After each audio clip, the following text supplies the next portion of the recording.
The blinding light on the awakening platform was so harsh I couldn't keep my eyes open. The loudspeaker blasted out a string of cold electronic tones, not an ounce of warmth in them. Number 0731, Su Xing Talent Grade, D. Talent Name, Observer. The plaza went dead silent. A second later, the laughter crashed down like a tsunami. What? Observer? That garbage skill that can only read monster health bars. I'm dying over here. This is the all-subject top student that First High bragged about for 3 years? I figured he'd at least be an A-grade combat class. A class that won't survive a full minute.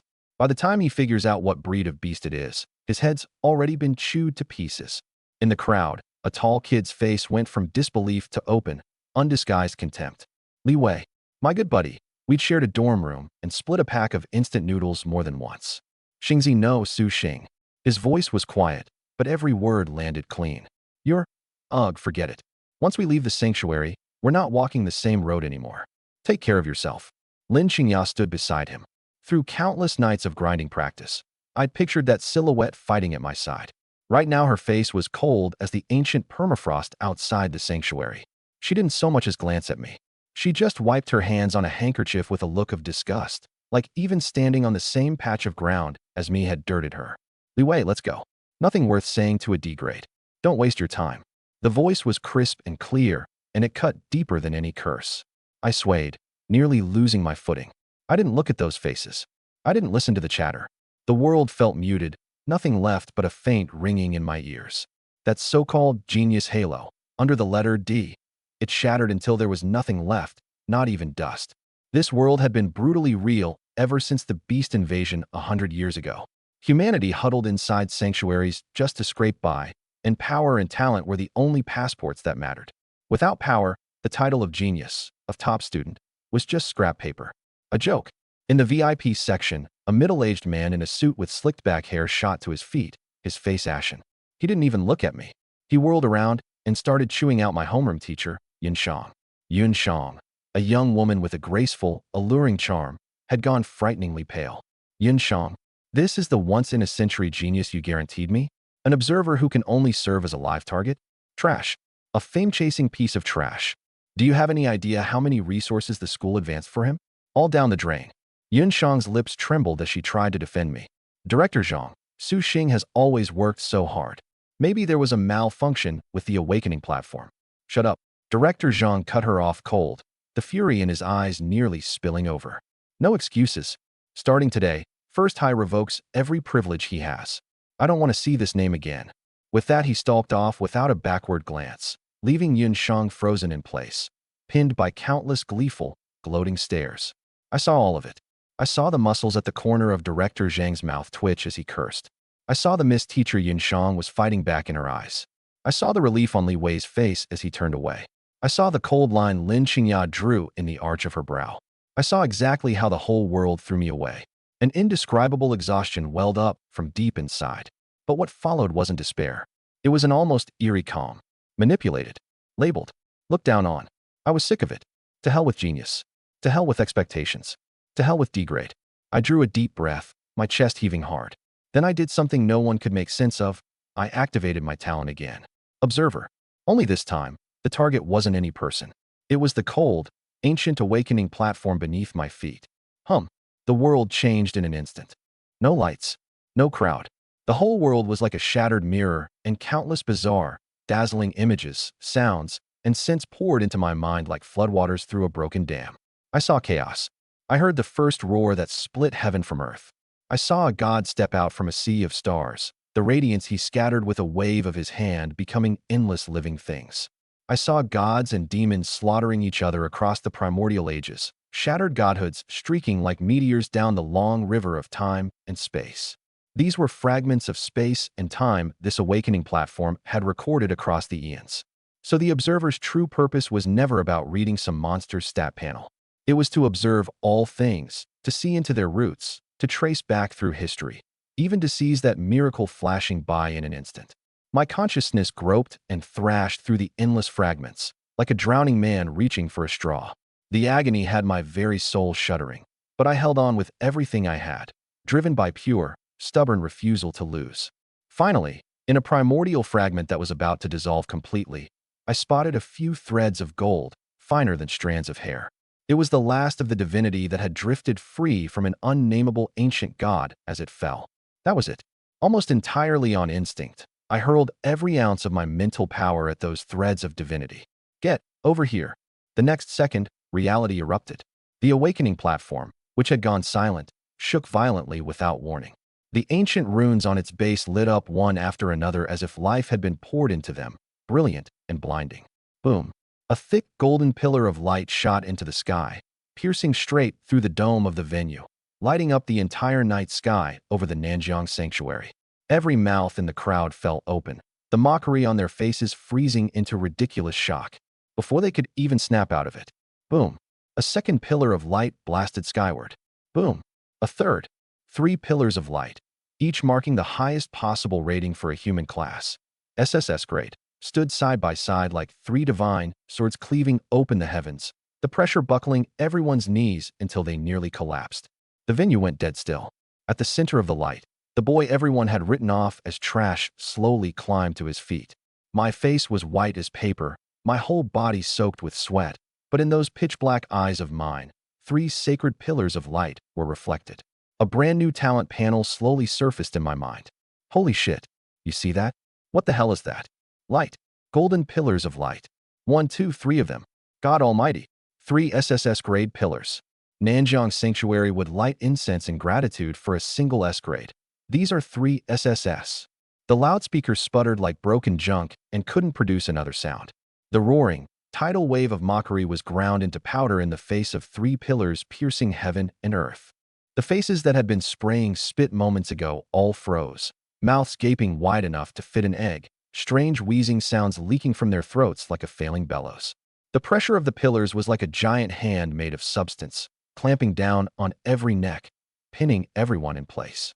The weaker-willed collapsed outright, and a foul, sour stench spread through a small area. I paid no attention to their sorry state. At that moment, my consciousness was floating through a brand new universe. 3 grand, indescribable concepts were slowly taking form in my spiritual world. To the left was a realm of pure nothing. Not darkness, not void. A realm where even the very concept of existence had been erased. With a single thought, I could drag any matter in reality into it, reducing it utterly to oblivion. Void Walker. Not a class. A divine authority. To the right hovered 2 eyeballs, like black holes, yet reflecting the birth and death of 10,000 runes. The instant my consciousness connected to them, every law, formation, and superpower in the world built from energy became a child's scribble in their presence, riddled with holes. One look, and I could make it collapse. Law-breaking eyes. A catastrophe for all spellcasters. The end of every law. At the center was a boundless kingdom of shadow. Countless twisted, horrifying shadow creatures snarled and crawled within, waiting for the command of their one and only sovereign. I felt I could push open a door into reality at any moment and unleash this undying army. Shadow Lord. One man, an entire nation. The immense power washed over my nearly drained spirit, like a long-parched land finally meeting rain, every cell of me cheering. This was power. No, impossible. In the crowd, Li Wei's face went ghost white, staring dead at the figure on the platform he'd been sneering at moments ago, his throat bobbing frantically, unable to force out a single word. Regret? No, that wasn't enough to describe how he felt. It was jealousy, fear, twisted through with a strand of venom. Why him? He'd rather I really were a D-grade piece of trash than see me standing there like a god. A genius was bad enough, it made him miserable. A genius awakening a divine authority made him more miserable still. All he'd ever wanted was to watch a genius turn to trash. Beside him, Lin Qingya was shaking. That pretty face that always wore a cold sense of superiority was now drained of all color. Her knuckles gripping the handkerchief had gone white with force, like she was trying to crush the silk to pieces. She finally turned her gaze to me, but there was no more looking down, no more disdain. Only shock, and a sliver of lowly regret she wouldn't even admit to herself. Qingya. Li Wei's voice was hoarse, like it had been dragged over sandpaper. Lin Qingya didn't answer. She just bit down hard on her lower lip, almost drawing blood. Teacher Yunshang could no longer hold the composure expected of an educator. She gripped the railing, her chest heaving, tears rolling down her cheeks, not from grief, but from a joy so scalding it burned. Yes, yes, Su Xing, my student. She didn't care about the dumbstruck dignitaries around her. or what expression that sleeve-flinging director Zhang wore. In that moment, she just wanted to cheer with everything she had for her student. And in that very instant, the Nanjiang sanctuary, which had just settled, was swept by another invisible ripple. Far out in the wilds beyond the sanctuary, several SSS-grade beasts gnawing at the carcass of a giant creature suddenly lifted their heads, their massive crimson eyes turning toward Nanjiang, letting out uneasy, low growls. In the capital, in the military command's highest strategic operations room, alarms screamed. Report. The World Tree Energy Monitoring System is overloaded. We've detected an unparsable energy source. Coordinates. Nanjiang Sanctuary. What? An old man with a general's stars on his shoulders slammed the table and shot to his feet, sharp light blazing in his cloudy old eyes. Get me the Nanjiang Military District immediately. Find the source of that energy at any cost. If it's a class holder, grant him top clearance. S-grade. No, SSS-grade clearance. Tell them the strongest guardian in our nation's history may have just descended. And me, the one who'd started all of this, wasn't lost in the euphoria of landing god-tier talents. Instead, my brow was knitted tight. Because after those 3 sacred lights, in the shadow of those 3 towering talents, I'd seen a point. A speck of light smaller than dust, dimmer than starlight. It just hung there quietly. If my observer hadn't been pushed to its absolute limit, no one could have detected it at all. A 4th talent. My heart lurched, and instinctively I probed that speck of light with my observer ability. No panel. No description. My mind felt like it had been struck head-on by a supernova. My consciousness instantly dragged into an indescribable chaos. No time. No space. No laws. Only endless, violent power fierce enough to tear everything apart, tangling, colliding, annihilating. The single wisp of energy leaking from that place was 100 million times more terrifying than the 3 SSS-grade talents I'd just claimed, combined. PFF. I abruptly spat out a mouthful of blood, my body swaying, stars bursting in front of my eyes. My very soul felt like it was about to be torn apart by that chaos. That was not a realm my current mental power could ever peer into. The dizziness and agony surged like a tide, and I couldn't hold on any longer. My body went limp and I pitched straight forward onto the cold awakening platform. Before my consciousness sank completely into darkness, all that remained in my mind was that violent, chaotic mess, yet one that seemed to cradle every possibility within it. A gentle, soft, warm touch, carrying the fragrance of quiet orchids, pulled me back from that tearing sensation. I forced my eyes open, my vision sharpening from a blur. The first thing to crash into view was teacher Yunshang's lovely face, written all over with worry and concern. She was crouched on the ground, one hand steadying my shoulder, the tear tracks at the corners of her eyes not yet dry. Su Xing, how do you feel? Don't scare me. I shook my head, my throat bone dry and burning, and pushed myself up against the cold platform. The 3 sacred pillars that had pierced heaven and earth were long gone. And in my mind, those 3 talents, Void Walker, Law-Breaking Eyes, Shadow Lord, had all vanished too. In their place was a new panel. Talent, Slumbering Seed. Grade, D. Description, a seed of unknown origin, fallen into slumber. Utterly useless. Ha ha ha. I'm dying. So the awakening platform was just busted. Double D-grade. A D-grade observer plus a D-grade slumbering seed? Trash among trash, a miracle in the history of talents. After the dead silence, the plaza erupted in laughter 10 times louder than before. The malice was like poison-tipped steel needles, each one stabbing at us on the platform. Li Wei slapped his thigh laughing, then leaned in toward Lin Qingya and let out a long breath. Qingya, I told you. How could a piece of trash awaken SSS grade? The energy core must have malfunctioned. Scared me half to death. Lin Qingya relaxed, lifting her chin again, a cruel satisfaction surfacing on her cold face. The way she looked at me was like looking at a heap of garbage stomped underfoot. Li Wei, let's go. Don't bring up this name again. It disgusts me. Yunshang's face went ashen. Her lips trembled as she tried to scold the students, but her lone voice was swallowed clean by that roaring tide of mockery. All she could do was shift her body slightly to shield me. Su Xing, don't listen to them. Talent isn't everything. I believe in you. She comforted me, but even she could hear how dry her own voice sounded. Just then, a burst of hurried, heavy footsteps came closer and closer.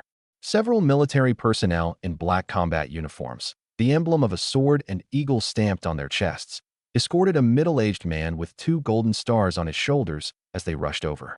General Lei, someone gasped. Lei Jinshan, the highest-ranking commander of the Nanjiang Sanctuary military. He radiated an iron-blooded killing aura, and the whole plaza's clamor stalled at the sight of him. He ignored everyone and walked straight to the front of the platform, his gaze locked dead on me. "Boy, let me see your talent." His voice was low and commanding, the heat in his eyes almost enough to melt me. I said nothing. I quietly shared the panel. The instant he saw it, his expression froze. That burning anticipation was like a basin of ancient ice dumped over his head. Observer, degrade. Slumbering seed, degrade. The plaza fell dead silent. Everyone held their breath, watching him. 1 second. 2 seconds. Ha. Ha ha. Lei Jinshan suddenly laughed under his breath, a laugh with not a shred of joy in it, only endless cold. He lifted his head, his eyes shifting from anticipation to the pity and fury of a man looking at a corpse. Trash. A thunderous roar burst out, setting everyone's eardrums ringing. Idiot. Imbecile. He jabbed a finger at my nose, shaking with rage. The awakening platform recorded the whole thing. 3 choices. Those were 3 paths to a throne among the gods. Void Walker. Law-breaking eyes. Shadow Lord. Any one of them would have been enough to let our nation stand at the summit of the world. And you fool, actually threw all of that away to choose 1 D-grade piece of garbage? Are you mocking us? Mocking the heroes who died beyond the walls defending this sanctuary. The words landed like a bomb, exploding through the crowd. So it wasn't that the awakening platform had malfunctioned. 3 SSS-grade talents really had descended, and this piece of trash everyone had been mocking had thrown them away with his own hands. My God, is he a moron? I want to kill him. Those were SSS grade. The Void Walker. The Spell-breaking eyes. The Shadow Lord. Those so-called triple S talents were nothing but 3 small waves splashing off the surface of that chaotic ocean. What I'd received was the entire ocean. Only this ocean was still asleep. Yinshan was completely stunned. She looked at me in disbelief, then back at the furious Lei Jinshan, her mouth hanging open, unable to force out a single word. Lei Jinshan drew a deep breath. The fury died, replaced by a dead, glacial cold. He turned to face the crowd and delivered his verdict with all the authority of a general. Hear my command. From this moment on, Su Xing, student of Nanjiang First High School, for making a choice of unfathomable stupidity and squandering humanity's most precious miracle, is guilty of an act tantamount to betraying our species. He is permanently barred from entering any institution of higher learning, any branch of the military, any official organization. All his resource allocation channels are permanently frozen. I don't ever want to see this idiot's name on another official document. He is a disgrace to the Nanjiang Sanctuary. With that, he walked off without a backward glance, leaving behind a cold, unyielding silhouette. The world seemed to fall utterly silent. In that instant, all the mockery, the contempt, the anger, the pity wove themselves into an invisible net that wrapped tight around me. But I was strangely calm. I paid no attention to Yunshang's ashen face, nor did I glance at the gloating expressions on Li Wei and Lin Qingya, because I knew that wasn't any D-rank talent at all. Void Walker. Spell-breaking eyes. Shadow Lord. Those 3 so-called triple S talents were just 3 little waves splashing off the surface of that chaotic ocean. And what I'd gotten was the whole ocean. Only right now, this ocean was still sleeping. I slowly lifted my head. Those pitch-black eyes were still as an ancient well. My gaze passed over every face and settled on the black archway at the far end of the plaza, the one leading to the trial grounds for newcomers. The primordial forest. Under all those mocking, pitying, gloating stares, I pushed away Yunshang's steadying hand and walked down the platform, 1 step at a time. I looked at no one. I headed straight for that forest. The instant I stepped through the portal, the scene before me was crudely kneaded, torn apart, and pieced back together by some invisible giant hand. The garish colors faded, and a damp smell rushed at me, thick with earth and rotting leaves. Towering ancient trees blocked out the sky, leaving only dappled specks of light scattered across the gloomy forest floor. The archway behind me hadn't yet vanished before the waves of jeering caught up. Look, that double D-rank trash actually went in. He doesn't think the trial grounds are a park, does he? But he can't even handle board droppings. Ha ha. I'll wager 5 copper coins he doesn't last 10 minutes. I acted as if I hadn't heard a thing. I didn't even turn my head. Those voices came from another world, one that had nothing to do with me. My figure quickly slipped behind a massive ancient tree, melting into the shadows. Leaning against the rough bark, I took a deep breath and expelled the last trace of plaza air from my lungs, air soured with jealousy and stupidity. Then I pulled up my attribute panel. Su Xing. Class. Observer. D-rank. Level 1. Constitution, 10 Strength, 10. Agility, 10 Spirit, 10. HP, 200 Mana, 100.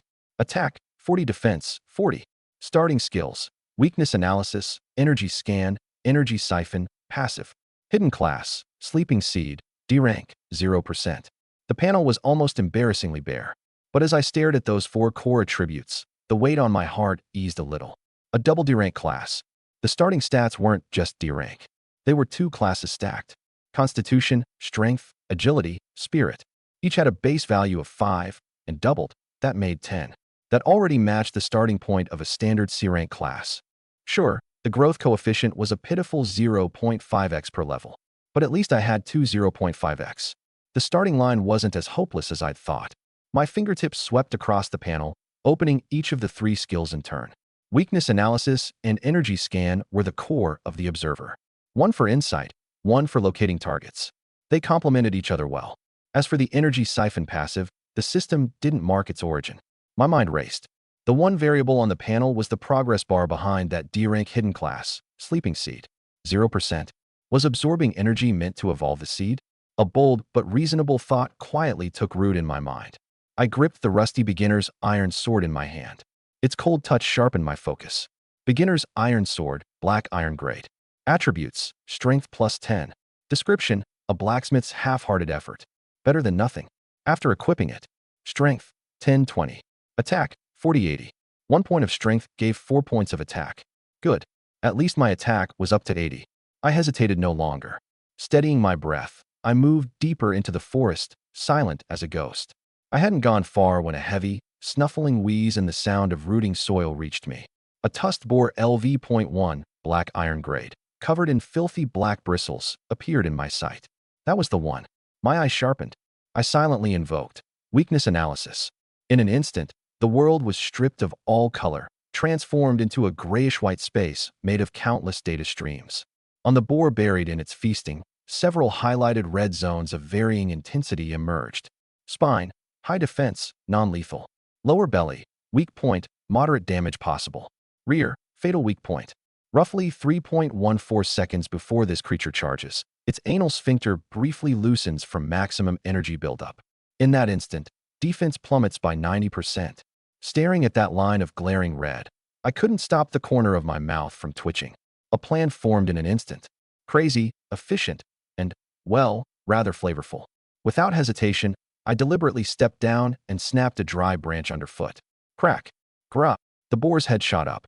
Its tiny eyes, squeezed to slits by fat, locked onto me in an instant, flashing with brutal red light.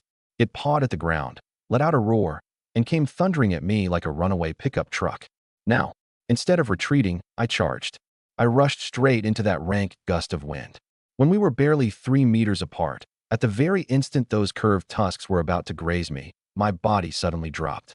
A slide tackle textbook perfect enough to be written into a kinematics manual, executed in the last place anyone would ever expect. I shot forward, hugging the ground. Time seemed to slow to a crawl. I could even make out the boar's contorted face and the white breath blasting from its nostrils. The battered iron sword in my hand carved a cold arc from below, precise, smooth, and in that fraction of a second of slackness, it sank into the spot marked as the fatal weak point. Squelch. A wet, teeth-grinding sound of blade sinking into flesh. Above the boar's head, a crimson critical hit number shot into the sky. -500. Its charge stopped dead. Its massive body froze in place, then let out a wail that pierced the heavens as it crashed to the ground. Its limbs twitched twice, then went still. Tusked boar LV.1 slain. 100 experience gained. Obtained. Boar hide X1, tusk X2, copper coin X5. A small pile of loot appeared beside the corpse. A gentle golden light rose from my body, sinking into every limb and bone, warm and comfortable. Level increased to 2. I let out a long breath and stood up. I didn't even glance at the loot. The first thing I did was open my attribute panel. Constitution, 13 Strength, 22 Agility, 12 Spirit, 13. The stats had risen, but I immediately did the math in my head. 10 points gained per level. With a talent coefficient of 1, plus the class preference bonus, it was exactly that. No more, no less. But this growth? Forget comparing it to the terrifying 10x of SSS. It didn't even come close to the 3x of S-rank. The higher the level, the wider the gap, until it became an uncrossable chasm. A sense of urgency welled up. But just as I was about to close the panel, my pupils suddenly contracted. My gaze locked onto the very bottom of the panel. Beneath those rows of familiar data, there was a line of attribute I'd never heard of, never seen in any textbook. Free attribute points. 1. Free attribute points. My heart skipped a beat. Weren't these things supposed to come only from completing major world quests or a successful class advancement? All I'd done was kill one lowest-tier dungeon mob. A bolt of lightning split the chaos in my mind. I understood. My real cheat, the thing hidden beneath the observer and the sleeping seed, was this. Killing monsters gave free attribute points. So what if my growth coefficient was worse? Everyone else got 30 points, 100 points per level. I only got 10, but every monster I killed gave me one more. Kill 20, and I catch up to S rank. Kill 90, and I catch up to triple S. As long as I killed enough, my stats had no ceiling. Triple S? Not worth a damn. Wild joy surged up my limbs like a volcano. I almost threw back my head and roared, but I held it in. That 1 point, I put into agility without hesitation. Agility, 12-13. A feeling of lightness crept up my legs. The higher the agility, the faster the speed, and the greater the margin of error on my slide tackles. Time was short. The task was heavy. Those still, ancient well eyes of mine burned, for the first time, with the passion for the hunt. I was about to find the next target when my steps abruptly halted. A faint but unmistakable warm current escaped from the boar's cold corpse, flowed up along the battered iron sword in my hand, and slowly merged into my body. This feeling? I immediately opened the attribute panel, my gaze fixing on that line of small gray text at the very bottom. Hidden class, sleeping seed, D rank, 0.1%. The progress bar had gone from 0% to 0.1%. So that was it. Energy siphon was a passive. It automatically absorbed the residual energy cores of the creatures I killed. Killing monsters didn't just give experience and attribute points. It also charged the sleeping seed, letting this hidden class evolve. 1 fish, 3 dishes. This is my true foundation. I drew a deep breath and pressed down the corners of my mouth, my eyes blazing. In my eyes, these monsters were all stepping stones. I quickly stuffed the boar hide, tusks, and a few pitiful copper coins into my pack without a second look, then activated energy scan. The world gained another dimension. Centered on me, a circular field of perception with a 50-meter radius silently spread out. Trees were green dots. Living creatures were orbs of energy, bright and dim. Front left, 7 o'clock, a lone boar. My brain became the most precise biological radar, instantly locking onto the next target. I turned into a phantom weaving through the forest shadows. No longer a rookie. Now the most efficient, most cold-blooded butcher. I compressed each fight to its absolute limit. Scan and locate. Avoid every group of 2 or more boars. Pick off the isolated unlucky ones. Smooth as flowing water. No more than 10 seconds each. Lure. Predict. Slide. Crit. Withdraw the blade. Loot. Move to the next. From the outer forest came the short, shrill, humiliation-filled wails of boars, one after another.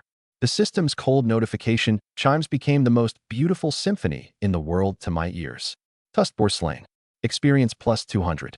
Free attribute point plus 1. Sleeping seed progress plus 0.2%. Tusked boar slain. Experience plus 400. Free attribute point plus 1. Sleeping seed progress plus 0.4%.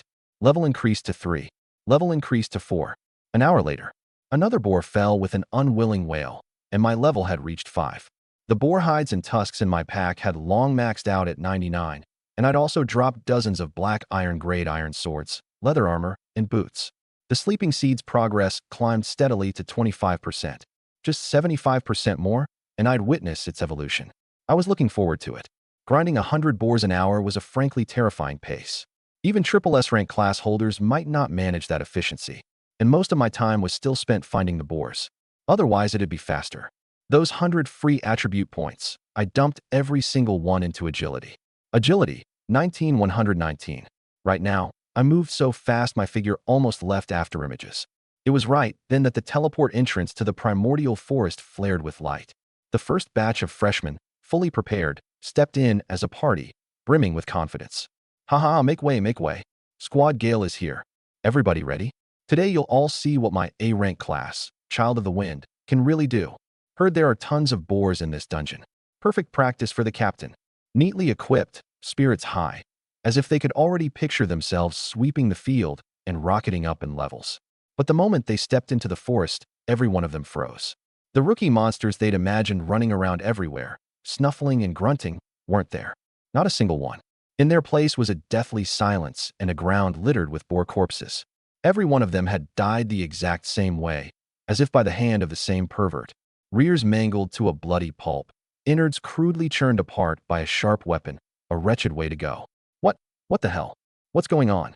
Where are the monsters? One squad member rubbed his eyes, unable to believe the bizarre crime scene. Who was it? Which piece of trash cleared out every monster in the rookie dungeon? The A-rank captain had a fiery temper. Staring at the empty forest, he cursed furiously, his voice full of the despair of a man whose fortune had been cut off. This just killed all our chances, damn it. Refusing to believe it, they steeled themselves and pushed a few hundred meters deeper, only to run head-on into a LV.4 frenzied boar, its body corded with muscle. Grup! The boar's eyes turned red in an instant, and without a word it charged. Run? Why is this monster's level so high? Is this pig insane? How'd it go berserk out of nowhere? Arg! Amid the screams, this well-equipped squad of prodigies didn't even get off a decent skill before being sent flying, scattering into several beams of white light as they were teleported out. The most precious pioneering time of the rookie phase, wasted, humiliating, and infuriating. At that same moment, outside the primordial forest, a massive light screen clearly displayed the status of every freshman. Strange. Why did the energy signals of the outer monsters vanish in such large numbers, in such a short time? A monitoring instructor frowned at the vast patches of extinguished red dots on the screen. Could a high-level monster have wandered out to the perimeter? The principal and the assembled leadership watched the white lights on the screen flare and die, one after another. Each one was a freshman being eliminated. Their faces grew graver and graver. This primordial trial had gone off the rails. Among the crowd, only Yunshang was different. Her full lips were pressed tight. Her gaze wasn't fixed on those eliminated prodigies at all. She was staring, unblinking, at a single point of light moving steadily between the outer and middle layers of the map. That was Su Xing. Without watching for it deliberately, you'd never have spotted it. She clearly saw the signals representing the perimeter monsters being devoured by that point of light, one after another. Then came his soaring level. Level 1, 2, 5. That speed left every A-rank and S-rank prodigy far behind. Yunshang quietly clenched her fist. There was worry in her eyes, and more than that, a trace of anticipation and pride she hadn't even noticed in herself. Whatever was wrong with this forest, it had to be connected to him. By now the smell of blood on the forest perimeter was so thick, it almost wouldn't dissolve. A strange, deathly stillness hung in the air. The wind through the treetops no longer rustled. It carried a sticky, nauseating stench of blood. I stopped. Not from fatigue. I'd sensed something wrong. It was too quiet. The chirp of insects, the calls of birds, all gone. Every creature in the forest seemed to be holding its breath in that instant, terrified of something. I'd just put a point of free attribute into agility. Agility, 119-120. Right now, a single thought, and my body could react far beyond any normal person. This ultimate degree of control made my perception of the environment razor-sharp too. Something's wrong. I crouched down and pressed my palm to the ground. Energy scan had been running the whole time, the 50-meter radar map crystal clear in my mind. But this time, aside from the faint green glow of a few trees, there wasn't a single red dot of life. Not normal. Even after I'd cleared out the boars on the perimeter, there was no way there wouldn't be so much as a squirrel or a bird. They'd all fled. No, they'd escaped. Right then, the faintest tremor rose through the ground under my palm. Once, then again, like a sleeping giant slowly rolling over. A pressure so massive it was suffocating radiated outward from the middle layer of the forest. My pupils shrank. At the very edge of energy scan, S-range, deep underground, a once dormant energy source of staggering size was now churning like a volcano flooded with magma. This energy was 100 times stronger than any boar I'd ever killed. A boss. Instead of fear, something hot flared up in my chest. I immediately suppressed every trace of my presence and, silent as a falling leaf, climbed a towering tree dozens of meters high. I hid in the dense canopy and looked toward the source of the eruption. Damn it, did every boar in this forest just drop dead? We've been walking almost half an hour and haven't seen a single hair on one. Relax. The map the family gave us says once you cross the perimeter, there are higher tier, silver wolves, in the middle layer. Those are our real target. But we can't level up out here.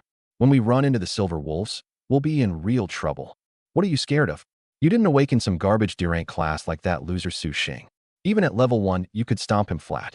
Plus, we've got all this gear the family prepped for us. You're still afraid of silver wolves. Not far from where I hid, a 5-person squad picked their way through the woods, cursing as they went. Top-tier equipment. Every one of them wore at least 2 pieces of black iron-grade gear. The young man leading them carried a massive shield gleaming with a bronze sheen, his expression arrogant. A bronze-grade weapon. Everyone stay sharp. Don't let those losers screaming spook you. The young man with the shield was Wang Tao, one of this year's A-rank talents from the Nanjiang Sanctuary. His class, Paladin. Listening to the distant screams of other recruits getting eliminated by the frenzied boars, the corner of his mouth curled in contempt. A bunch of trash who can't even handle black iron boars, and they think they can compete with us for the trial rewards? Exactly. With Brother Wang leading, what elite monster wouldn't drop to its knees? Once we slaughter the silver wolves and farm the loot, we'll be number 1, no question. The flattery only thickened the pride on Wang Tao's face. None of them had the slightest idea they were walking, step by step, straight into a death zone. Rower. A deafening bellow exploded from the middle layer ahead, without any warning. It didn't sound like any beast. It was more like a mountain roaring, and the earth itself shook violently under the sound. Every face in Wang Tao's squad went white in an instant. Under that terrifying sound wave, they felt their organs shift out of place, their minds went blank, and they could barely stay on their feet. What is that? One member's voice shook uncontrollably. Wang Tao gripped his shield with a death hold and forced himself calm. What are you panicking for? Hold your ground. Follow the drill. Get ready to fight. Before the words were even out, boom, boom, boom. Footsteps heavy as war drums drew closer, and the ground shook faster, harder. Massive trees were struck head-on by the creature, snapped in half at the trunk, crashing down. Finally, the enormous thing smashed through the last layer of trees and appeared before them. A giant boar, 3 or 4 times the size of a normal one. Its hide was no longer black, but a cold, metallic silver. 2 tusks thick as a knight's lance jutted out, lined with barbs that turned the stomach just to look at. Its eyes were nothing an animal should have. They were 2 burning, savage flames of blood red. Tusked Boar King LV.5, Silver Grade Boss. HP, 10,200 attack, 880 defense, 880. Skills. Savage Charge. After a low growl, performs a devastating straight-line charge, dealing 200% attack damage to all enemies in its path, with a high chance to knock back and stun. Furious Maul. After clamping down on a target, deals 220 damage per second until the target breaks free or the boar takes heavy damage. Boar King's Blood Rage. Triggers when HP drops below 10%, sending it into total frenzy. Attack plus 30%, speed plus 20%, defense minus 40%, and attacks inflict, bleed, 50 HP loss per second for 5 seconds. Silver Iron Hide. Passive as silver hide tempered by leyline energy covers its body. Extremely high physical defense. Reduces incoming damage by 30%. Description. The true ruler of the starting forest perimeter, the king of the tusked boar race. The brutal deaths of its kind woke it from its slumber.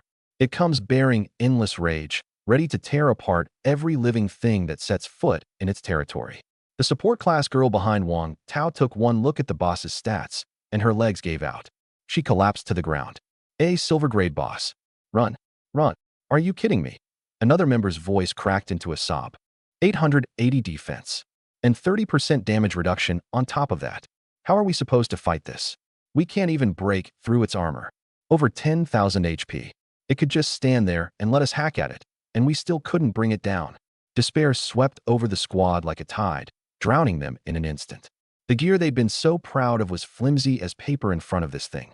Even the arrogance on Wang Tao's face had drained away, leaving nothing but shock. But he couldn't retreat. He was A-rank, a chosen prodigy. He could not cower in front of some rookie dungeon boss. All of you shut up, Wang Tao roared, forcing a manic, savage grin onto his face. It's just a pig. I'm an A-rank paladin. Hold the line. Focus fire. He raised the bronze shield high over his head, staking every last shred of his dignity on this one stand. The tusked boar king's blood-red eyes locked onto them. Savage Charge. Its enormous body became a runaway silver chariot, barreling straight at Wang Tao. Come on. Wang Tao's eyes went bloodshot as he poured every ounce of strength into the shield, planting himself dead in front. Boom. A single, sickeningly muffled crash. The bronze shield shattered like glass, not lasting even a second, exploding into a storm of fragments. The weapon broke first. Then Wang Tao's body. -1,600. He was sent flying, dissolving into white light in midair. Eliminated, disgraced. An A-rank paladin, one shot dead. The rest froze in terror. They forgot even to run, only able to watch the massive shadow fall over them. Scream after scream, then abruptly cut short. Tusks ran them through. Iron hooves stamped them down. -1,700. -1,700. In a few seconds, this squad of prodigies who'd been so full of themselves a moment ago were like ants crushed under a great wheel, wiped out to the last. All that remained on the ground were a few pitiful pieces of black iron gear. I watched all of it clearly from the canopy. No pity, no sympathy, not even a ripple. In my energy scan vision, what had just happened was nothing more than a few faint green dots, swallowed effortlessly by a massive, blinding mass of energy so savage it glowed red. I wasn't watching a slaughter. I was reading its behavior patterns. Its charge was blindingly fast, its power in a crushing league of its own. Its high defense was monstrous. Black iron weapons couldn't pierce it. Its brain wasn't much. Simple patterns. It only chased whatever living thing was in front of it. To everyone else, this was a doomsday monster. To me, it was a walking EXP bundle, a giant treasure chest. Deep in the forest, the Boar King's slaughter went on. Like a monarch patrolling his domain, it crushed and eliminated every recruit who wandered in. Screams, cries for help, sobbing, rising one after another. This had become a graveyard for the recruits. And the one who'd set it all in motion was me. I steadied my breath and pulled every one of those busted black iron swords I'd stockpiled out of my pack. A pile of junk I'd always written off as garbage. My gaze went sharp as a blade. Like a weightless leaf, I drifted silently down from the canopy dozens of meters up. In my vision, the Boar King below was a swelling mass of red energy. Savage, chaotic, reeking of destruction. I timed the stiff moment after one of its charges, then burst forward, a black bolt of lightning hugging the ground, and slid in beneath its enormous body. A perfect slide. The busted iron sword in my hand traced the weakest path. Weakness analysis had already marked, driving straight for its soft underbelly. This was my tried-and-true finisher. But, clang! A metallic screech rang out, grinding into my very bones. The feel of a blade sinking into flesh never came. What came instead was an overwhelming, irresistible recoil. My hand screamed in pain, and the iron sword nearly flew from my grip. A red number floated up over its head. -1. A scratch. The Boar King, enraged by the sting, didn't even bother turning. It just slammed its massive body sideways. Boom. My pupils shrank. I twisted my waist to the limit, wrenching myself at an angle against the ground, rolling out along its hard hide. My arm still went numb from the shock. What a tough shell. I retreated fast, opening up a good 10+ meters. If anything, my mind was calmer now. The data spun. A silver-grade boss. The tier suppression was brutal. My attack power, against its 880 defense plus 30% damage reduction hide, was no better than tickling it. A head-on fight was suicide. But my eyes fell on the weak point at its rear, jostling constantly with its fury. Then flicked to the dozens of neatly stacked, garbage-stat black iron swords in my pack. A crazy idea took shape. Roar! Seeing the little bugs still hadn't died, the Boar King bellowed again, hooves tearing the earth as it became a silver chariot charging me down. This time I didn't meet it head-on. I flickered, dodging aside like a phantom, barely evading the savage charge. In the instant it brushed past, I moved. Not a slide this time. I dropped my center of gravity, whipped a fresh busted iron sword from my pack, and rammed it with everything I had straight into that weakest point at its rear. Squelch. This time it was the sound of a blade sinking into flesh. -25. Not much, but it worked. The Boar King let out a shrill, pained howl, its voice cracking as it thrashed wildly, trying to shake off the fly behind it. The moment I landed the hit, I bolted, giving it no chance to counter. Roar! Roar! It went fully berserk, abandoning any thought, charging me again and again. But against my superhuman agility and precise read on its movements, every charge just smashed another tree to splinters and kicked up clouds of dust. And with every pass, I repeated the same motion. Draw the sword. Stab. Plant a fresh one right into the same wound. Squelch. -25. Squelch. -25. Squelch. -25. And so, an utterly absurd yet strangely tragic scene played out in the forest.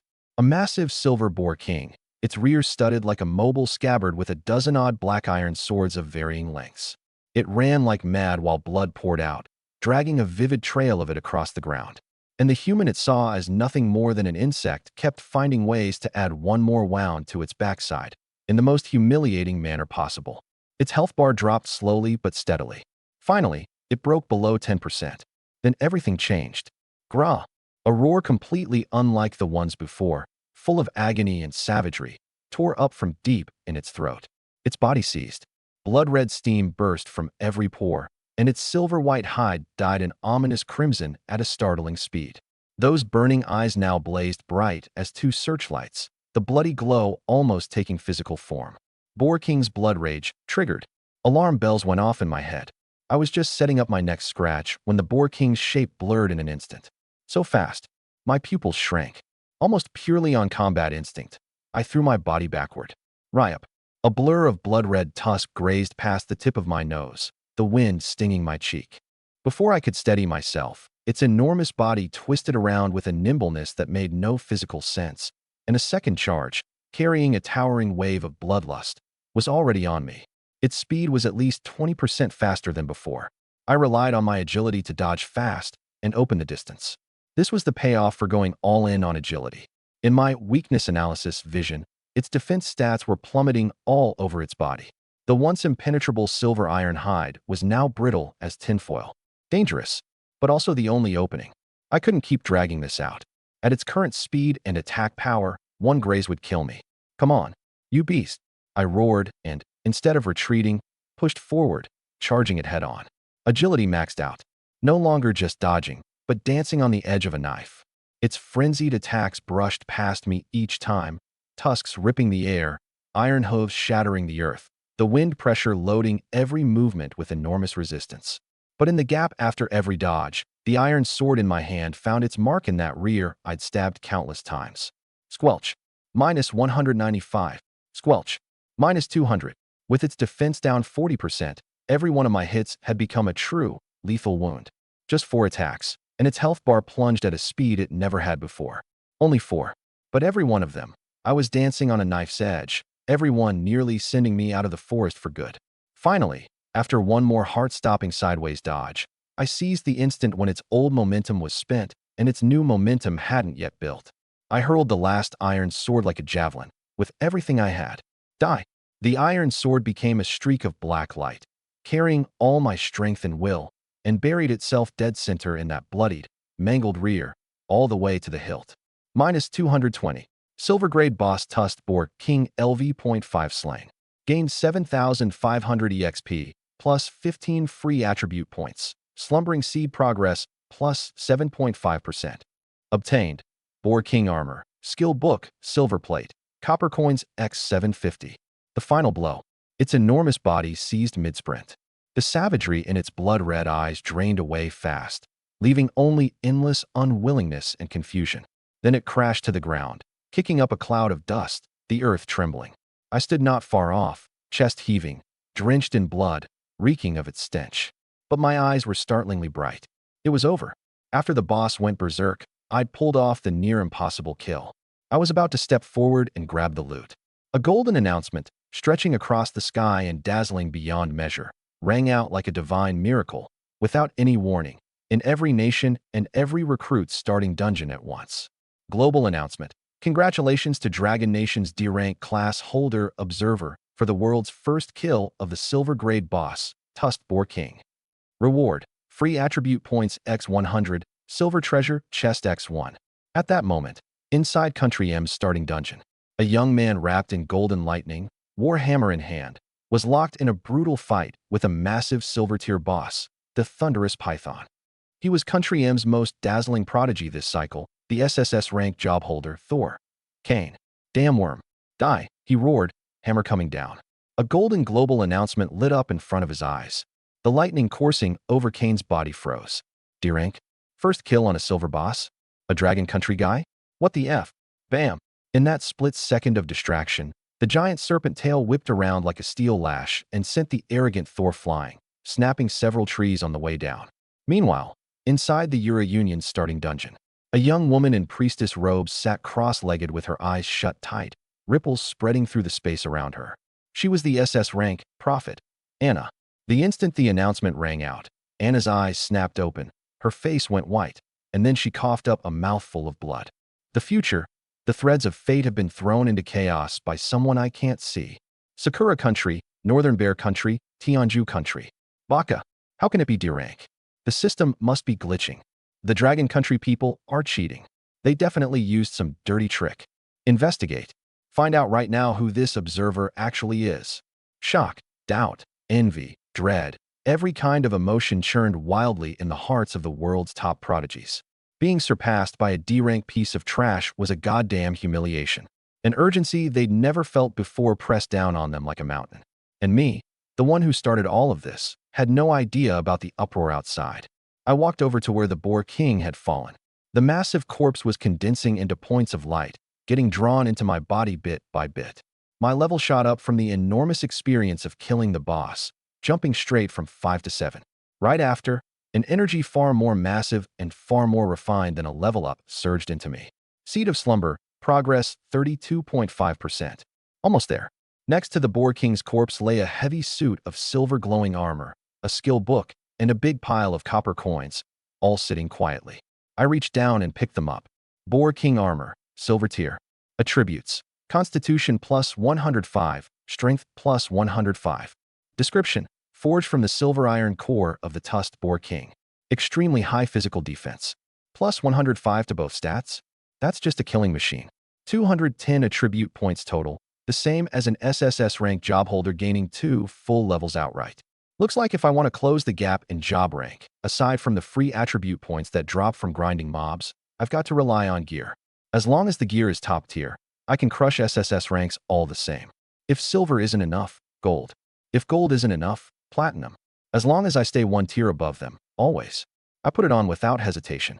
The moment the heavy armor settled onto me, the surge of constitution and strength flooded my whole body with a sense of security.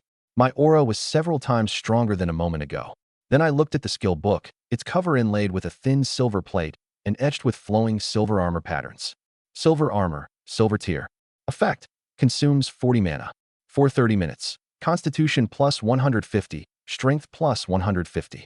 Description: once learned, allows the user to condense energy into armor. The bonus was even higher than the armor itself.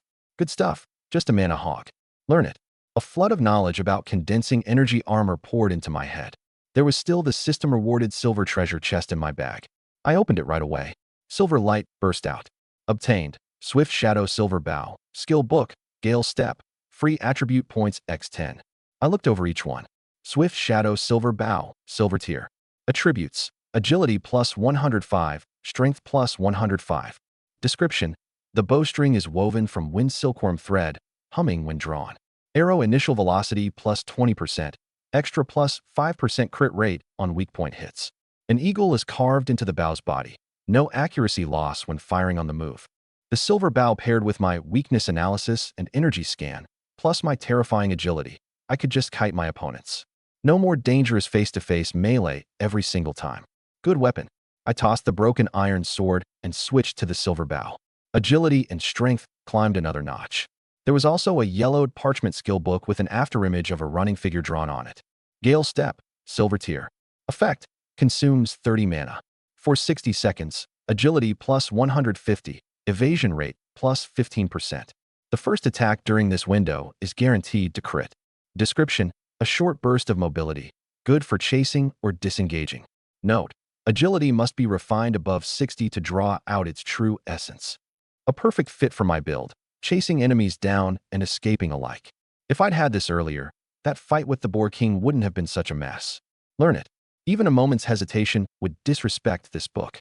The knowledge of Gale Step poured into my mind. I glanced at my panel. My free attribute points had piled up to 125. Looking across all 4 stats, my weak point was Spirit. But my mana plus natural regen was enough for 10 minutes of continuous combat. Good enough. The biggest mana drain was Gale Step. As long as another boss like the Boar King didn't show up, no mob in this forest could force me to keep it running. If I wanted to clear mobs faster, I still needed to stack strength. Fighting the Boar King, I couldn't break its defense and wasted way too much time. Then again, If my agility hadn't been high back then, one enraged charge from the Boar King, and I'd have been done for. And this haul of silver weapons and skill books was too valuable. My power just took off. Any way you slice it, I came out ahead. I weighed it, then with a flick of thought, dumped all 125 points into strength. Instantly, a sense of power like nothing I'd felt before welled up. I opened the panel, and even I clicked my tongue at the numbers. Su Xing. Job, Observer, rank. Level, 7. Constitution, 133. Strength, 357. Agility, 229. Spirit, 28. HP, 2660. Mana, 280. Attack, 1428. Defense, 532. Job talents. Weakness analysis, energy scan, energy siphon, passive. Skills, silver armor, silver tier, gale step, silver tier. Equipment, Boar King armor, silver tier, swift shadow silver bow, silver tier. Hidden job, seed of slumber, D rank, 32.5%. Aside from spirit dragging behind, my constitution, strength, and agility all completely crushed a same level SSS. And that didn't even count the boost from activating my skills. Turn those on, and it'd be even more absurd. If another Boar King showed up now, I could kite it to death without breaking a sweat. Just a few hours. Strong. So strong. The surging rush of skyrocketing strength filled every limb. I didn't stop for a second, turning my gaze straight toward the depths of the forest. I'd cleared out the outer ring. Time to check the middle layer. That was the turf of the silver wolves, at least LV.8. In the middle layer of the forest, the light dimmed considerably. Tall trees interlaced their branches, cutting the sunlight into scattered fragments. The air carried a scent of wildness different from the boars, more dangerous. I moved like a green ghost, gliding silently through the trees. 229 agility. I'd caught up to the speed-type SSS ranks of my level. Absurdly fast, my figure trailing faint afterimages in the air. Soon, a fast-moving red dot appeared within the range of my energy scan. Here it comes. Almost at the same instant, a silver shape burst from the bushes to my side without warning, fast as lightning. A silver wolf, over 2 meters long, its steel needle fur standing on end with a metallic sheen. 5 cold, sinister claws lashed straight for my throat. In the past, an ambush like this and all I could do was dodge at the absolute limit. Now, I couldn't even be bothered to lift an eyelid.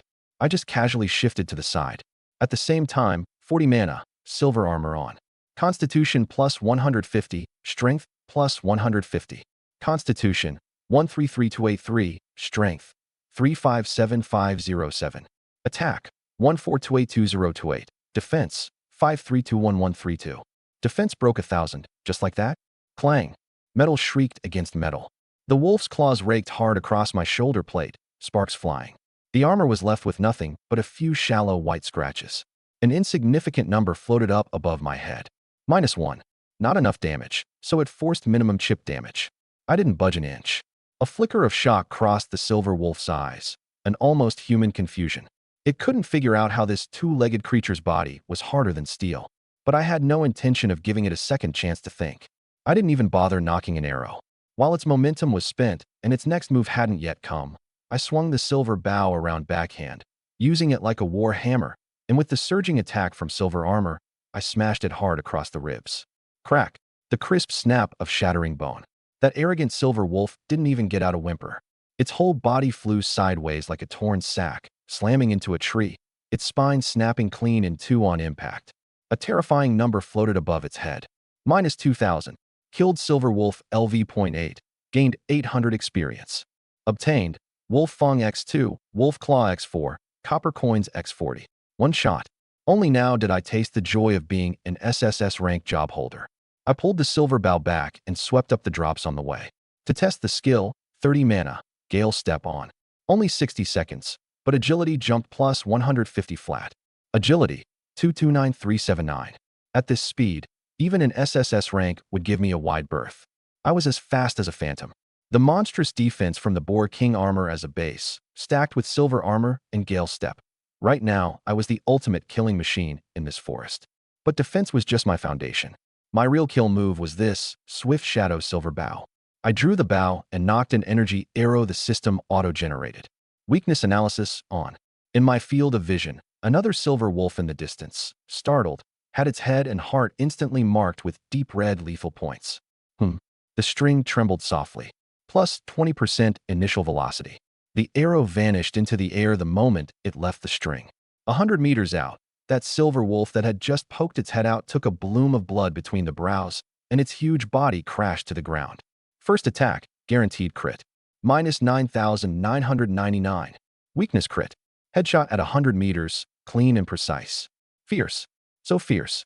One casual arrow from me. Who could tank that? Weakness analysis, paired with this swift shadow silver bow, pure, brutal grinding. Having tasted the sweetness of that first boss kill, I knew all too well how precious time was.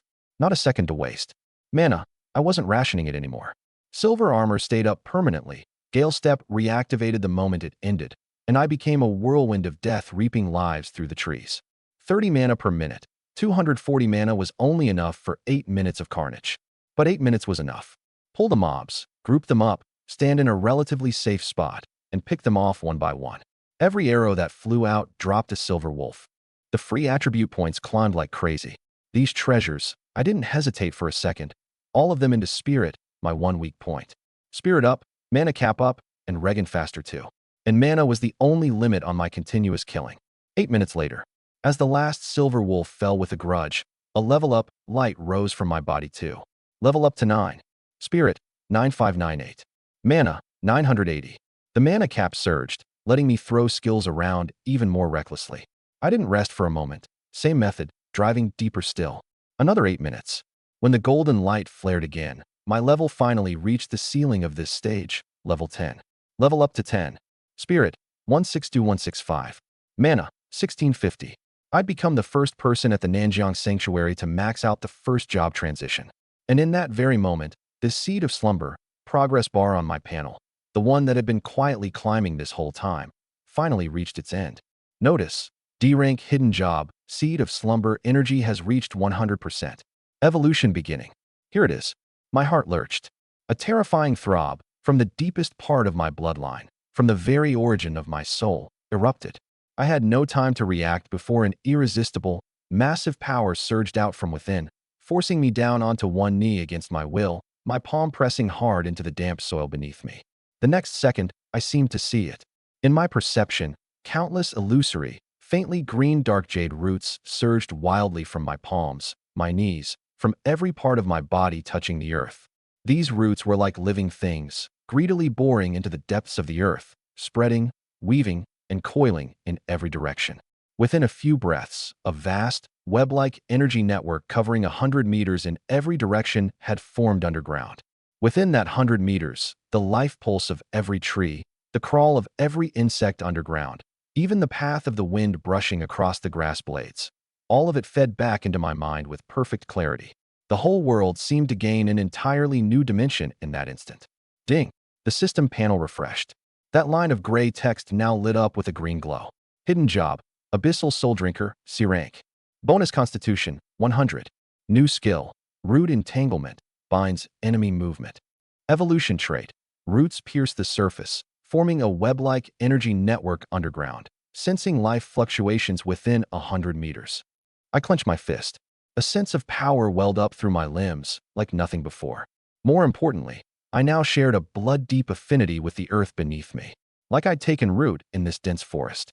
Finally C-rank. 2 D-rank talents, and one of them had completed its first leap. The communicator on my wrist buzzed. It was Teacher Yinshang. I answered. Her face appeared in the light, 3 parts anxious, 3 parts thrilled, 4 parts disbelieving. Su Xing, are you okay? Her first words were concern. She was watching the light point that represented me on the screen, cutting from the outer ring into the middle layer, leaving every prodigy behind, first to reach level 10. I saw your level. Nicely done. The joy in her voice couldn't be hidden. She paused, then added, but stay safe. Don't push yourself. No reward is worth more than your life. Everyone outside was doubting me, talking about me, envying me. Only this trust flowed like a warm current through my heart, frozen over from vengeance. I was quiet for a moment, then nodded. Thank you, teacher. I understand. The call ended, the light faded. The taut string in my heart loosened for a rare instant. In this cold world, this kind of pure goodwill was more precious than any piece of gear. I tucked that warmth away deep inside. Next, keep getting stronger. I closed my eyes and let my consciousness sink into the earth beneath my feet. the world changes. Countless phantom roots spread out with me at their center, blanketing the ground for 100 meters in every direction in an instant. The flow of energy in every tree, the burrowing of every insect. I can feel it all. This is the all-knowing perspective of one who commands the pulse of life itself. The Abyssal Soul Draw gives me more than just control skills. It gives me a god-tier reconnaissance field. I sift through the life signals across the area. Soon, one point of light catches my attention. An area up ahead is ringed by several orbs of violent energy, a pack of silver wolves. And at the very center sits an energy signature completely different from the rest. Cool, pure, like a handful of moonlight in the dead of night. Moonstar grass. Rare grade alchemy material, no question about it. I draw my breath in tight and slip toward that patch of grass like a weightless shadow. Just as I'm about to reach it, from the other side of the woods comes the racket of footsteps and voices. Move it, move it. The map says it's right around here. Damn it, I'm dead on my feet. How is this godforsaken place so huge? We find that moonstar grass, and Wei promised to cut us in on a fat share. My steps halt. I turn my head to look. A group of people comes swaggering out of the trees. Two lead the way, Li Wei and Lin Qingya. Behind them follow three well-equipped teammates, one clutching a hide map. They know exactly where they're headed. They're after the moonstar grass too. Two teams, colliding on a clearing in the woods with nowhere to turn. The five of them spot me at once, standing alone. Li Wei's expression shifts in the span of a second, from wary to stunned to a theatrical sneer. Well, look who it is. If it isn't our double D rank prodigy, Su Xing. He lets out a strange yelp, like he's seeing the funniest thing in the world. Not bad, huh? Tough to kill, aren't you? Didn't get stomped to death under a boar's hooves. His eyes rove over me. When they land on the silver-gleaming boar king armor, a clear flicker of jealousy crosses them. But it's quickly buried under something deeper, contempt. Heh. He steps closer, jerking his chin at the armor on my body. Got lucky, scavenged some scraps, and now you actually think you're somebody? His look is the look you'd give a clown caught wearing grown-up clothes. This is the mid-layer of the deep woods, not a place for a piece of trash like you. If you know what's good for you, tuck your tail and get lost. He points his battle axe at me from across the clearing.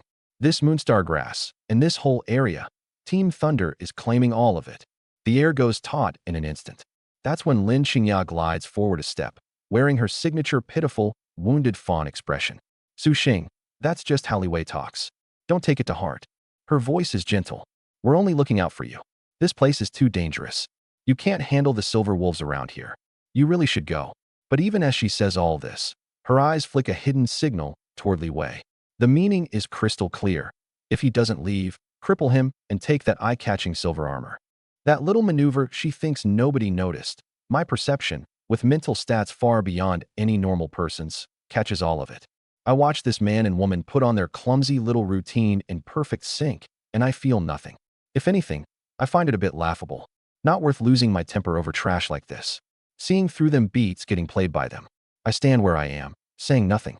No anger. No fear. Silence is the most complete form of disregard. And that disregard does more to light up Li Wei's pathetic pride than any comeback could. The fuck? Are you deaf or just mute? Seeing no reaction from me, Li Wei flies into a rage and slams his axe into the ground. I'm talking to you. Ungrateful piece of trash. I finally move. Slowly I lift my eyes and, for the first time, look these two clowns dead in the face. No expression at all.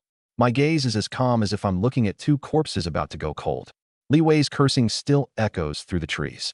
That line, ungrateful piece of trash, is like a buzzing fly, throwing itself uselessly against this dead silence. My eyes rest calmly on them, like I'm looking at two lifeless things. That utter disregard makes Li Wei feel like he threw a punch with everything he had and hit a wall of cotton. His chest is so tight it's about to burst. He's about to open his mouth again. A woo. A wolf's howl, splitting cloud and stone, erupts without warning from deep in the woods. The sound carries a physical psychic shock, like an invisible hammer slamming into everyone's mind. The three teammates behind Li Wei grunt in unison, faces going white, bodies swaying beyond their control. Even the S-rank berserker Li Wei and the healer Lin Qingya go dizzy, their very souls trembling at the howl. Only I don't move an inch. My mental stats, far beyond normal, on par with SSS-rank, leave me all but immune to this pressure. I lift my eyes slightly, past Li Wei's twisted face, and gaze deep into the grass. Silence. Dead silence. The wind stops. The insects go quiet. Even the sway of the leaves is put on pause. A cold, arrogant pressure, thick with the smell of blood, rolls in like a flood. Tap, tap, thud. Footsteps emerge from the shadows deep in the grass, steady and rhythmic. A giant wolf steps out, its body 7 or 8 times the size of an ordinary silver wolf. Its coat is silver white all over, seeming to flow with moonlight in the dappled shadows. Faint golden runes surface on its 4 claws and the center of its brow, fine arcs of electricity dancing across them. Those golden vertical pupils hold no bestial frenzy, only the cold gaze of something looking down on all living things. It just stands there, like the lord of this forest surveying his domain. One of Li Wei's teammates raises a comms device with a trembling hand and triggers a scan. The next second, a shrill scream tears through the air. Holy shit! A gold grade boss. It's the Silver Moon Wolf King. Silver Moon Wolf King LV.10, gold grade boss. HP, 184,000 ATK, 6,500 def, 3,680. Moonblade Dance. Summons high-speed spinning energy moon blades, indiscriminately slicing a fan-shaped area in front. Lightning Claw. Lightning gathers in its claws for a thunderbolt ambush, with a very high chance of inflicting paralysis. Sovereign's Roar. A roar laden with a sovereign's pressure, inflicting stun or fear. Description. A silver wolf mutation born bathing in moonlight, wielding partial control over lightning. The absolute overlord of this mid-layer of the deep woods. Staring at those hopeless stats on the panel, the teammate's legs have already started to shake. Yet once Li Wei's shock passes, his eyes burn instead with a feverish greed.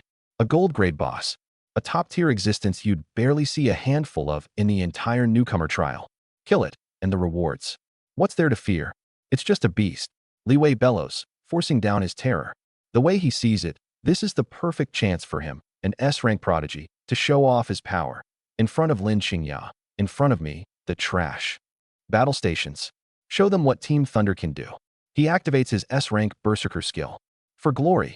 Corded muscles instantly split his sleeves, his skin flushing red, a violent aura surging out of him. He grips his axe in both hands, plants a foot, and rockets toward the Silver Moon Wolf King like a cannon shell. Qingya, get ready to buff me. His roar is full of confidence. But the Silver Moon Wolf King only spares him a cold glance, like watching an ant that doesn't know it's about to die. Facing the massive axe crashing down on it, the wolf doesn't so much as dodge. Clang. Metal shrieks against metal. Li Wei feels like his axe has struck an indestructible block of divine iron. An unmatched recoil surges wildly back up the axe handle. Crack. -2. A pathetic sliver of force damage. The flesh of his palm splits open under the force, blood streaming, and his entire arm goes numb in an instant. The axe flies from his grip and clatters onto the grass in the distance. And on the Wolf King's moonlit coat, there isn't even a white mark. The fervor and confidence on Li Wei's face freeze solid, leaving only shock and terror. Impossible. His all-out strike couldn't even break through its defense. The Silver Moon Wolf King seems enraged by this ant's insolence. It contemptuously raises its right claw, faint golden lightning flickering. Fast. Impossibly fast. A streak of silver lightning flashes through the air. -3,000. Splat. Li Wei spews blood and flies backward, his entire bronze-grade equipment nearly shattered. If not for that gear, plus dumping every class bonus into Constitution, he'd already have been ejected from the starting instance. The Wolf King strikes with another lightning claw. A teammate beside Li Wei doesn't even get out a cry before he's cut clean in two. -5,000. The instant his blood and organs burst out, a white light flashes, teleporting him out. Instant kill. The gap is too vast. There's no fighting this. Run. Run for it. The two remaining teammates' nerves snap on the spot. They scream, spin around, and flee. The Silver Moon Wolf King lifts its head proudly and opens its bloody maw. Swish. Swish. Two crescent-shaped blades of light rip through the air, catching up to the two fleeing backs in the blink of an eye. -5,000. -5,000. Two fountains of blood shoot skyward, two teleport flashes bursting right after. The whole thing is over in the space of a single breath. Qingya, heal me. Heal me now. Li Wei scrambles backward on all fours, shrieking in terror, trying to retrieve his axe. Lin Qingya has long since lost her composure. She raises her staff, chanting an incantation, and a ball of holy healing light gathers at its tip. +1,000. Against instant kill level damage, her paltry heal is a joke. In a flash, the once invincible Team Thunder is down to just the two of them. Back to back, Watching the silver moon wolf king pace toward them like the reaper itself, fear and despair drown them for the first time. S-rank talent? In front of a gold-grade boss, it's worth nothing. Li Wei's legs shake like they're filled with lead. Lin Qingya's forever pitiful face is now written with genuine terror as she collapses to the ground. Awoo! The Wolf King has clearly run out of patience. It kicks off its hind legs, its massive body leaping high, death-charged claws aimed straight down at their heads. We're finished. That's the last thought that flashes through both their minds at the same instant. At the critical moment, everything changes. Boom. The instant before the claws land, the ground in front of the two erupts without warning. Dozens of dark green roots as thick as a baby's arm shoot skyward. They don't touch Li Wei or Lin Qingya. Instead, they wrap around the Wolf King's limbs, waist, and torso with unbelievable speed and precision. Root bind. That earth-shattering pounce is jammed to a dead stop in midair. The Wolf King's body freezes in an eerie halt, less than half a meter from their faces. They can even smell the blood on its breath, feel the lightning on its claws scorching the air. Time seems to stand still. I stand calmly a short distance away. That earth-shaking move just now was, to me, no more than flicking ash off a cigarette. This is, Li Wei's lips tremble. He can't get a single word out straight. A D-rank class. How could it possibly control a gold-grade boss? I can't be bothered with their shock. The instant the roots seize the Wolf King, golden lines flash across my pupils. Weakness analysis. Several highlighted red zones on the Wolf King's body surface before my eyes at once. The forelimb joints, weakest in defense, destroy them and I cripple its mobility. The center of its brow, the core of its moonlight energy, break it from massive damage and throw its energy into chaos. All of it laid out crystal clear in my mind, like a textbook. Now, the Wolf King thrashes wildly, about to tear free of some of the roots. I move like the wind, stepping into attack range in a single stride. The swift shadow silver bow draws to full instantly. Gale step activates. The string snaps, and a silver light arrow tears through the air, striking straight for the most exposed weak point at the center of the Wolf King's brow. Splat. Minus 4,528. A crimson number, enough to make any newcomer despair, floats up from above the Wolf King's head. The first strike after Gale Step is a guaranteed crit, stacked with a weak point crit, damage maxed out. The Wolf King lets out an agonized howl, the golden runes on its brow suddenly dimming, its momentum stalling. Li Wei's all-out axe swing forced off 2 points. My casual arrow, for 1,500. This isn't a gap anymore. It's a chasm, the difference between a god and a mortal. Li Wei and Lin Qingya stare blankly at that number, feeling their entire worldview ground into powder. Awoo! The searing pain drives the Wolf King into a full frenzy. It erupts with all the moonlight energy in its body, snapping several roots by brute force, its blood-red eyes locked on me. Abandoning the two ants at its feet, it lunges at me with boundless killing intent. I immediately fall back, but my hands never stop, driving arrow after arrow into the weak points I've analyzed. Minus 424. Minus 452. Minus 438. The Wolf King is fast enough to leave afterimages streaking through the woods. But my footwork is even more ghostly. Riding on sky-high agility, I always stay just that thin margin ahead of it. One man and one beast, tearing through a chase across the forest. It surges after me in a frenzy, every claw strike crackling with lightning, plowing deep furrows into the ground. I retreat with ease out front, my silver bow like the reaper's scythe. Each snap of the string floats another number above the Wolf King's head. In 1 minute, its health bar visibly drops by nearly 10%. The two who just clawed their way back from death's door watch it all, clear as day. Insane. Is that even human? Li Wei's voice quakes. Damage through the roof, movement speed off the charts. Just as it closes the distance, the Wolf King's claws nearly graze my back.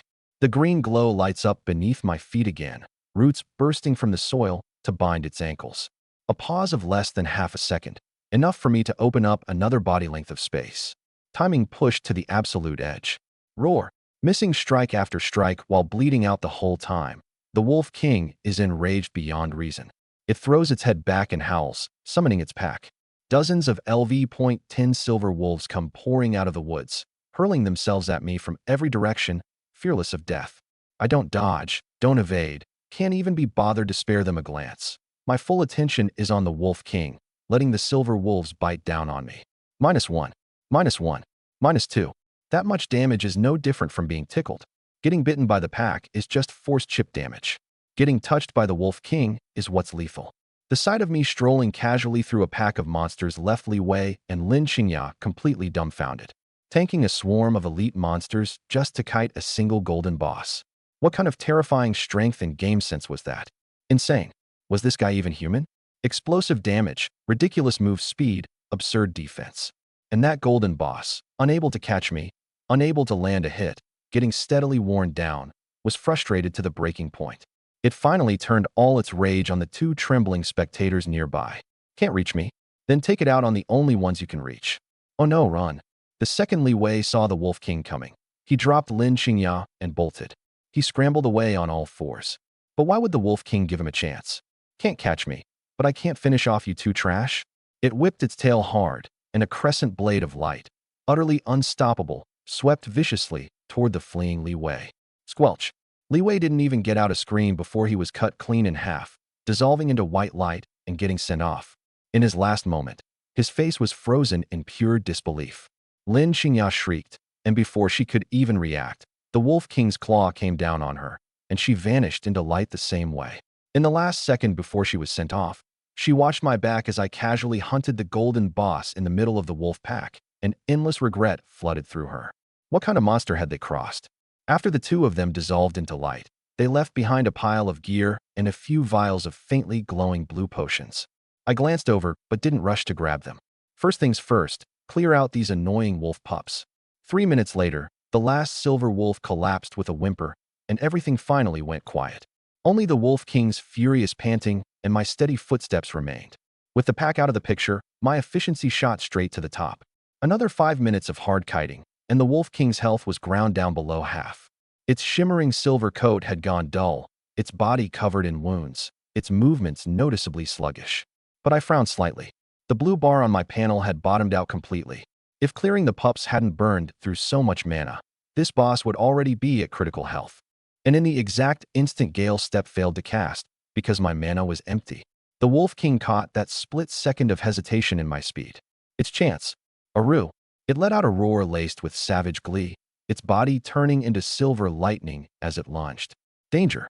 In that flash, my eyes locked onto the few blue potions not far away. Time to gamble. I rolled sideways, dodging the lethal pounce by a hair, and without stopping, sprinted at full speed toward that pile of loot. The Wolf King's strike missed, sending it into an even greater frenzy as it spun around and gave chase. I could feel the scorching, bloody wind at my back. A hair-raising slide tackle barely got me clear of its all-out lunge, and my right hand swept across the ground, snagging the mana potions clean. Gulp. I didn't look back. I threw one down my throat. As the cold liquid hit my stomach, my dried-up mana bar visibly surged back up. The power was back. Game over. A cold edge flashed in my eyes as I cast Gale Step again. My speed spiked. I opened up the distance, and I started the merciless kiting all over again.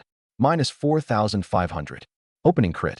5 minutes later, under the relentless root snares and wave after wave of weak point strikes, the Silver Moon Wolf King let out a wail of despair and defeat, its massive body crashing to the ground. I drew my bow to full and drove the final arrow, carrying every ounce of killing intent, into the bloody mess of its forehead. Minus 4,500. A huge lethal number floated up.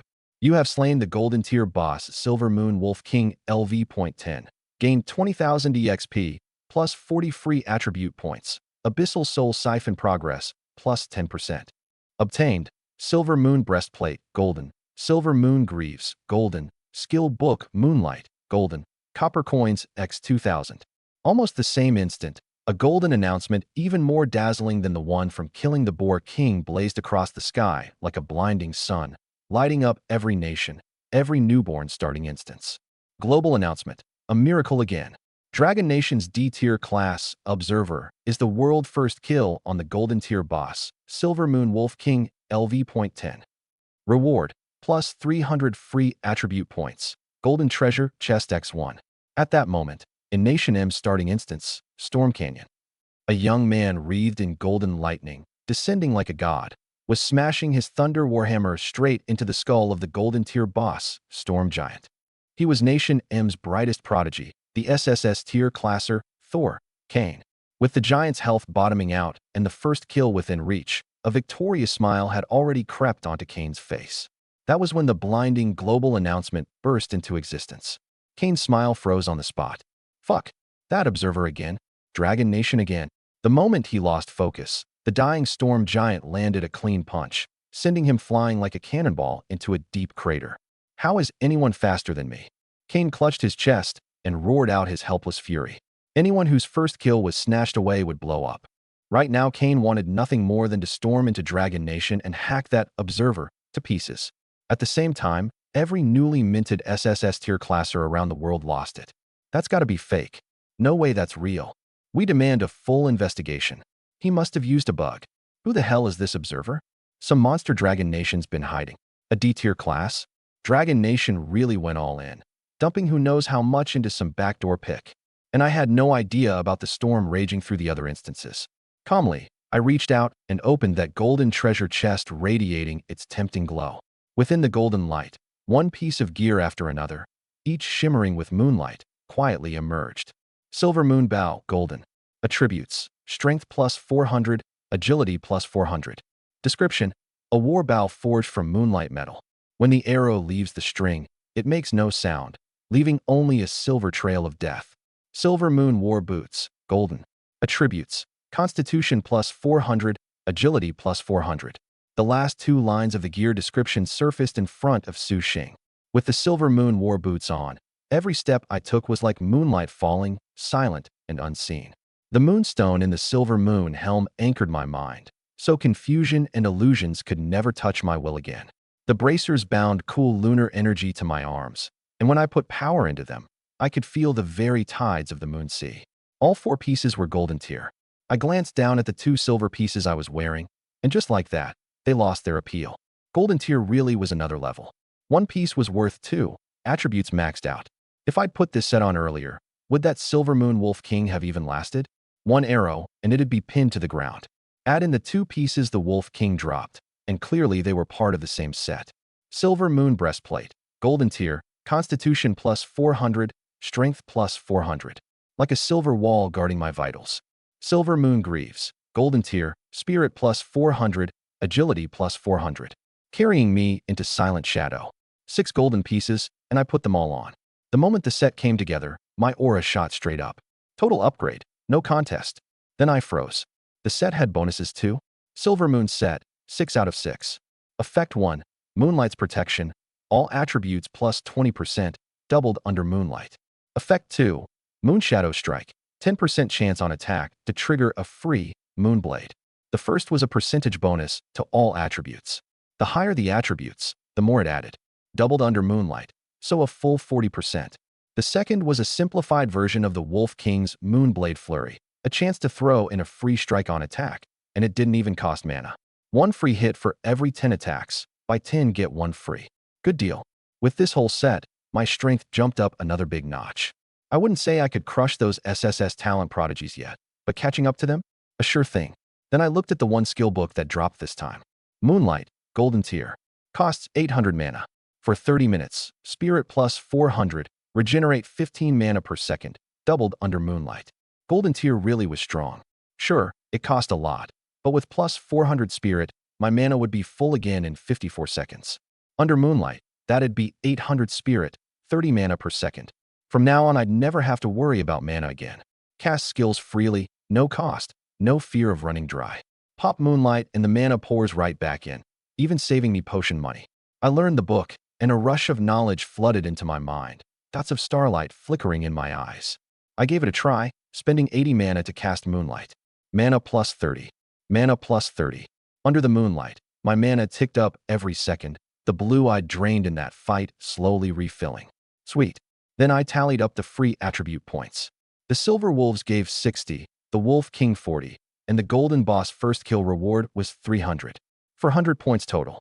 I glanced at my panel and, without overthinking it, dumped them all into strength. Agility had a cap on the speed boost, and Spirit was already plenty. That left Constitution and Strength. High Constitution meant high fault tolerance, letting me tank a few more hits at critical moments so enemies could only chip away at my health, and I really liked watching their stunned faces. High Strength meant even higher fault tolerance. 1 arrow and the enemy's dead before they get a chance to swing back. Isn't that fault tolerance maxed out? Su Xing. Class. Observer D tier. Level 10. Constitution 1337. Strength 1753. Agility 1330. Spirit 2165. Moonlight stack plus 800. Health 26740.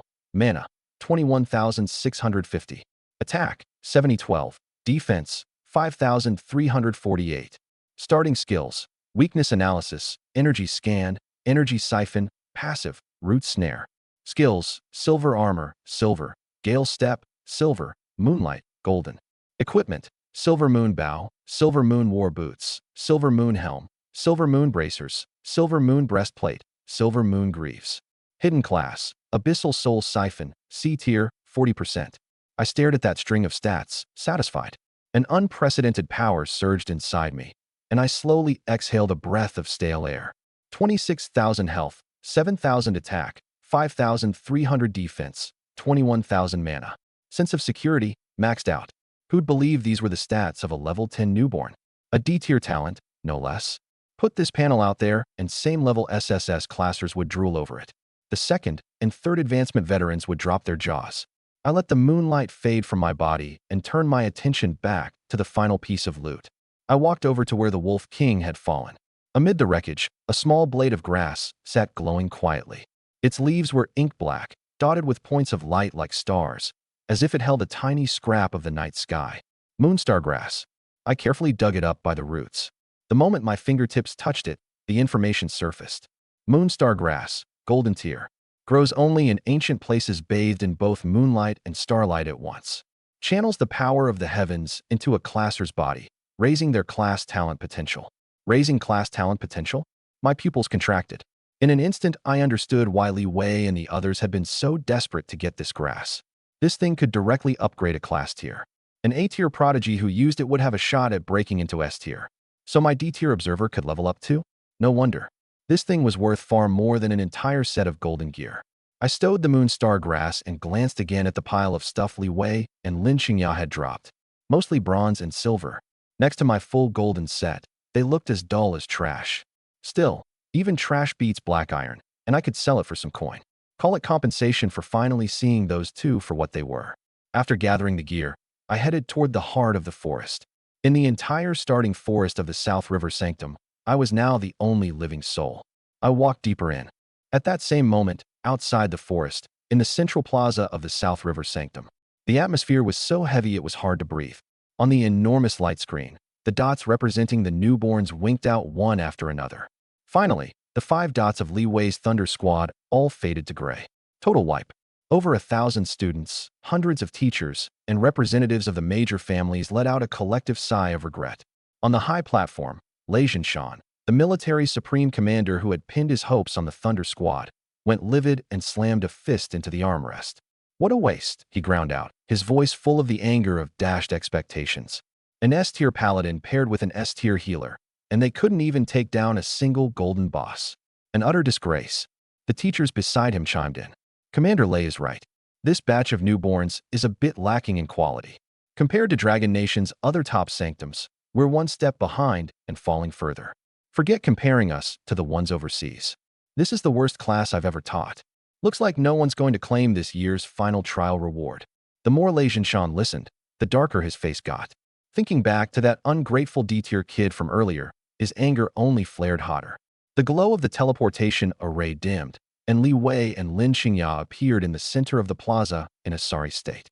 Li Wei's head was down, his expression dazed, as if all the strength had been drained out of him. That battle axe he'd been so proud of was nowhere to be seen. The pride of an S-tier berserker had been ground to dust in the face of absolute power, and even his Dao heart had cracked. What happened? How did the Thunder Squad get wiped out? Isn't Li Wei S-tier? They're South River's ace team. How'd they go down before even seeing the final boss? Look at their faces, like they've seen a ghost. The crowd buzzed with speculation, puzzled eyes sweeping over the two of them. Just then, a young teacher who'd been staring at the data panel bolted upright, glaring at the screen like he'd seen a ghost, his eyes round as saucers. He rubbed them hard, looked again, and shot to his feet, his voice sharp and stammering with shock. Wait. In there. There's still someone in there. That shout rang out especially jarring across the silent plaza. Lei Zhinshan frowned impatiently. Who else? Aren't they all? The words cut off mid-sentence. Every eye in the place followed the teacher's trembling finger to the giant leaderboard in the center. The board, which had been all dull and gray, suddenly lit up, blazing with golden light. One name, in an utterly unmatched fashion, dropped straight into first place. Rank 1. Su Xing, level 10 max. The entire plaza went dead silent in an instant. Everyone looked like they'd been grabbed by the throat, staring blankly at that name, their minds gone completely empty. Su Xing? Which Su Xing? That double D tier talent trash, Su Xing? Impossible. Before they could snap out of it, a row of golden kill records on the right side of the board detonated one after another like heavy bombs. Kill records. Tusked Boar King, Silver Tier Boss. Silver Moon Wolf King, Golden Tier Boss. Hiss. Sharp intakes of breath rippled through the crowd. Rank 1 could still be chalked up to playing it safe, to luck. But these two crystal-clear boss first kills? How do you explain those? That was the golden boss that had wiped out an S-tier elite squad. Explosive combat power. The whole plaza felt utterly dead. On the high platform, the regret and fury on Lei Zhinshan's face slowly froze, cracked, turned to blank shock, and finally settled into a liver-colored shade tangled with confusion, astonishment, and shame. The things he'd said cursing Su Xing not long ago now turned into invisible slaps, whistling through the air, backhand after backhand, striking hard across his face. Double D-tier talent, worthless idiot. A disgrace to the South River Sanctum. The sting burned. An S-rank genius squad crashes out in disgrace. A double D-rank nobody climbs to the top of the leaderboard, cutting down two major bosses back-to-back. The sheer absurdity of the contrast short-circuited everyone's brains. Li Wei, Lin Qingya, was your S-rank a fake? How could you lose to a D-rank?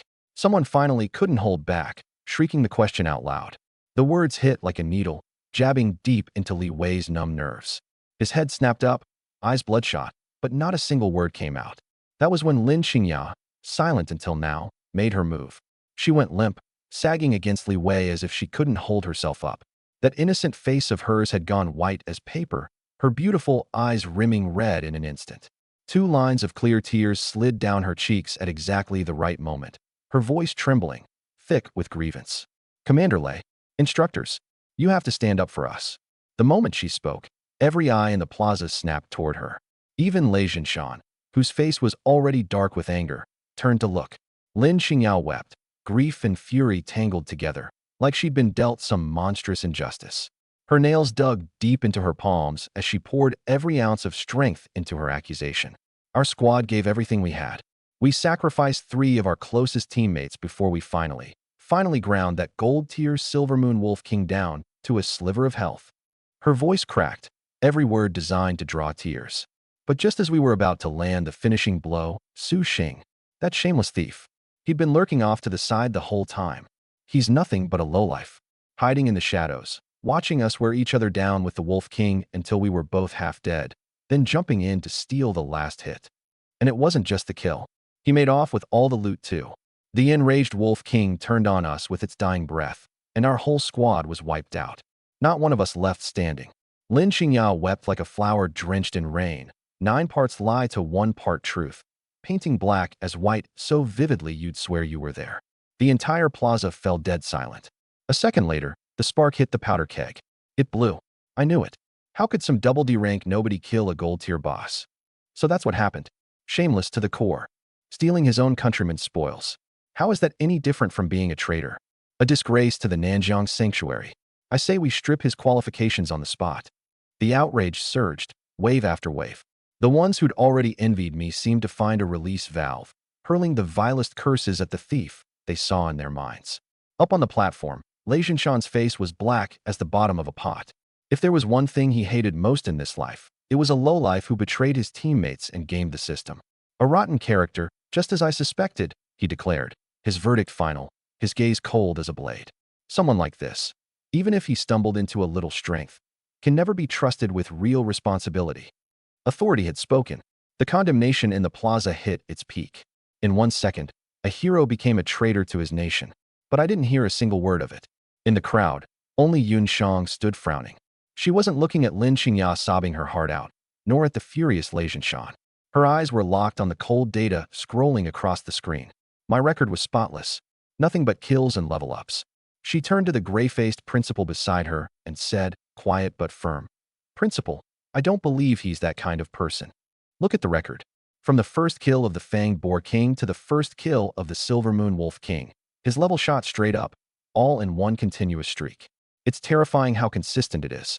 He's been hunting high-tier monsters nonstop. He didn't have time to lurk on the sidelines picking up scraps." Her voice was too soft, drowned out by the fever pitch of the cursing. No one listened.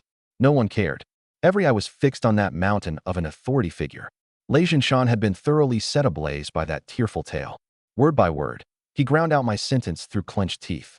"I hereby revoke Su Xing's trial qualifications, effective immediately. The moment he's forcibly ejected, he is to be taken into custody and thoroughly investigated." The verdict never finished. Boom! An indescribable roar exploded out of the screen without warning. The whole display flickered violently. The dim, gray image of the secret realm twisted and tore apart in an instant, swallowed whole by a thick, viscous blood red. A cold, mechanical voice, like a divine decree, rang out across every sanctuary on the planet. Global announcement. Anomaly detected in initial trial data. Final stage opening ahead of schedule. Trial mode changed to Purge Stormed. All survivors stay alive to the end of the Purge Storm. The final victor will receive the ultimate reward. The whole plaza froze. Lei Jinshan's verdict caught in his throat, his face shifting from dark rage to sheer shock. The next second, the blood-red screen sharpened into focus, and the crowd broke into a chorus of gleeful, malicious gasps.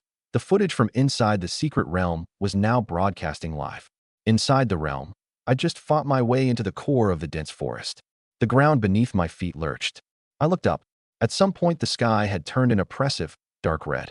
Then the monster corpses all around me, the ones that should have vanished long ago, began to mutate. Black mist rose from the remains, congealing back into flesh and blood. Fang boars, silver wolves, even the Fang Boar King and the Silver Moon Wolf King I'd cut down with my own hands rose slowly to their feet within the black mist. 2 points of crimson ignited in their hollow eye sockets. Their levels all jumped in unison to LV.10, and snarling, they closed in on me from every direction, boxing me in tight. I only learned later that in that moment, one of Li Wei's lackeys was pointing at the screen and howling with laughter. "Ha ha! Payback! This is karma. Swarmed by every monster on the map. Let's see how this traitor dies." Divine punishment. Li Wei and Lin Qingyao exchanged a glance, their eyes brimming with vicious delight. Lei Jinshan gave a cold snort, waiting to watch this lowlife make a fool of himself in his final moments. Too bad. I let them down. There wasn't a trace of panic on my face. I just frowned. The feeling wasn't like facing death. It was more like heading home for dinner and finding a swarm of pushy salesmen blocking the doorway. TCH. I forced the sound out through my teeth and pulled the golden longbow off my back, moonlight flowing across its surface. "What a pain," I muttered. "Won't even let a guy catch his breath." Roar.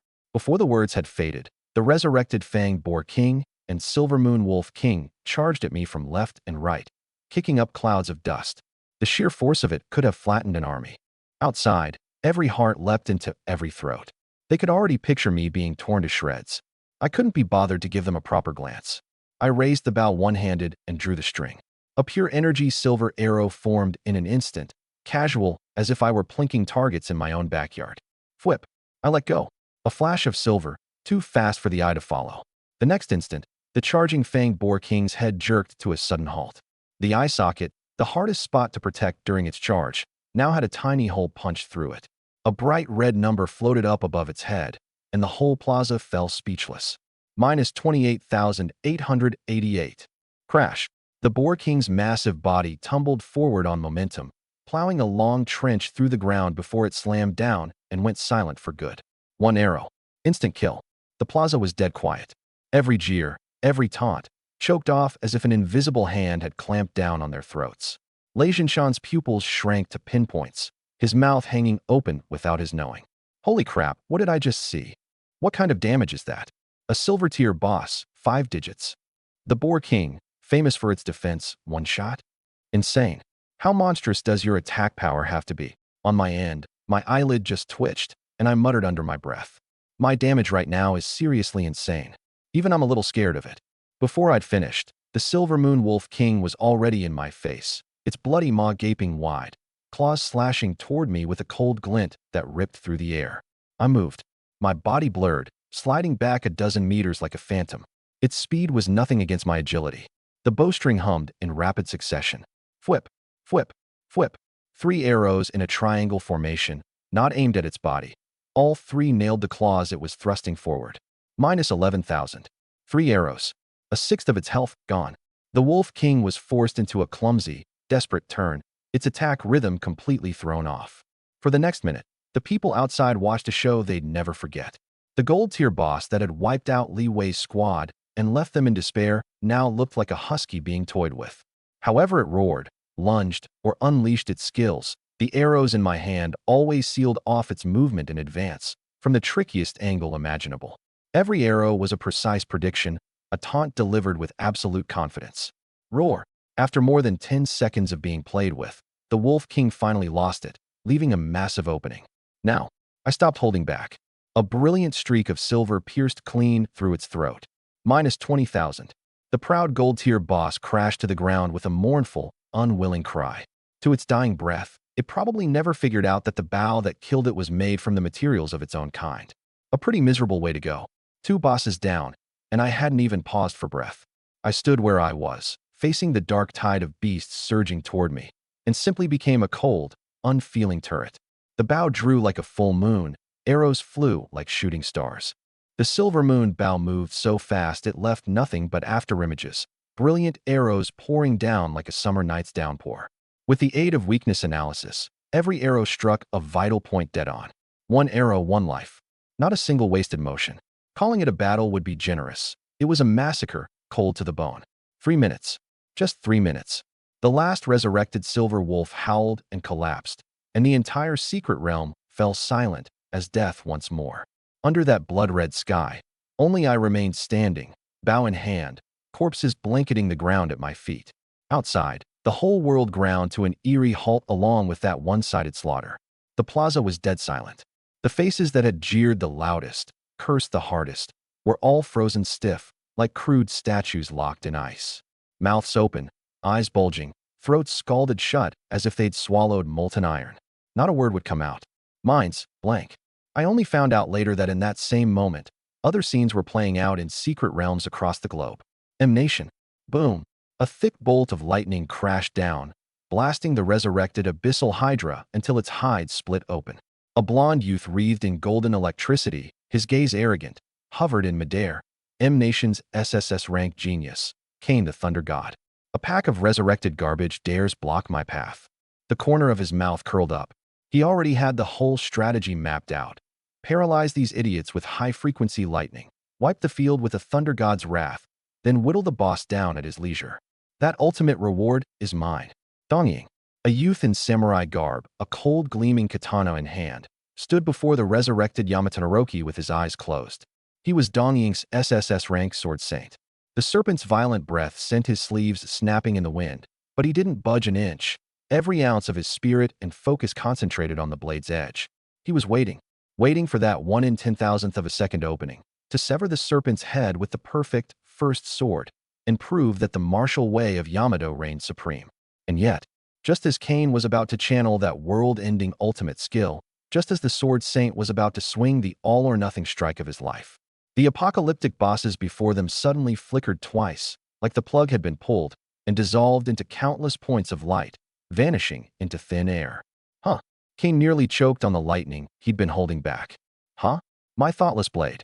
The sword saint's eyes snapped open, his face blank with confusion. The next second, a gentle white light wrapped around them, forcing a teleport. FWSH. The light flashed, and geniuses being teleported all over the globe returned to their respective plazas, faces frozen in bewilderment. What's going on? Did the system bug out? What the hell? I dropped my pants for this. The trial is just over? Like that. And just as the whole world buzzed with confusion, chaos everywhere, the sky changed. A golden leaderboard, spanning the entire dome of the planet, unfurled slowly, sacred and majestic. Every soul held their breath without meaning to. No dense list of rankings. Not a single flowery word. Just 3 lines, so short they were suffocating. Final trial concluded. Soul Victor, Dragon Nation Class, Observer. Rewards distributed. Boom. The entire world, in that instant, was struck utterly speechless. Dragon Nation. Nanjiang Sanctuary Plaza. Dead silence. Silence like a graveyard. I quietly took in the sensation of that Genesis divine core shard set between my brows, a sense of completeness welling up from the depths of my soul.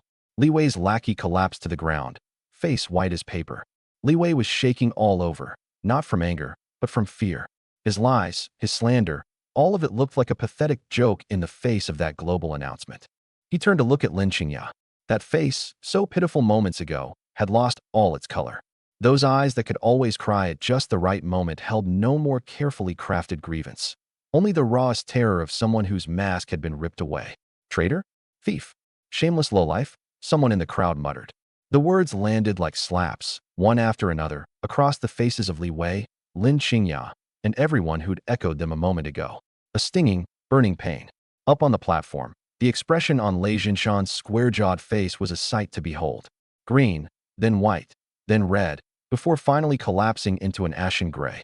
The judgment he'd prided himself on, the authority he'd been so certain of, shattered to pieces against this iron-hard fact. He swayed, nearly losing his footing. Out of the dead silence, a shrill, cracking scream tore through the air. It's a bug. He must have exploited a bug. Everyone turned. Li Wei looked half-crazed, eyes bloodshot, pointing at me on the screen and screaming. You've all been fooled by him.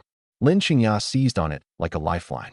Her head snapped up, that pale face piling on a sickly grief once more, the tears bursting their dam again, her voice more piercing than ever before. Commander Lei, instructors, can't you see it? She pointed at the screen. Those things in the final trial were all resurrected monsters. Resurrected. They weren't real bosses at all. They were hollow shells spawned by a system bug, not even a tenth of their real strength, which is the only reason he could pick them off so easily. He's not winning on skill. He's cheating. He tricked the entire system.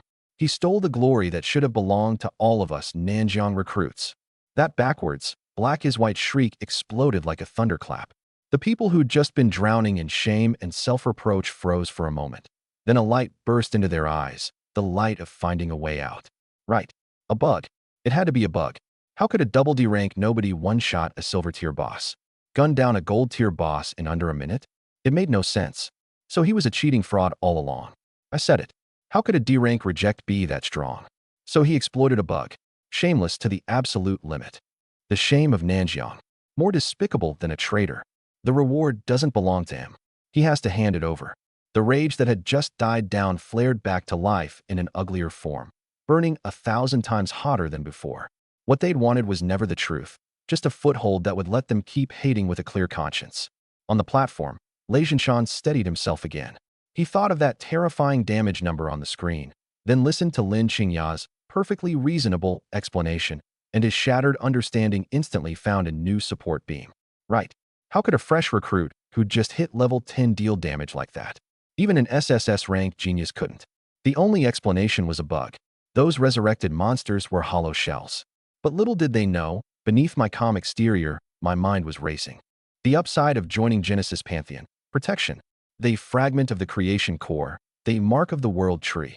If word about either one got out, I'd become the top bounty target for every assassin on the planet. Having just claimed the final reward, I was almost certainly already being watched. On my own, I wouldn't get anywhere. Genesis Pantheon was the perfect umbrella. Then there were the resources. Unlimited backing up through the 6th transition. That would save me countless hours of grinding and let me pour everything into getting stronger. There were downsides too. Constraints. Joining an organization meant giving up some freedom, and past the 6th transition, I'd be tied to the guild's interests. And the unknown. I had no idea why Genesis Pantheon cared so much about an observer. Could be an opportunity. Could be a trap. Freedom is precious, sure. But only if you can stay alive, and only if you can get strong fast enough to fear nothing. The answer was obvious. I lifted my head, met Shadowkill's expectant gaze, and instead of agreeing outright, I asked one last question to confirm. A guild member's personal fortune, dungeon rewards, say, the guild won't interfere with that, will it? Shadowkill's eyes narrowed. Then he burst out laughing, approval practically spilling out of him. Of course not. Genesis Pantheon's rule is simple. What a member earns belongs to that member. We never covet anyone's fortune. What we invest in is always the person. Our goals are aligned. We're all here to become gods. That's why Genesis Pantheon was founded in the first place. With a clear answer in hand, I nodded without hesitation. Good. I'm in. In that instant, Shadowkill, who'd been unshakably composed this whole time, visibly relaxed his shoulders and let out a long breath, like he'd finally wrapped up something monumental. That tiny gesture sent a jolt through Lei Jinshan in the distance. He realized, with dawning horror, that the entire Nanjiang sanctuary might have completely misjudged my value from the very start. I wasn't some disposable D-rank piece of trash. I was a treasure so valuable that a behemoth like Genesis Pantheon had sent a 7th transition powerhouse in person to carefully escort me home. I couldn't be bothered with everyone's shock. Now that I'd decided, I laid out my first request immediately. I'm currently maxed out at 1st transition and urgently need to complete my 2nd transition quest. Can the guild provide the resources and help? What a bottomless pit. Barely agreed to join and already grabbing for more. Li Wei sneered sourly from the crowd, but Shadowkill slapped his thigh and let out a hearty laugh. Ha. Of course. A mere 2nd transition quest. Why bother with the guild's tedious procedures? I'll cover this one personally. Consider it a welcome gift, my young friend. Dead silence fell over the whole place. The people who'd been yapping a second ago were suddenly like ducks with their throats squeezed shut, mouths hanging open, unable to get out a single word. The 2nd transition, something that was insurmountable for them, something they'd have to mobilize their entire families to prepare for, was, in his words, just a welcome gift he was tossing out casually. The gulf between people got ripped open, raw and bloody, in that moment. Before the words had even faded, Shadowkill did something that nearly made everyone's eyeballs pop out. He casually swiped one hand across the sky. Ryup. Space tore open like flimsy cloth, a pitch-black, bottomless rift wrenched right into existence. An instant later, a screech that split clouds and shattered stone, like it came from the primordial age, exploded out of the rift. The next second, a monstrous beast with a wingspan over 100 meters, its body black as ink, every feather gleaming with the cold sheen of dark iron, poked its proud head out of the rift. The sky-soaring rock of the 9 heavens. The pressure of an SSS-rank beast swept across the plaza like a physical tide. Every freshman, even the S-rank prodigies, went weak in the legs under that pressure, faces drained of color as they collapsed to their knees.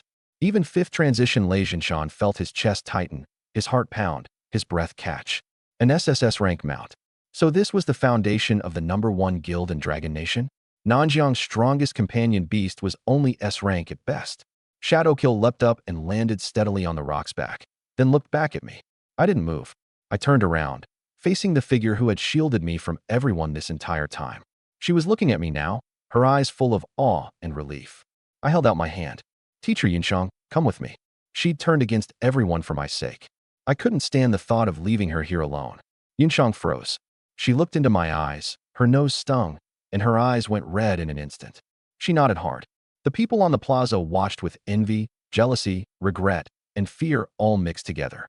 Right under their noses, I took Yunshang and climbed onto that legendary mount.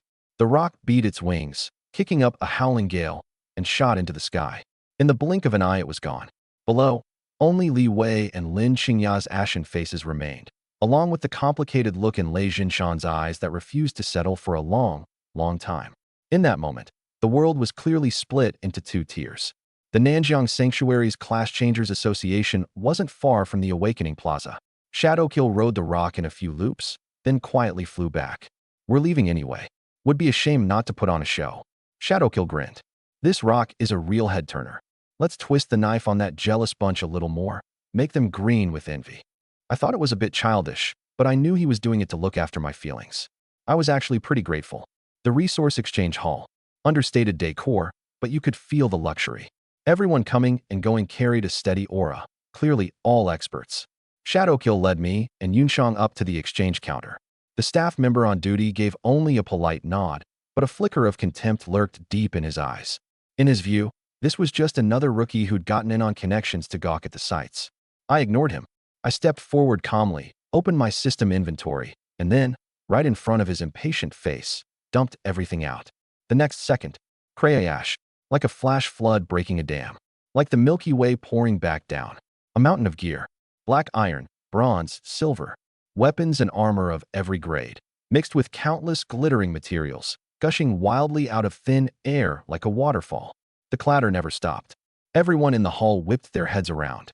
In the span of a few breaths, a dazzling little mountain of gear, shimmering with color, blinding to look at, had piled up on that hard alloy counter.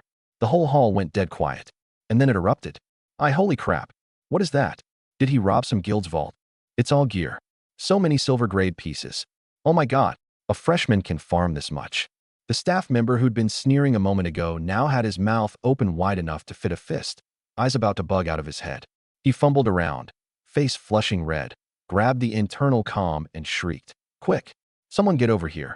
Counter 3. Inventory count. Emergency backup. Yunshang covered her mouth beside me, her beautiful eyes full of disbelief, and blurted out the soul-searching question.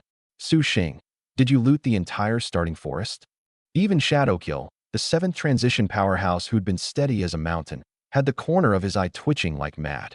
On the surface, he stayed unreadable, but I could tell his mind was reeling.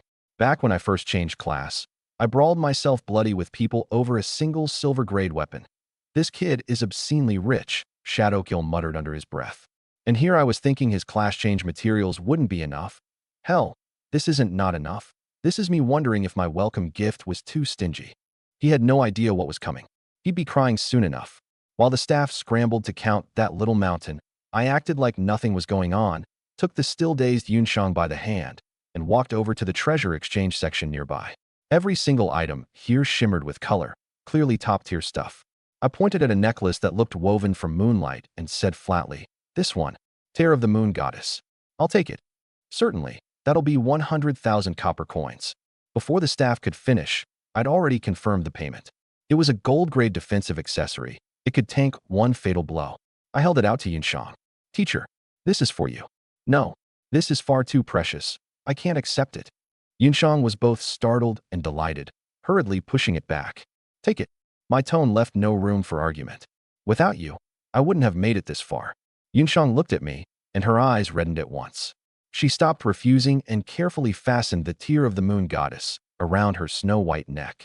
Not far off, Shadowkill nodded to himself, thinking a little more highly of me. The gear was counted soon enough, and an astronomical sum of copper coins landed in my account. Shadowkill made good on his promise too, handing me a second transition scroll that gave off a faint spatial ripple. I took it and, without a word, crushed it on the spot.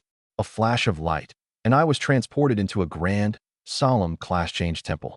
At the center of the temple stood a massive statue of the class change goddess, eyes lowered, holy and merciful. A gentle starlight descended from the statue and enveloped me. Second transition quest activated. The quest panel unfolded before me. Phase 1. Reach level 10, October 10th. Maxed at first transition, cleared that long ago. Let's see what Phase 2 wanted. When I looked, I froze. Phase 2. Submit the following 10 gold-grade materials to prove your potential. 0 out of 10. 1. Gold-grade Dragon Beasts Reverse Scale X1. 2. Gold-grade Deep-Sea Devil Lotuses Intact Tentacle X1. 3. Gold-grade Storm Giant's Heart X1. 4. Gold-grade Fragment of a Star Core X1. 5. Gold-grade. A long list of rare gold-grade materials I'd never even heard of. The names alone made my scalp tingle, laid out plainly on the panel. A D-rank observer, and the second transition demands this much? I'd killed a gold-grade boss, and, with the first kill reward, only managed to scrape together a single set of gold gear. If I didn't have a big shot like Shadowkill helping out, where the hell was I supposed to find this many gold-grade materials? Then again, it made sense. The observer talent might be rated D-rank, but it was nothing short of SSS-rank in practice. A flash of light, and I was back in the exchange hall. I shared the quest panel with them. Hiss! Yunshang sucked in a sharp breath and cried out. How is this possible? An SSS-rank class only needs 3 gold materials for its second transition, and just 1 of each.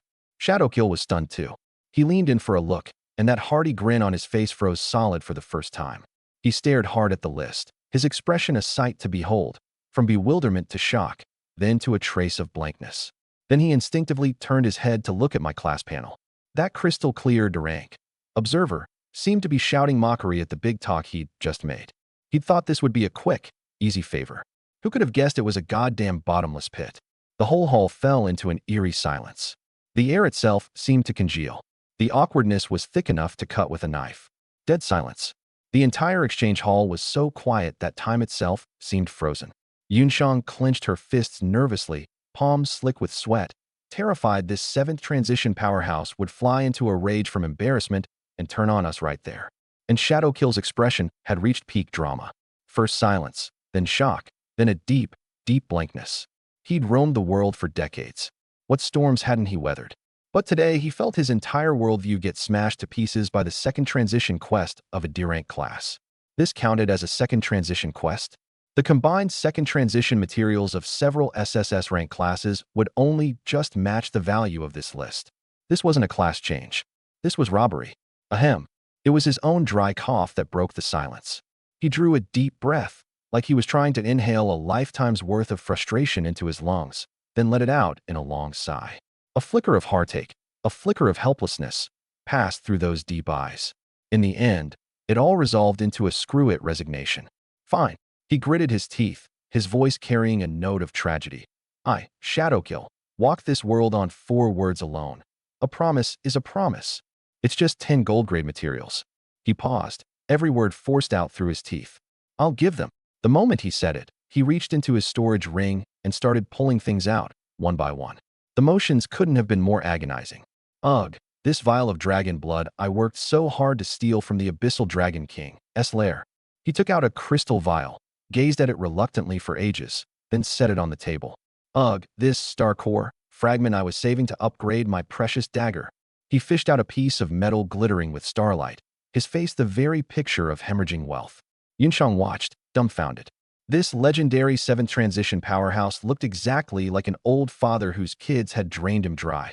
Muttering under his breath while, wincing with every one, he assembled all 10 gold-grade materials. That pile alone was enough to cripple any small guild. By the time he slapped the last one on the table, the man looked utterly wrung out. Take them. Go change your class. He barked at me, thoroughly irritated. I could tell his heart was bleeding. It was only because he'd promised to cover just my second transition. Otherwise, it would have hurt even more. I returned to the class change temple and submitted the materials. Phase 2. Submit the following 10 gold-grade materials to prove your potential. October 10th. Phase 2 complete. In an instant, the entire class change temple blazed with radiant light. Starlight 100 times more brilliant than any before converged into a thick pillar of light reaching to the heavens, and it slammed down over me. A vast power like nothing I'd ever felt, sourced from the very origin of the world, surged wildly into my eyes. Searing pain hit, like my eyeballs were being completely melted down and reforged all over again. A cascade of system prompts flooded my mind like a downpour. The most crucial one among them left me utterly stunned in place. Warning: unknown class evolution path detected. Class system performing data correction. Congratulations.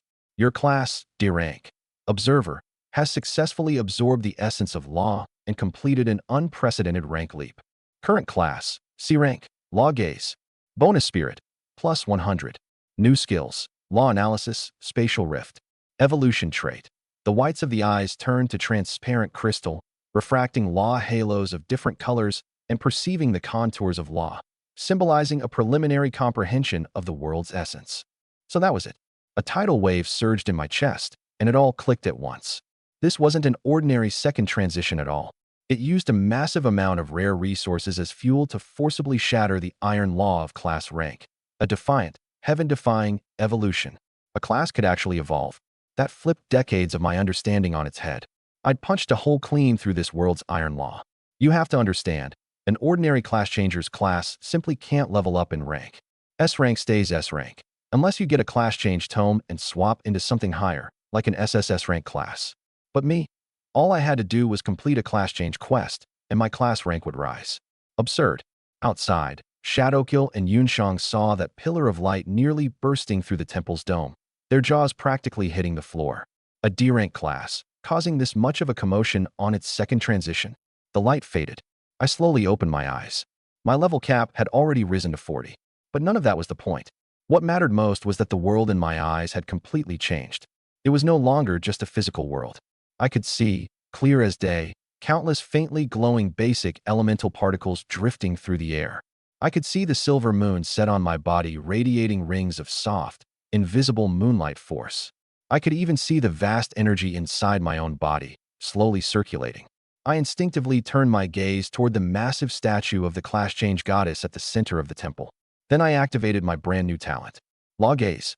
In an instant, The statue's hard stone shell turned illusory and transparent before my eyes. My vision seemed to pierce through the barrier between matter and reality, entering a sacred space woven from light and law. And there I saw it, a faint, flickering, perfect female form, interwoven from the pure laws of fate and fortune. She was divine, majestic, yet radiated an ultimate temptation that sprang from the very source of life itself. Just as I lost myself a little in the sight, even instinctively wanting to see a bit more clearly, a grand, majestic thought, tinged with a hint of embarrassed anger, slammed into the sea of my consciousness like a thunderbolt from the heavens. Interesting mortal, your eyes can actually pierce through the planar barrier and gaze directly upon my true form. The next second, a system prompt that made my heart skip a beat exploded in my mind. You have spied upon the secret of the goddess of fortune. As the first mortal to dare gaze directly upon her, you have sparked her intense curiosity and approval. You have obtained a gift from the goddess of fortune, a divine, unique skill, fortune draw. Fortune draw, divine, unique. Once per day, you may draw the day's fortune. Fortunes are ranked: small blessing, medium blessing, great blessing, crowning luck, and auspicious ascendance. For 24 hours, you are granted an absolute luck bonus that no power can exempt or nullify. I, Su Xing, froze right where I stood. A divine skill. A divine, unique skill. I stared at that line of text, reading it over and over, chewing through it word by word. 1 draw per day. The lowest fortune is small blessing. I got it. This meant that from today on, the words bad luck were completely deleted from my life. From now on, I would only have good luck, better luck, explosively good luck, and luck so good it took off. Attack skills, defense skills, all of them had to step aside in front of this thing. Use fortune draw. A fortune stick cylinder, forged from bronze mixed with starlight, materialized in my mind out of thin air, packed full of bamboo sticks I couldn't quite make out. It shook violently, and the next second, a stick blazing with golden light shot out. 2 golden characters were branded onto it: Great Blessing. The stick dissolved into a warm current that flowed into every limb and every fiber of my being. No strength increase, no stat surge, but the entire world changed in my eyes. The air was fresher, the light softer, and a feeling of being cherished by the whole world welled up inside me. I even had a hunch. If I walked out the door and took a couple of steps right now, I could pick up a wallet stuffed with cash off the side of the road. I exited the Class Change Temple. Congratulations, Su Xing. Yin Shang came up to greet me. She couldn't put her finger on it, but she just felt that the aura around me was several times stronger than before, those eyes of mine like they held the stars. I nodded, casually activating my newly acquired class talent, Law Gaze, and glanced at Yingsha beside me. In an instant, the world flipped over once again. Yingsha's ordinary human shell vanished. What I saw was a humanoid star condensed from utterly terrifying energy, its core encircled by chains of immortal law that coiled and slowly rotated like divine dragons, each rotation seeming to tug at the pulse of heaven and earth. So this was the essence of a 7th-tier expert? But just as I was absorbed in the sight, Yingsha, who had been smiling and nodding at Yinshang, playing the part of a kindly elder, suddenly went rigid. Kid, he whipped his head around, his eyes locking onto me like a hawk's. Just now, what did you do? My heart tightened.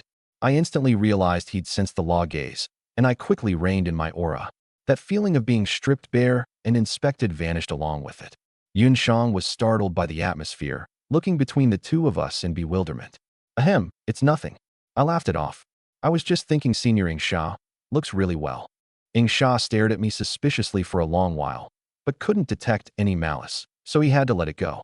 Still, I could tell his assessment of me had quietly jumped from top-tier genius to monster I can't see through. Let's go. He gave a dry cough to smooth things over. Both your second class changes are done. Let me take you two to the trading hall and broaden your horizons.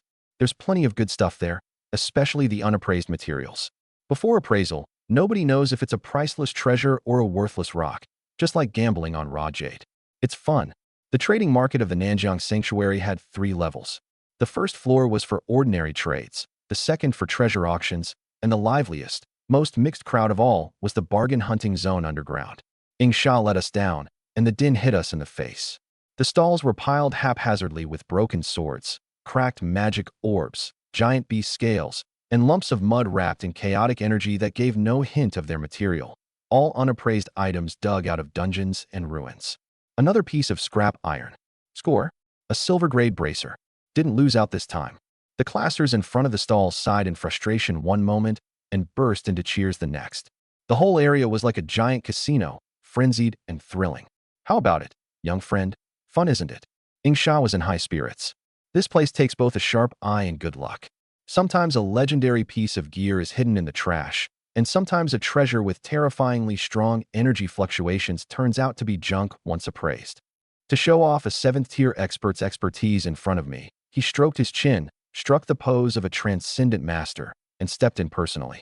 He picked up a plain, unremarkable beast claw covered in scratches from a heap of trash, closed his eyes, and tapped it lightly with his fingers, sensing carefully.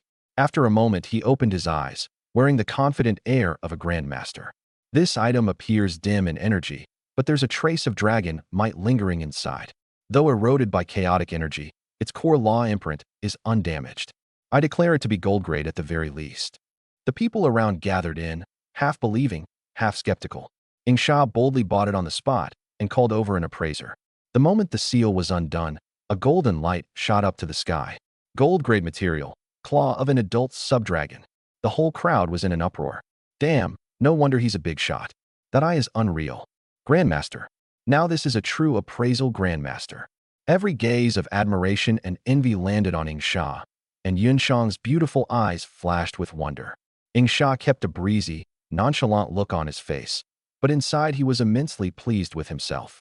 But when he turned to catch my expression of shock and admiration, he found I wasn't even looking at him. I was crouched in a corner in front of a stall piled with genuine junk, rusty scrap and scrap metal, poking around here and there. Ingsha frowned. How could he know that the world in my eyes was a completely different thing from theirs? Under the dual boost of law gaze and great blessing, all this junk that looked like a chaotic mess to everyone else revealed its true form to me. 99% of it was shrouded in a thick gray fog, marking it as worthless. Only a scarce few pieces glowed. A palm-sized scale, mixed into the gravel, blazed with dazzling gold light. A rusty, half-broken sword shone with the same golden radiance. But what set my heart pounding most was a broken helmet wrapped in thick mud, only one corner exposed. That thing glowed like a tiny sun, giving off a purple gold light, far surpassing gold grade. Platinum grade. What I had to do was simple. Pick out all the glowing ones. I casually swept my hand and pushed those few pieces of junk in front of me, then said to the stall owner, who was wearing a sly grin and treating me like a clueless novice, "These, I'll take them all." The owner was secretly thrilled. His eyes darted around, and he quickly named what he considered a dirt cheap, killing it price, 800 copper coins. The people around whispered among themselves, thinking this young man must be an idiot, deliberately picking out the junk nobody else wanted. Even Ingsha was a little dumbfounded, genuinely unable to see anything special about these pieces. After I paid, I flashed Ingsha a grin. "Senior Ingsha, mind if I borrow your appraiser?" The appraisal began. Amid a sea of gazes ready to enjoy the show and mock, the appraiser picked up the first item, that scale. SSS-rank. The seal broke, and golden light shot to the sky. Gold-grade material. Reverse scale of an adult fire dragon. Value 150,000. What? The sly grin on the owner's face froze instantly. The mockery around us cut off abruptly. The appraiser's hands began to tremble as he picked up the second item, the broken sword. Another burst of golden light. Gold-grade weapon. Damaged the ancient paladin's sword of condemnation. Value 200,000. And another gold grade. The owner's face started to turn green. The crowd fell utterly silent, leaving only the sound of sharp intakes of breath. Holy hell, stuff nobody would look twice at. And he pulls out 2 gold grades. He's gambling with his life here. Fake, it's definitely fake. Ingsha's mouth had already fallen open unconsciously. Everyone's eyes locked onto the final item, that mud-wrapped broken helmet. The appraiser, with trembling hands, poured every ounce of focus in his life into slowly undoing the seal. Boom! An aura far beyond gold grade, noble, majestic, as if descending from above the starry sky, burst forth violently. A pillar of platinum light, dazzling to the extreme, transformed into a dragon of light and shot straight into the heavens. Platinum grade. It's platinum grade equipment. The appraiser roared out the most shocking result of his life with everything he had. Platinum grade crown. Crown of the Starry Vault. Value 1,200,000. Thud. The stall owner's vision went black, his legs gave out, and he keeled over stiff as a board, foaming at the mouth. Ingsha and Yunshang were utterly petrified, their minds gone blank. casually picking up a few pieces of junk, and he actually pulls out a piece of platinum-grade equipment? Was he even human? That soaring pillar of platinum light, like a sacred scepter, came crashing down hard on the crown of every head in the bargain zone. The whole world seemed muted, time frozen. Some had their mouths gaping in an O shape. Some had eyes bulging like bells. Some dropped what they were holding without even noticing. Platinum grade. After who knows how long, someone finally squeezed out those two words in a trembling, dreamlike voice. Then, the dead silent square exploded like a keg of gunpowder set off. Good heavens. First time in my life I've ever seen platinum-grade equipment. Worth $1,200,000? I couldn't afford it even if I sold myself. He pulled it out of a pile of junk. No way. A miracle. This is a damn miracle. Who is this kid? He's not human, he's a god. He's got the eye of God. Countless gazes mixed with awe, fear, greed, and frenzy locked onto me at the center of the storm, like physical spotlights. And I simply walked over calmly and gave the unconscious stall owner an extra kick. Then, under everyone's watch, I set aside the fire dragon's reverse scale and the sword of condemnation, keeping only the radiant crown of the starry vault. I couldn't be bothered to check its stats. These two I'm selling. I looked at Ing Sha and Yun Shang, still standing there petrified, and said calmly. The words had barely left my mouth when a plump, richly dressed middle-aged man, decked out in magical trinkets and unmistakably a big merchant, came scrambling over, an utterly fawning smile plastered on his face. Young no? Master, sir. Our Tianbao pavilion will take these two gold-grade treasures of yours. 350,000. I'll pay 350,000. No, 360,000. I didn't so much as furrow my brow, and simply chose to make the trade. Ding. The wealth figure slammed into my account, a sum ordinary people wouldn't dare dream of in a lifetime. Going from penniless to overnight riches was nothing more than a small matter to me. The calmer I stayed, the redder the eyes of the classers around me grew. The contrast was downright glaring. The storm kicked up by the platinum radiance swept across the entire main city of the Nanjiang Sanctuary at an incredible speed. Word of it reached the ears of Li Wei and Lin Qingya as well. They had just scraped together enough money and were planning to try their luck at the entrance of a high-level dungeon. What? Impossible. Li Wei's first reaction was to roar. He's a double D trash. How could he possibly pull out platinum-grade equipment? Rumors. It's all rumors. But as the details spread more and more vividly, their disbelief quickly turned into jealousy and greed, that fire practically burning out of their eye sockets. Luck. It has to be just luck. Lin Qingya bit down hard on her lip, gripping Li Wei's hand, her voice shrill and piercing. Li Wei, listen to me. If a D-grade trash can strike it rich on sheer dumb luck, then what about us? We're S-grade geniuses. We're the protagonists of this era, blessed by destiny. How could our luck possibly be worse than his? This is our chance to turn things around. What belongs to us? I'll grab it all back, principal and interest. This stupid yet tempting logic struck right at Li Wei's heart, twisted as it was by jealousy. Right. If he's lucky, we're even luckier. If he can do it, we definitely can too. The two of them emptied out every last bit of their savings and stormed off, furious, toward that already packed underground bargain zone. Shoving through the crowd to the stall, they realized it had already become the focal point of the entire market. Everyone wore a face ready for a show, waiting for the next good scene. Under the gaze of the masses, Li Wei and Lin Qingya held their heads high and began putting on airs, making a show of picking through the goods. One moment picking up a rock to sense its energy, the next grabbing a bone to examine its grain, mimicking that Grandmaster Ing Sha had shown in the rumors.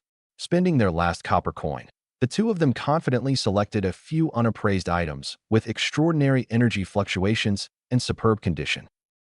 Just watch, Li Wei loudly announced to those around him. What we pull out is definitely going to beat that cheating trash. Amid a chorus of jeers and gazes waiting for a laugh, the appraiser got to work listlessly. The first item, the rock Li Wei declared to contain the essence of the earth. A flash of gray light. No grade. An ordinary rock of no value whatsoever. The first burst of stifled giggles rose from the crowd. The second item, the bone Lin Qingya insisted held the lingering aura of an ancient savage beast. Gray light again. No grade. The leg bone of a wild boar. PFFFFFT, ha! The roars of laughter could no longer be held back, drowning the two of them like a tide. Their faces instantly flushed the color of pig liver. Refusing to accept defeat, they shoved their final item, the one they'd staked their entire fortune on, an unappraised treasure chest, hard in front of the appraiser. Open it. Open it for me. Li Wei roared. There's definitely gold-grade equipment inside. Under the whole crowd's mocking gaze, the appraiser undid the seal. No golden light, no white light. Just a pop.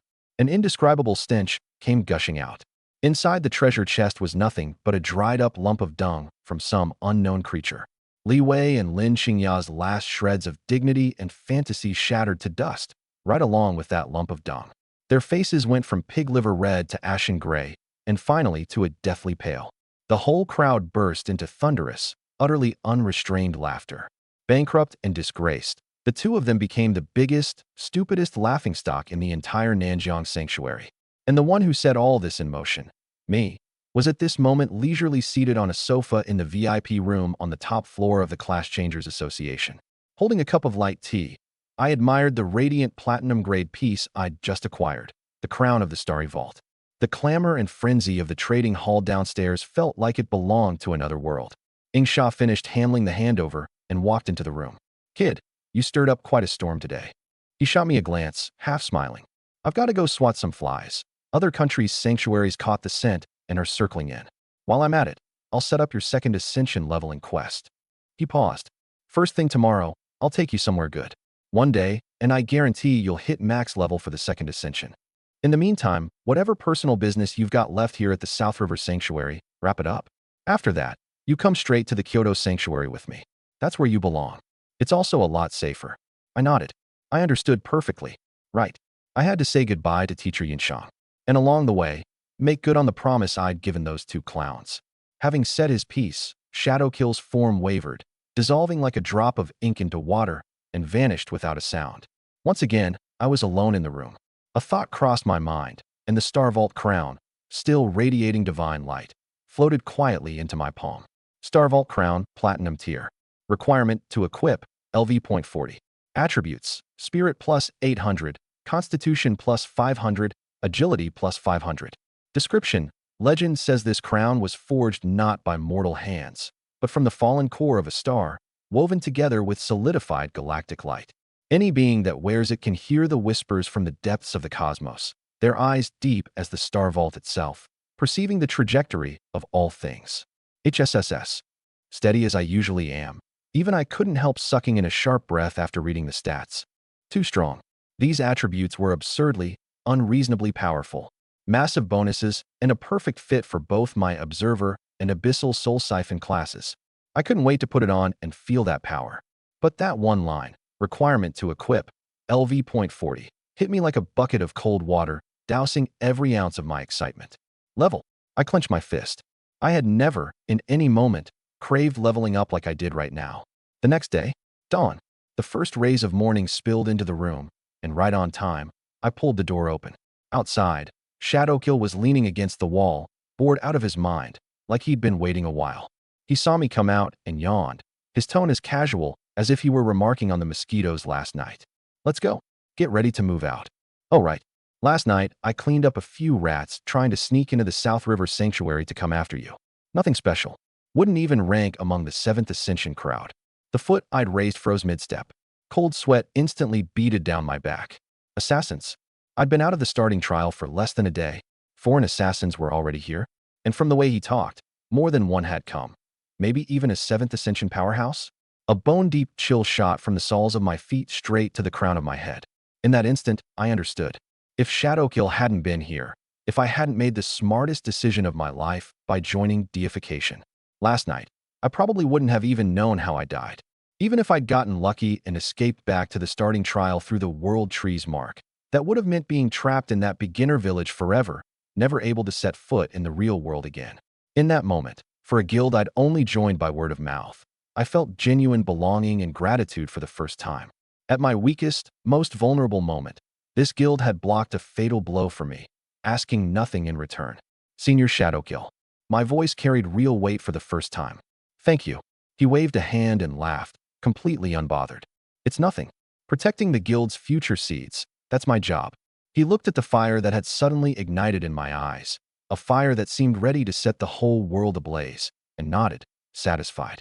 Passively accepting protection would never make me a true powerhouse. Only when the most primal desire to get stronger erupted from within, born of my need to escape this helplessness, This feeling of having my life held in someone else's grip. Only then would I truly set foot on the road to godhood. Outside the South River Sanctuary, the level 40 grinding zone, Wailing Canyon.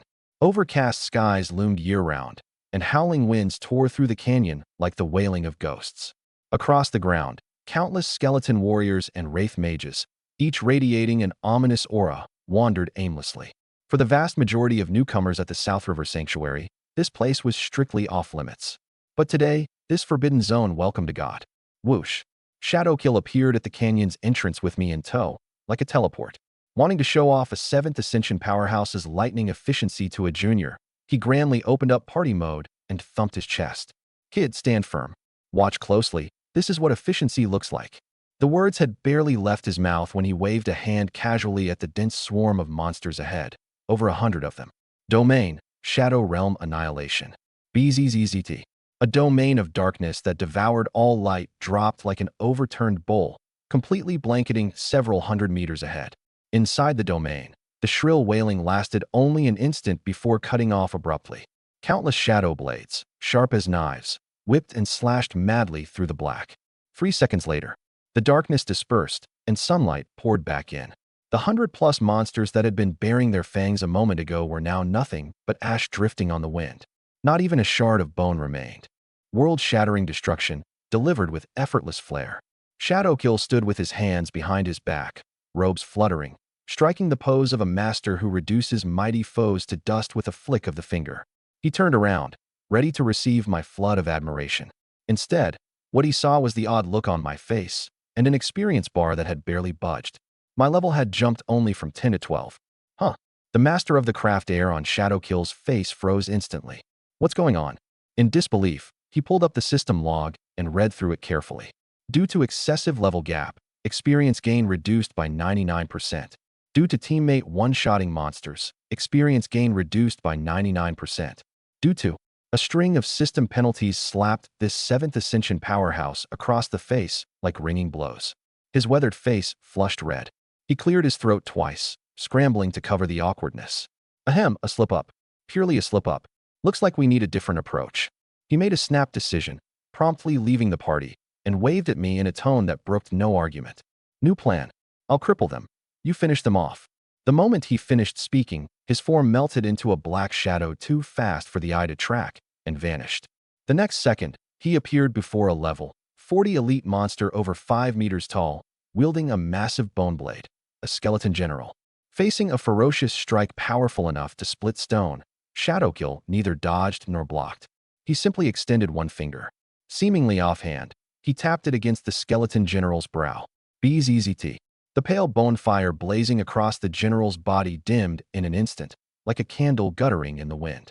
That long health bar overhead plummeted straight down, leaving only the last sliver of health. Shadowkill waved his hand again, and a solid chain of shadow materialized out of thin air, binding the utterly stunned elite monster tight, unable to move. Done. He tipped his chin toward me a short distance away.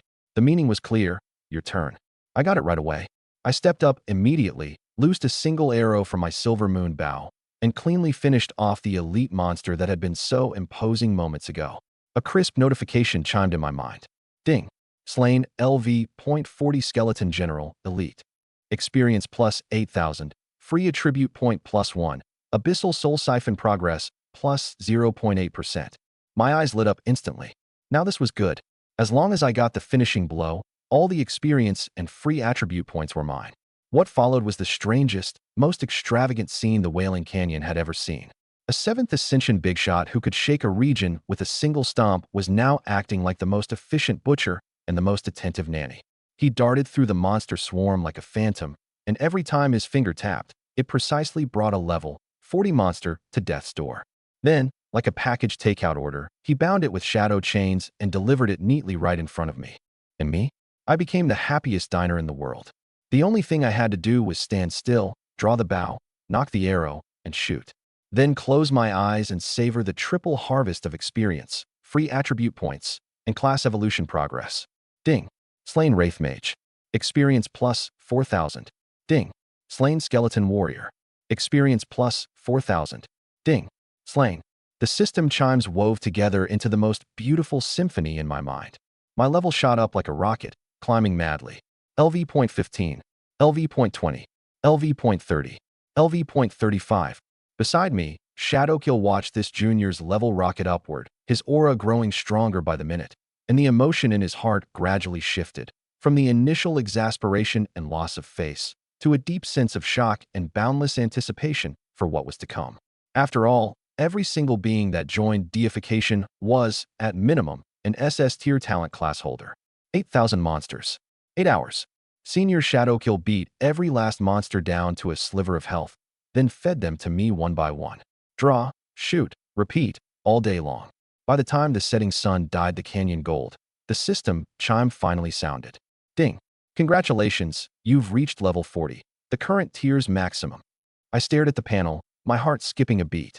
Being carried by a god-tier nanny really was this absurd. What an ordinary genius would grind for a month, I'd swallowed in a single day. I turned to look at Senior Shadowkill. He still wore that same breezy, unbothered expression. Having dealt with 8,000 monsters, he looked like he'd merely brushed a bit of dust off his sleeve. He hadn't so much as furrowed his brow. A 7th Ascension powerhouse who could shake a region with one stomp, a major figure in the Dragon Nation's #1 guild deification, had genuinely played nanny for me all day. The debt of gratitude was enormous.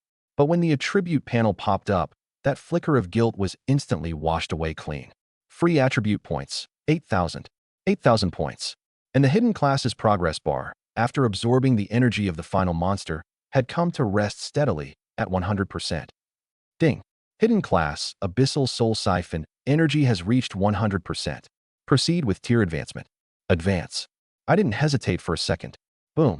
A surge of life energy, 10 times more violent than the last evolution, exploded from deep within my heart.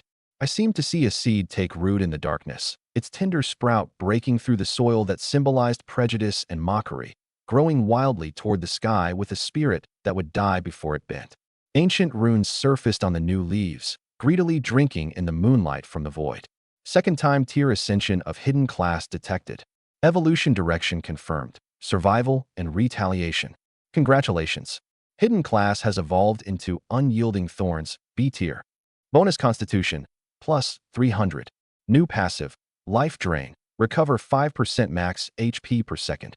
New active, Thorn Armament, body covered in horny bark, greatly boosting physical and magical resistance. B tier, Life Force surged out endlessly, and beneath my skin it felt as if a layer of tough bark had formed. Life Drain, as long as I wasn't one shot, I could grind it out to the bitter end. Thorn Armament, it directly patched up my old glass cannon weakness. From a high agility, fragile archer to a thorn warrior who could deal damage, tank hits, and heal, one clean step. I took a deep breath and fixed my gaze on those 8,000 free attribute points. All the fancy stuff was just noise. Max out the damage, that was the true way. Strength, add 4,000. Agility, add 4,000. Boom. Molten lava poured into every inch of my muscles, and my nerves reacted with unbelievable speed. I slowly opened the final panel. That long string of numbers left even me stunned. Su Xing. Class, Law Gaze, C tier. Level, 40. Constitution, 1517. Strength, 5,873. Agility, 5450. Spirit, 1645. HP, 30340. Mana, 16,450. Attack, 23492. Defense, 6,068. Starting skills, Weakness Analysis, Energy Scan, Energy Siphon, Passive, Root Entangle, Law Analysis, Space Rift, Life Drain, Thorn Armament. Hidden Class, Unyielding Thorns, B tier, 0%. Attack over 20,000. HP over 30,000. My attack power was nearly catching up to my HP. Was this the kind of stats a level 40 class holder was supposed to have? No. This was a humanoid beast wearing a level 40 skin. Before I could get my fill of the high, Shadowkill, who'd been resting with his eyes closed, suddenly opened them. His body tensed all at once, his gaze sharp as a blade, locked dead on me. Kid, you the aura on you, something's off. My heart lurched. The commotion from that moment of tier advancement, the explosive attribute surge, had still been caught by this 7th Ascension big shot. The way he looked at me changed, from watching a promising junior to watching an ancient beast.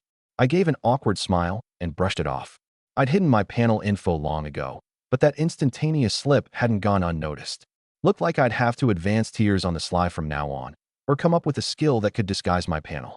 If this secret got discovered by the wrong people, the assassins would come knocking. Senior Shadowkill hadn't forced an inspection out of respect, but that didn't mean others would show the same courtesy.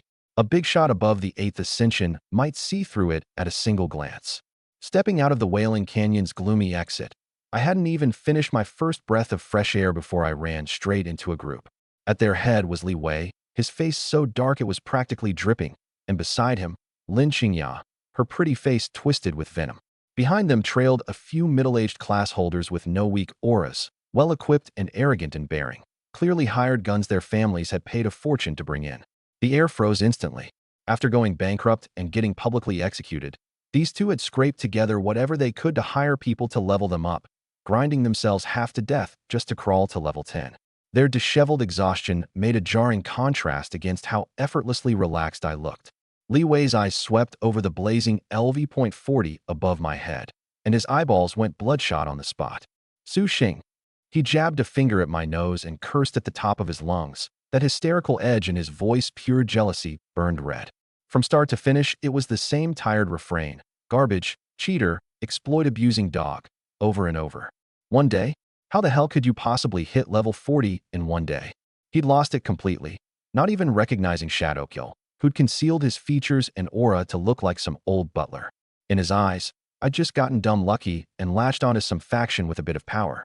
He whipped his head around and shouted at a burly, composed middle-aged man beside him. Second uncle. It's him. This mongrel. Cripple him for me. Wipe his level. Send him crawling back to level 1. That second uncle was a genuine level 100, 3rd Ascension, S-tier class holder. A cruel sneer crossed his face as he cast a contemptuous glance at me. Teaching a lesson to a 2nd Ascension D-tier newbie was, in his eyes, no more than a flick of the finger, the perfect chance to vent some steam for his precious nephew. Several malicious gazes nailed themselves to me. Not a trace of panic showed on my face. That so-called 3rd Ascension, level 100 second uncle, I didn't even spare him a glance. My gaze crossed over everyone and settled calmly on the half-crazed Li Wei, carrying a trace of the pity you'd feel for an idiot. I spoke slowly, repeating the words I'd once given him back at the South River Sanctuary's Class Change Plaza. I believe I said this. The moment I run into you out in the wild. Just wait to have your level wiped and get sent back to town.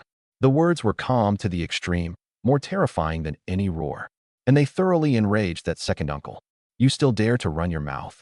He swept a hand and barked at the few enforcers behind him. What are you standing around for? Get him. Break all 4 of his limbs first. Yes, sir.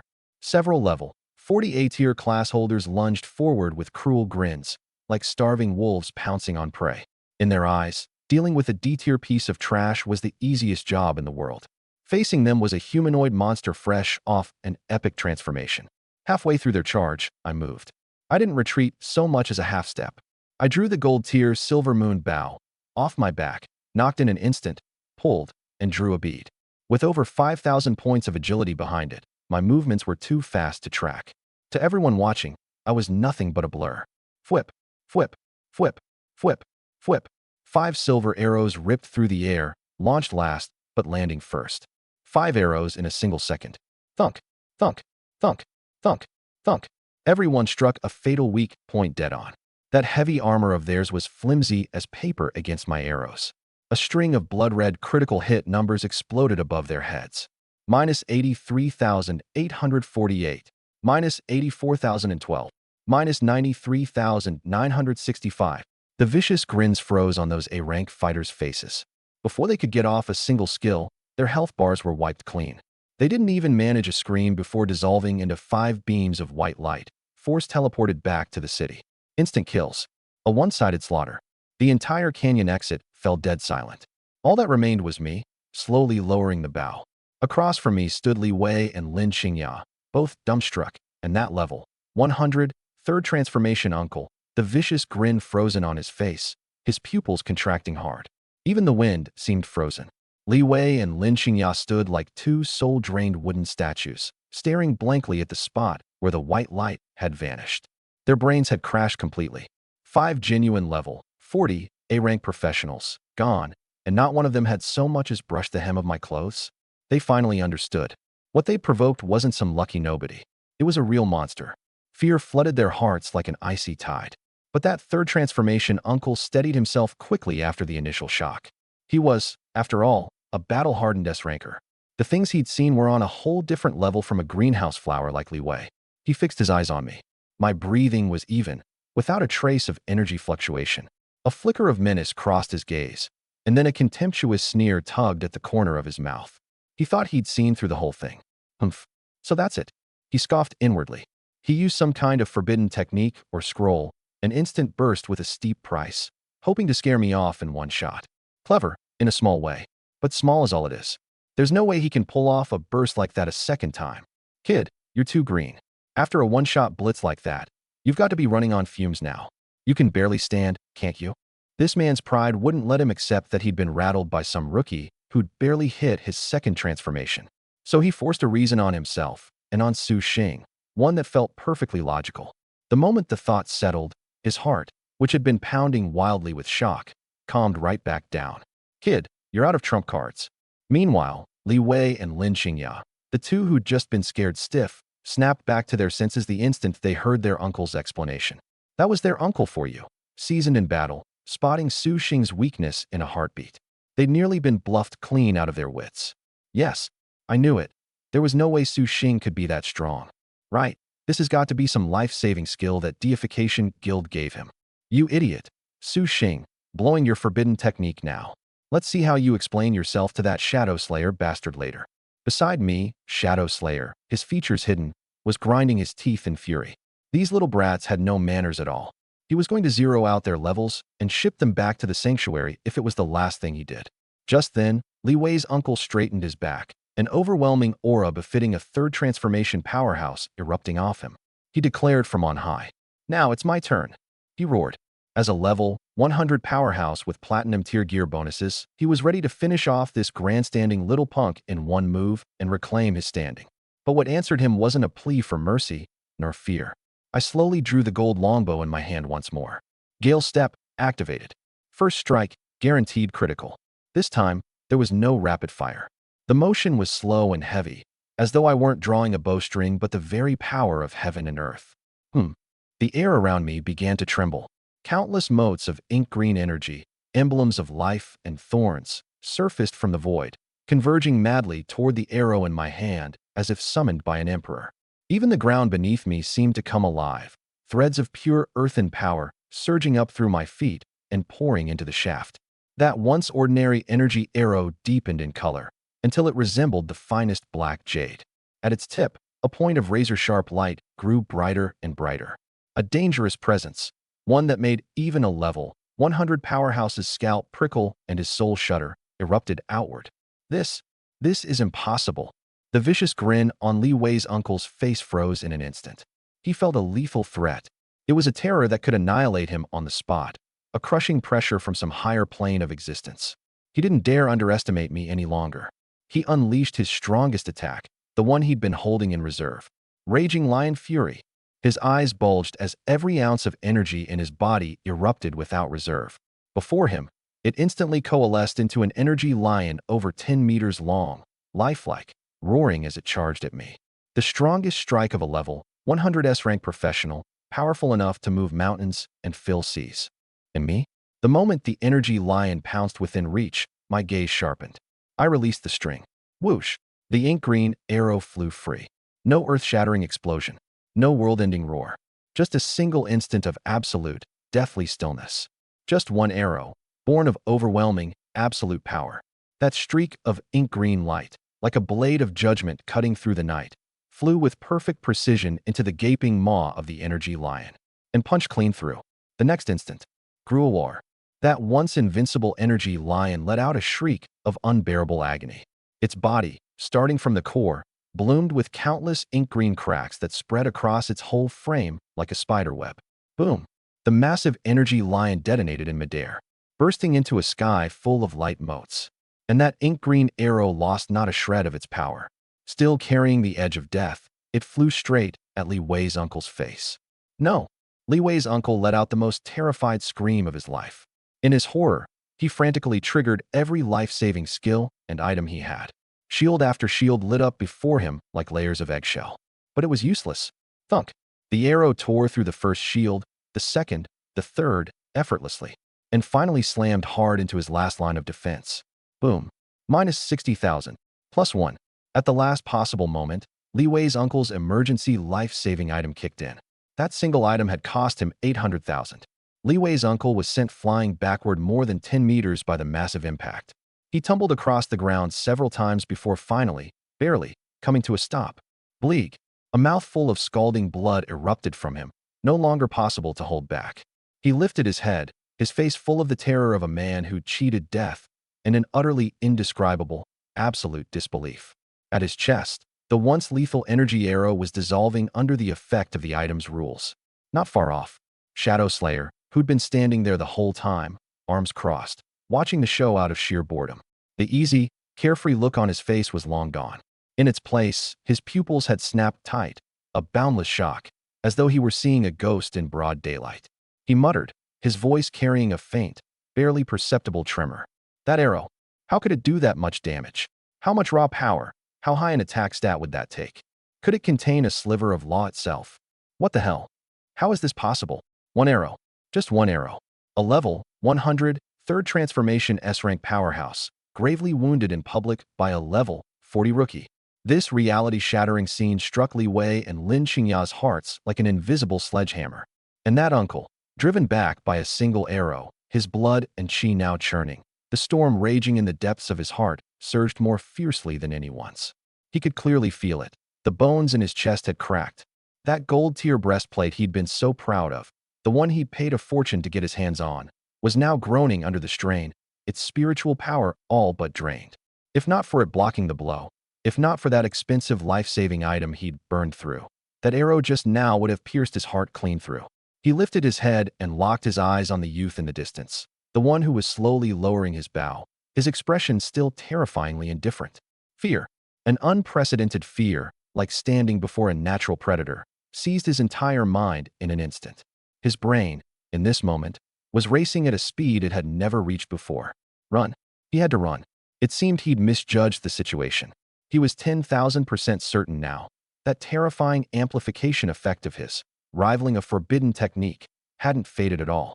That arrow was absolutely not his limit. His mind flashed to the precious platinum-tier weapon on his body, to the several rare materials he'd poured his heart and soul into collecting for his push toward the fourth transformation, and the level 100 he'd ground out over more than a year of grueling work. The moment he died, all of it would turn to nothing. Drop back to level 40? Lose the gear off his body? No. That was a price he simply could not pay. A price he absolutely could not bear. In the face of death's overwhelming terror and the crushing loss of everything he owned, what was that so-called warrior's pride worth? Could you eat it? Could it bring him back to life? In a flash, this level 100 powerhouse, imposing and bristling with killing intent 1 second before, the next second, did something that nearly made Li Wei's and Lin Qingya's eyeballs fall out of their heads. Thud. A dull impact. He had, without a moment's hesitation, slammed both knees hard into the ground. The solid rock floor cracked into a clear crater under the force of that kneel. He lifted his head and forced out a smile uglier than a sob, brimming with groveling and terror, his voice shaking violently with sheer dread. Sir, please. I was wrong. I failed to recognize the mountain before me. I was blind. I listened to a villain's slander and provoked you. You're a great and magnanimous man. Treat me like a nobody, like nothing, and let me go, please. I'll make it up to you. I'll hand over every bit of my savings to compensate you for the trouble. I only beg you to show mercy and spare this dog's life. The scene was too much to take in. Li Wei and Lin Qingya were utterly stunned. Their brains could no longer process the absurd picture before them. Their uncle, the man whose word was law in the family, the one they saw as a god, a level 100 third transformation powerhouse, had actually knelt, and knelt so readily, so completely. Uncle, what are you doing? Have you lost your mind? Li Wei finally snapped out of his extreme shock. Frantic, he stamped his feet and rushed forward, screaming, he's definitely out of mana this time. He's just bluffing you. A D-rank piece of trash. There's no way he can chain those ultimate skills. Uncle, get up and kill him now. He naively believed his uncle had been deceived. But that warning of his earned not his uncle's awakening. Crack. A slap so sharp, so loud, that its echo rang through the entire canyon. Li Wei's uncle whipped his head around and delivered a heavy, full-force backhand. hard and square across Li Wei's face. The sheer power spun Li Wei a full turn and a half in place before he crashed to the ground like a toppled top. Half his face swelled up before their eyes, puffing out like a rising steamed bun. Out of mana, my ass. Out of mana. Ultimate skill, your mother. Forbidden technique, your mother. You want to die? Don't you dare drag me down with you. This level, 100 powerhouse, eyes bloodshot, wild as a mad tiger, roared at his own nephew in a hysterical voice. Rage and terror packed his roar with curses. In that moment, all his fear, humiliation, and fury poured out through that slap and that furious shout. Did he not know the other side might be out of mana? He didn't need some snot-nosed kid to point that out. If you die, you die. You're a pauper. You've got nothing to lose. But he had a full set of gear and materials. That was his life's work. He didn't dare gamble. That slap also shattered the last of Li Wei's and Lin Qingya's illusions. They stared blankly at their uncle, kneeling on the ground, roaring like a rabid dog. Then they looked at the figure in the distance, the one who from start to finish hadn't so much as twitched an eyebrow. Su Xing, whose gaze was so indifferent it was as if he were watching a farce that had nothing to do with him. An indescribable, bone-deep chill shot up from the soles of their feet straight to the crowns of their heads. Their brains, at last, belatedly grasped a truth that made their very souls tremble. What they provoked was no D-rank trash. It was a demon god that they, and even their uncle, could not begin to comprehend, let alone stand against. Seeing their most relied upon uncle kneeling on the ground like a stray dog, wagging his tail and begging for mercy, Li Wei and Lin Qingya felt their whole world collapse. But my response shattered the last sliver of luck in that kneeling level, 100 powerhouse's heart. Compensation. I tilted my head, a cold curve rising at the corner of my mouth. I'm not really the compensation type. I only like to pull weeds out by the root. The instant the words landed, the groveling and terror on Li Wei's uncle's face turned in a flash to the most extreme ferocity and madness. He knew. Today, there would be no walking away clean. You little beast. Don't get cocky. He sprang up from the ground and roared in a voice venomous to the core. My Li family will never let you go. You just wait for an endless hunt. Even as he shouted, he was frantically activating every life-saving item in his pack. SHHK? SHHK? SHHK? Absolute Defense Scroll. Earth Guardian Potion. Holy Light Protection Rune. Layer upon layer of multicolored light shields snapped up like a giant rainbow eggshell, wrapping him tight and complete in an instant. At the same time, a random teleport scroll, pulsing with intense spatial energy, had already appeared in his hand, and he began frantically channeling it. He was stalling for time. If he could just hang on a few more seconds, he'd survive.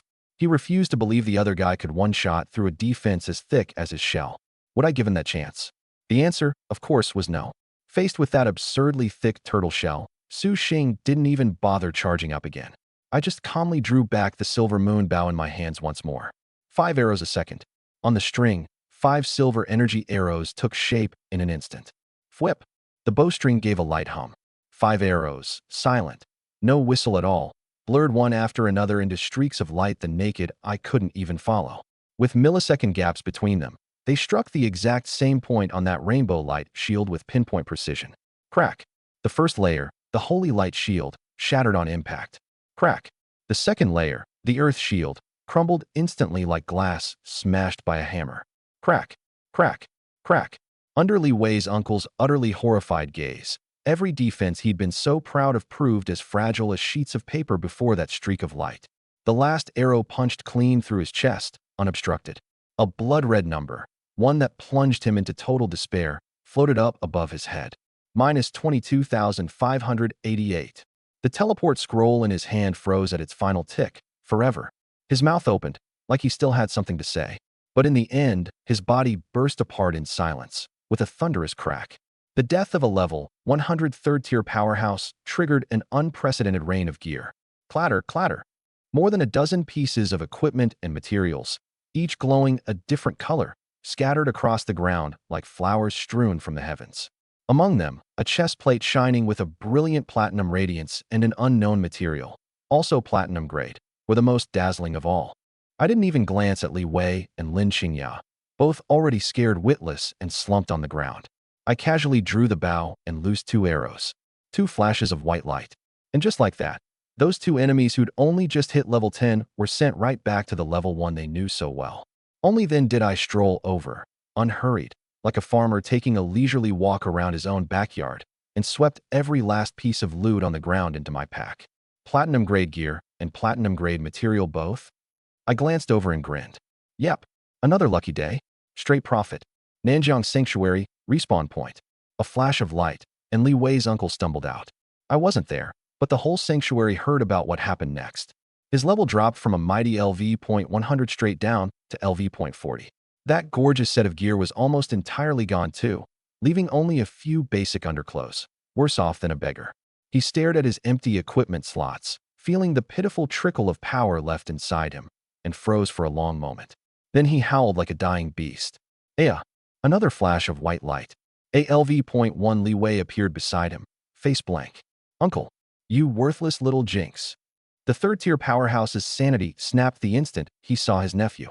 He lunged like a madman, raining punches and kicks on his own flesh and blood, every blow landing with a meaty thud. That platinum weapon cost me 8 million, and the Titan steel I saved half a year for my 4th-tier advancement. All gone. All fucking gone. Why the hell did I trust an idiot like you? Why did I take your damn job? He beat him and wept at the same time, his voice thick with despair. Li Wei cradled his face, rapidly swelling into a pig's head, and roared at the sky between blows, spiteful and powerless. Su Xing, you and I are done for good. Just you wait. You have to die. I'm getting my platinum weapon back, no matter what. The uncle-nephew brawl drew every player near the respawn point. Countless mocking, contemptuous stares pinned the two of them in place. That day, the Li family pair became the biggest and most pathetic laughingstock in all of Nanjiang Sanctuary. Outside Wailing Canyon, silence returned. Shadow Kill stood a short distance away, watching me collect gear. On that old face of his, one that had seen decades, his heartbeat still hadn't settled. I knew what he was thinking. It was probably his first time seeing anyone one-shot a third-tier powerhouse like that. He told me later that in that moment he finally understood why those old-timers at the top of the Dragon Nation, the guild's leadership, valued a supposed D-rank rookie like me at any cost. What they're after isn't some D-rank observer, Shadowkill said, staring at me. It's the monster hiding under that D-rank skin. I didn't reply. I just kept picking up loot. 5 arrows a second, he murmured. That's not a forbidden technique. That's pure attack speed from stacking agility to the absolute limit. And every single arrow can cripple a third tier. 5 arrows on 1 point, punching straight through a third tier's defensive ceiling. The way Shadowkill looked at me changed completely, from an investment to something heavier, like he was looking at the future of the guild. I couldn't be bothered with whatever he was imagining. The principle was actually simple.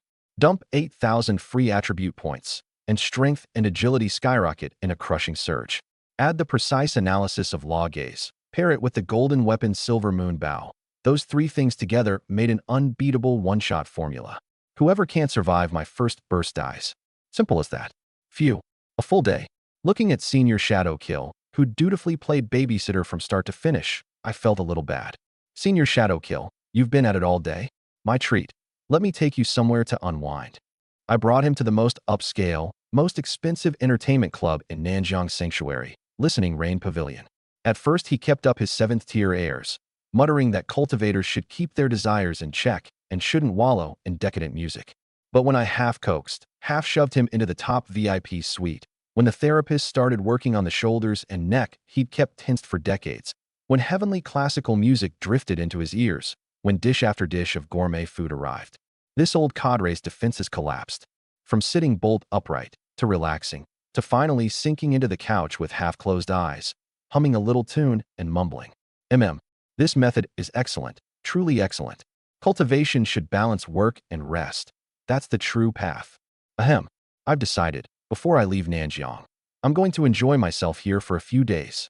The next day, refreshed and clear-headed, I found Shadowkill still savoring the memory, and out of habit gave myself a fortune draw first. Minor luck. Not good. Not bad. At least I wouldn't have a rotten day. Senior Shadowkill, I said, as casually as borrowing soy sauce from a neighbor. Lend me a 3rd-tier advancement scroll, would you? I'll get the guild to reimburse it later. Shadowkill laughed, pulled a top-quality scroll from his pack, and handed it over without so much as a raised eyebrow. Scroll in hand, I headed straight for the advancement temple, and under the advancement goddess's gaze, I crushed it. Boom. Starlight 10 times more brilliant than at my 2nd-tier advancement poured down like a spilling galaxy, drowning me completely. A brand new quest panel, its aura far grander than before, slowly unfolded. Third tier, trial, path of causality. First ring, reach level 40, complete. Second ring, cornerstone of causality. Submit 20 specified golden grade materials to prove you're worthy of touching a higher level of law. 0/20ths. Third ring, proof of strength. Solo kill one platinum grade boss of no less than level 40. 0/1ths. Same as always. The level quest was already done. Materials doubled, plus a boss kill tacked on. Outside the temple, looking at that long list of rare names. Tears of the Deep Sea Naga, Storm Titan's Crystal, and the like. Even Shadow Kill nodded. This difficulty is several times higher than even a normal SSS-rank class's third-tier advancement. The system's judgment of you far exceeds the rank you're showing. But I just robbed a level 100 third-tier powerhouse, so this sky-high list didn't faze me in the slightest. Besides, the Deification Guild had my back. For the few things I was missing, I just went a Shadow Kill. Lend me. Shadow Kill once again demonstrated his god-tier babysitter qualities. No questions asked, he handed everything over. As for who to bill, the guild would reimburse it. When exactly? No idea. A slow process is understandable. Back at the temple, I opened my pack and, like pouring out a bag of beans, submitted them one by one.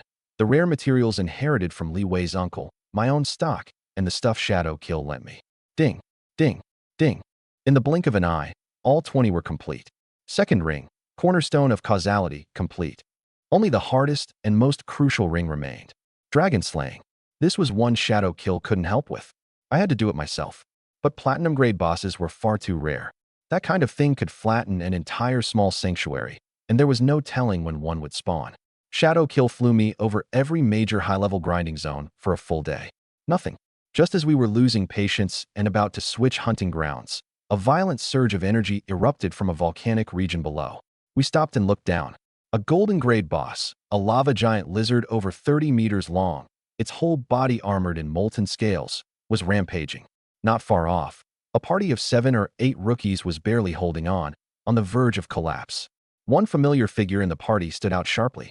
Lin Qingya.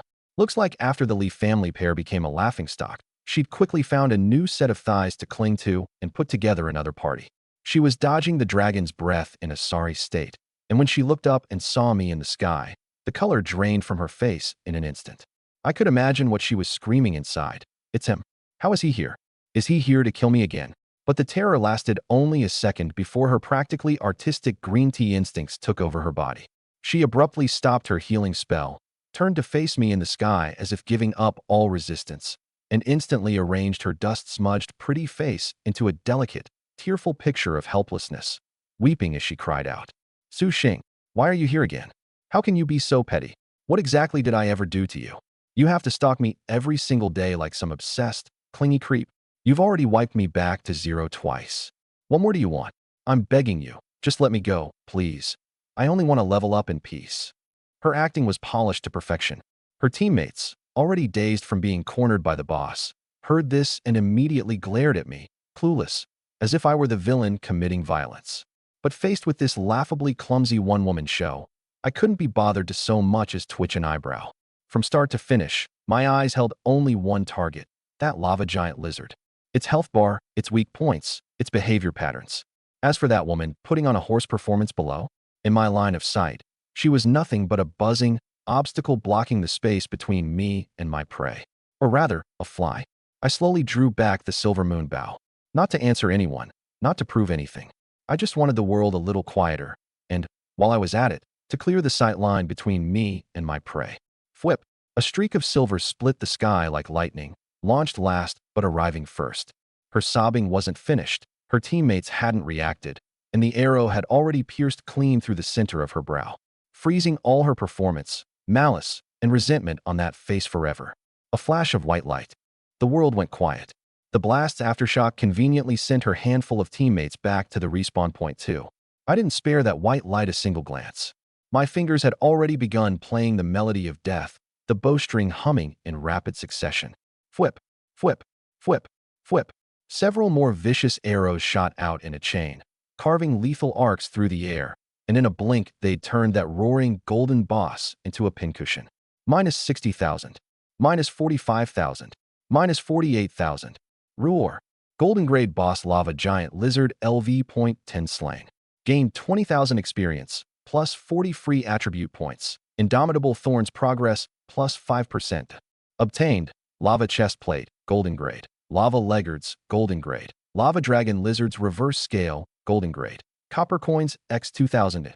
The Lava Giant Lizard let out a shrill, agonized wail. Its massive body crashed to the ground, spilling a spread of glittering golden materials and gear. Shadow Kill watched from the side, clicking his tongue in amazement. He drifted forward and asked, a little curious, "That girl just now, wasn't she talking to you?" I looked up, paused, and put on a show of thinking hard. "Was she?" I said. There did seem to be a fly buzzing around. A bit noisy, so I swatted it. "Oh," he laughed. "Good luck. The drops are just enough to settle the debt." I handed over the reverse scale. It was one of the materials I'd borrowed from him, so this squared us. I don't like owing people. I casually opened my attribute panel. Free attribute points, 1,000. Hidden class Indomitable Thorns, B rank, 10%. Hunting a few hundred wild monsters in a day hadn't raised my level, but these two things were solid, real gains. Worth it. Early the next morning, I woke in the top-tier suite Shadow Kill had arranged for me and silently chanted, "Use, fortune draw." The lot cylinder appeared. This time, before it even shook, a lot slip, burning with golden fire from end to end, engraved with twin dragons and auspicious clouds, shot out on its own with a whoosh. 2 large characters were branded on it, Great Fortune. A warm current, 10 times stronger than the last minor luck day, instantly swept through my entire body. This time it wasn't just a feeling that the world was kind to me. I could actually touch a red thread of pure luck in the unseen realm, connecting me to some distant place. A thought surfaced without any warning. Go to Wailing Canyon. What I want is there. Today, there would be a big haul. I pushed open the door, and before I could even find Shadow Kill, the alarms across the entire sanctuary's main city went off. Emergency notice. A massive energy surge has been detected in Wailing Canyon. In half an hour, a level 40 platinum grade boss, the Abyssal Demon Knight, will spawn. Sure enough, by the time Shadow Kill and I drifted over to the canyon, the place was already packed with people, drawn into clear factions. Flying mounts circled and screeched overhead. On the ground, the banners of every major guild fluttered. Every faction of note in Nanjiang Sanctuary had shown up. On the eastern heights, several hundred members of the Blazing Sun Guild stood in fiery red armor, their momentum overwhelming. At the western entrance, the men of the Grey Wolf Alliance all had savage eyes, like a pack of starving wolves. The smaller and mid-sized factions on the fringes circled like sharks that had scented blood, hunting for an opening. Every one of them had sent their top third-tier powerhouse to lead.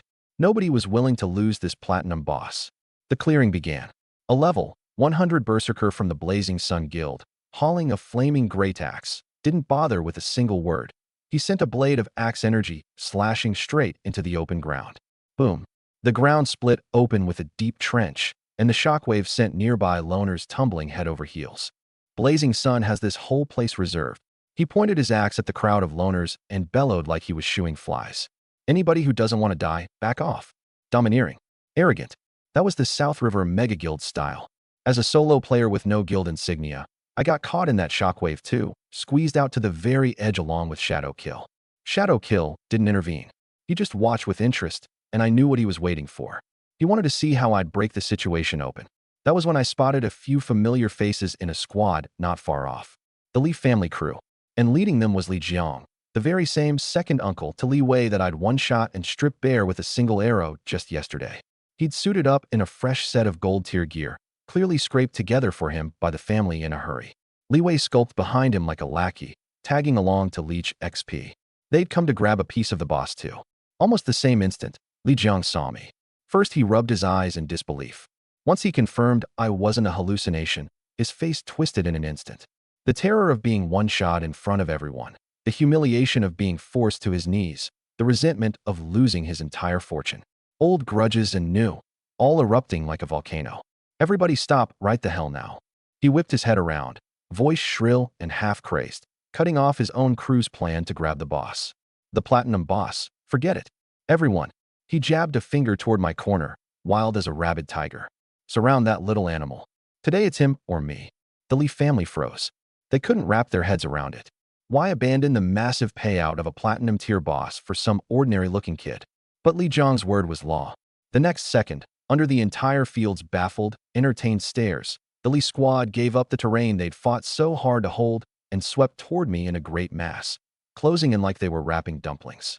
I became the center of attention in a heartbeat. The Lee family, South River's notorious rabid dog local tyrants, had actually thrown everything at me, giving up a platinum boss right in their grasp just to corner some nobody kid? The disgruntled loners on the fringe perked right up. Damn, this is gonna be good. Who's this kid? Got some nerve. How'd he end up crossing those Lee family psychos? He's toast. Lee Jong's level 100, third class, cold-blooded as they come. This kid's about to get farmed back down to level 1.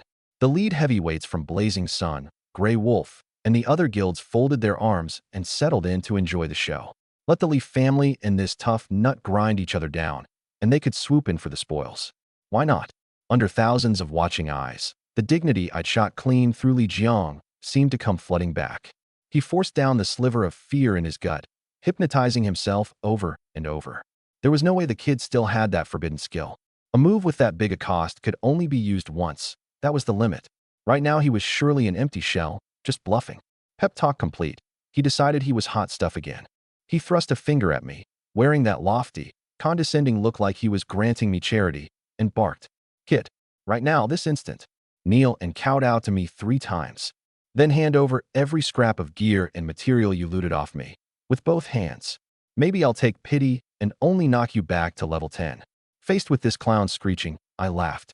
I spoke in a low but perfectly clear voice, plenty loud enough for the gossip-hungry crowd to catch. Looks like you didn't drop enough gear out in the wilds the other day.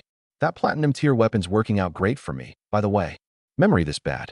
No wonder you keep losing levels. Boom. The whole field erupted. Every gaze flipped in an instant from sympathy for me to stunned, shocked, gleeful disbelief aimed at Lee Jiang. What? This level 100, third-class heavyweight had already been crushed by this kid? Killed out in the open? Dropped a whole set of gear, platinum tier included? No wonder his level looked off. No wonder he was hell-bent on hunting this kid like a lunatic. Turned out he was a beaten dog back for revenge. Feeling the undisguised mockery all around him, Lee Jiang's face flushed the color of raw liver. His last shred of dignity, torn away in front of everyone. You're asking to die. He dropped all pretense and roared at his own younger brother beside him, another level 100, third-class player. Third, kill him for me. Grind him to pieces. Rah. Third had a temper too. With a furious roar, his war blade flared with blinding light, and a heavy, crushing raging tide slash came down at my head, trailing a wave of blade light. This time I didn't even bother drawing the string full. Too slow, I said, shaking my head. My figure blurred as Gale's step triggered instantly.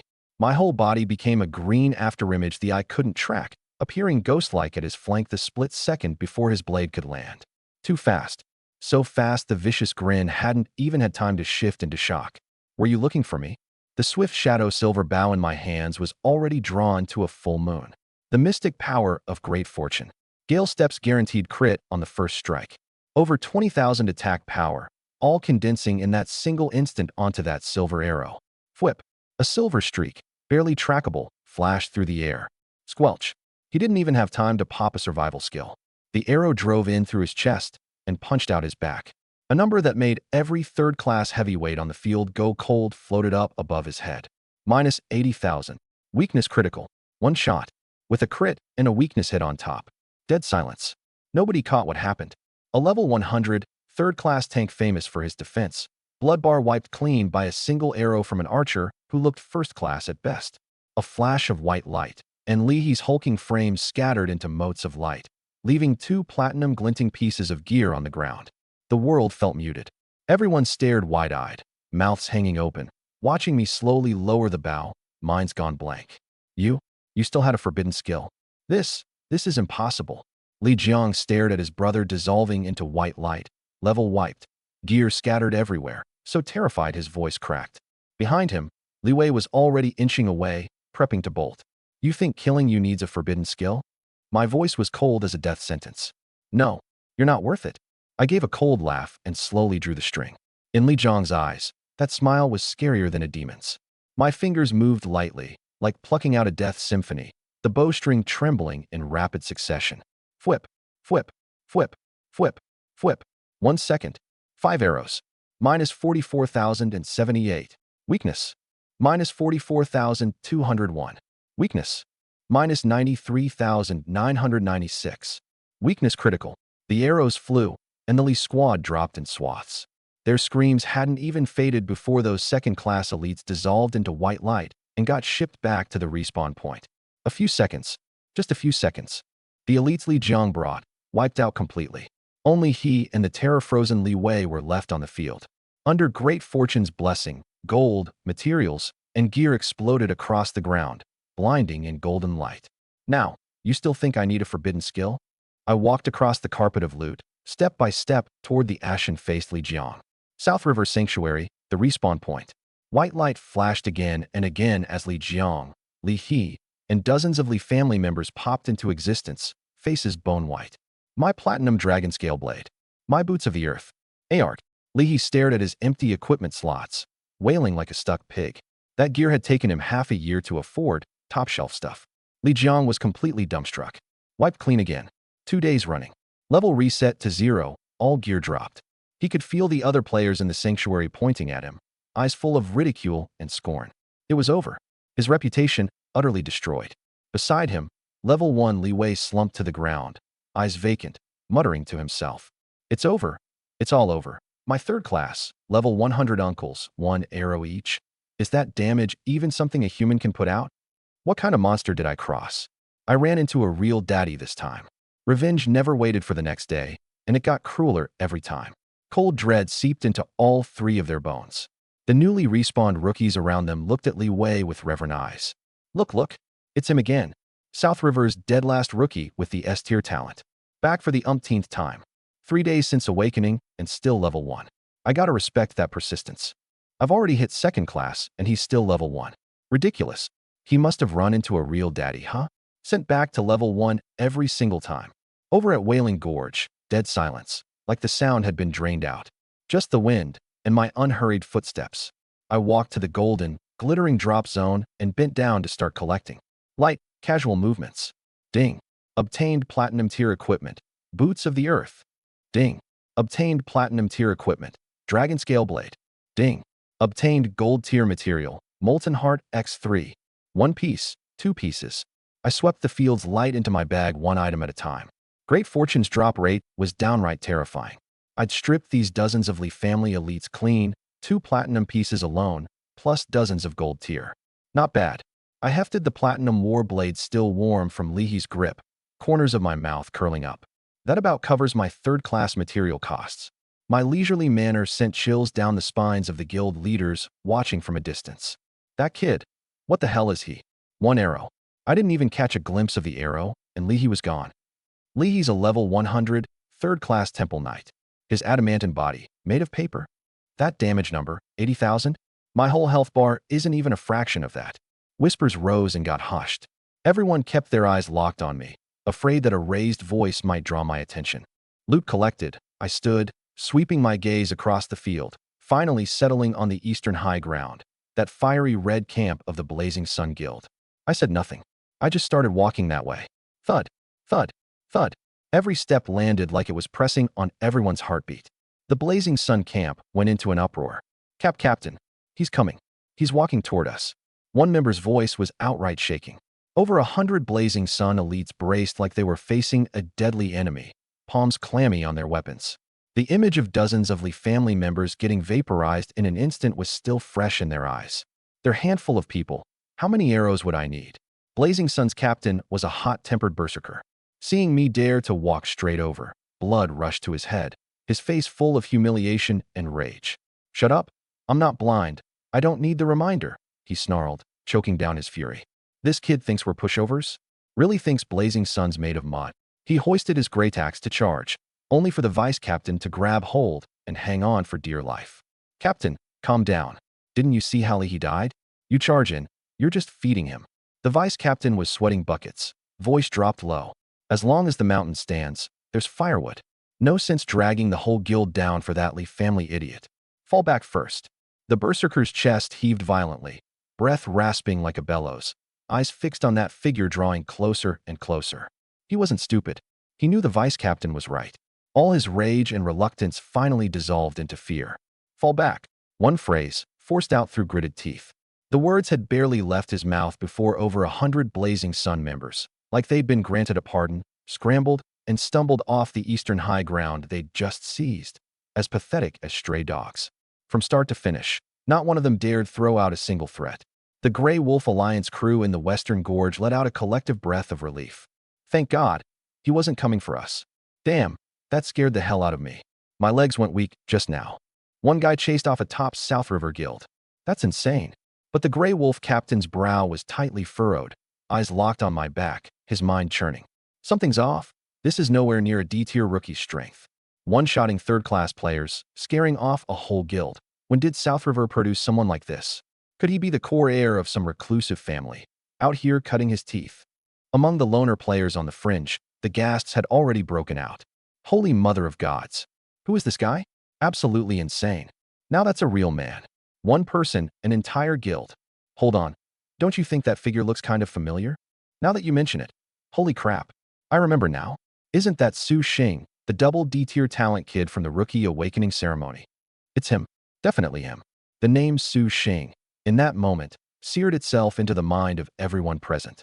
Amid the awe, fear, and worship, I strolled up onto the eastern high ground with the best vantage point, looking down over the entire gorge. The whole gorge had fallen into an eerie dead silence, all because of one person. Senior Shadowkill, standing at my side, stroked his beard and took in the scene, unable to hold back a laugh. Ha ha, sweet. So damn sweet, he laughed. This kid usually keeps such a low profile.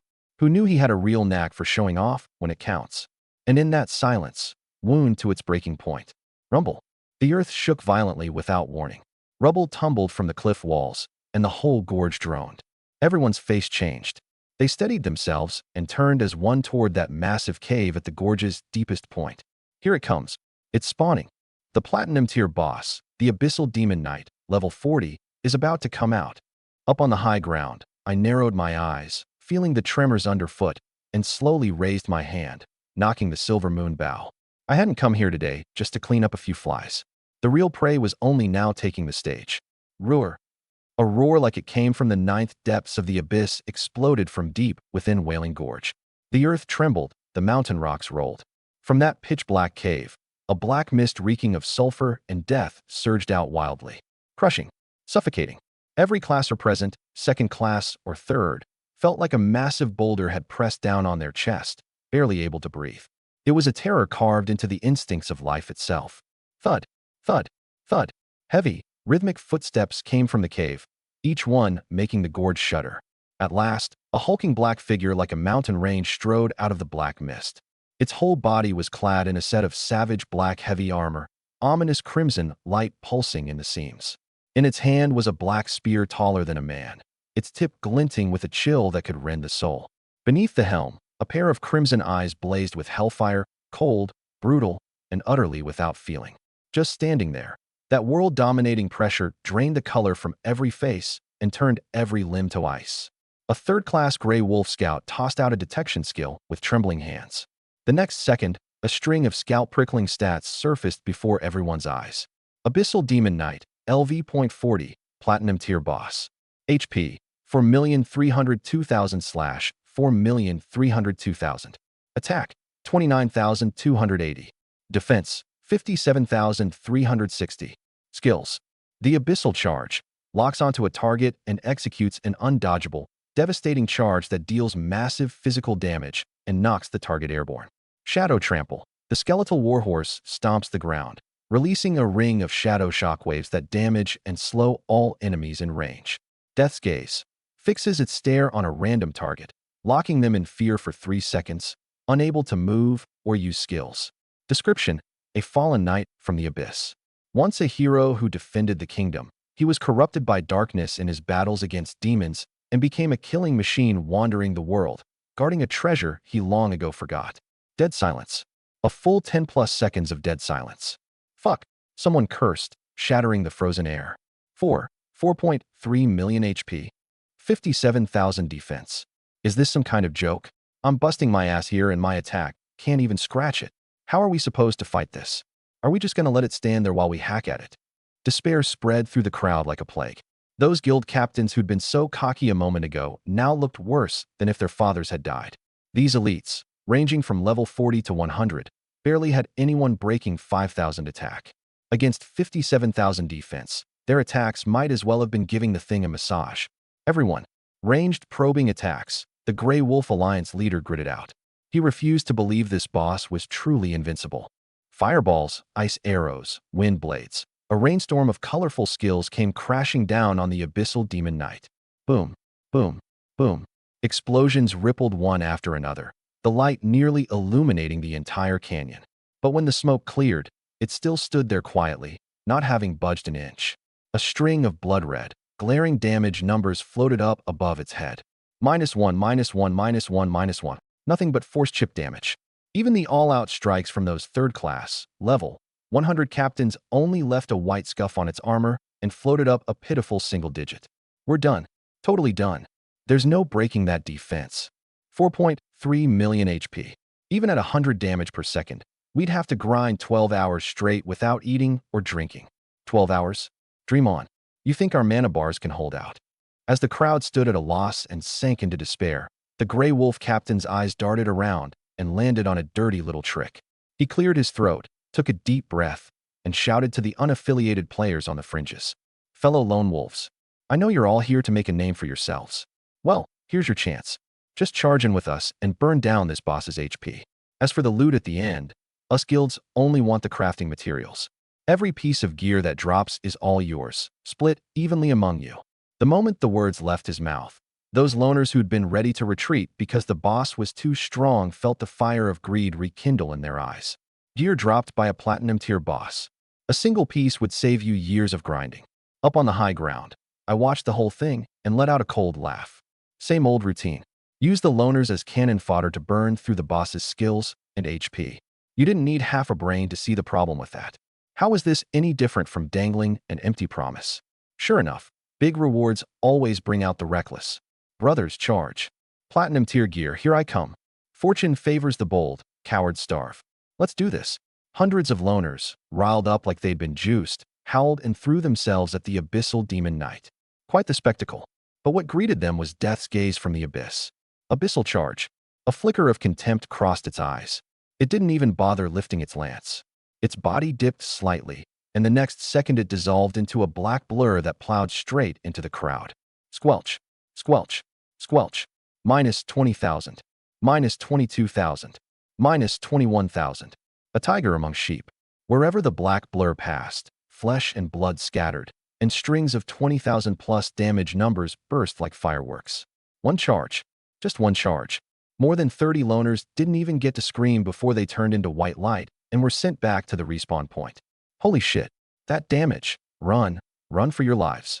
The survivors finally snapped out of it and bolted, crying for their mothers. Too late. Shadow trample. Death's gaze. A few AoE skills later, hundreds of people were mowed down like grass. The whole thing took less than 30 seconds. The guild's faces went even darker. If the cannon fodder was useless, how was anyone supposed to fight this boss? I stood on the high slope, in no rush to make a move. I was watching its every motion, every wind-up, the intervals between its skills. Weakness analysis had already marked out every flaw on the thing for me. After watching for a while, I shook my head. At this rate, we'd be here till the end of time. I never imagined a level 40 platinum boss would be this tough to crack. Go a few levels higher, and it could probably storm the Nanjiang Sanctuary outright. No wonder they stayed on guard. So what about Diamond Tier or Epic Tier? What would the Nanjiang Sanctuary use to hold those back? Lose the Sanctuary's respawn point, and every classer here was as good as dead. Beside me, Senior Shadows Layer seemed to read my thoughts and smiled. Su Xing, my young friend, don't be so shocked. The Nanjiang Sanctuary is basically a newbie village. The big sanctuaries like the Capital and Modu are surrounded by Diamond Tier and Epic Tier world bosses. A Platinum one like this would just be a beefed-up elite mob in the Capital, cut down the moment it spawns.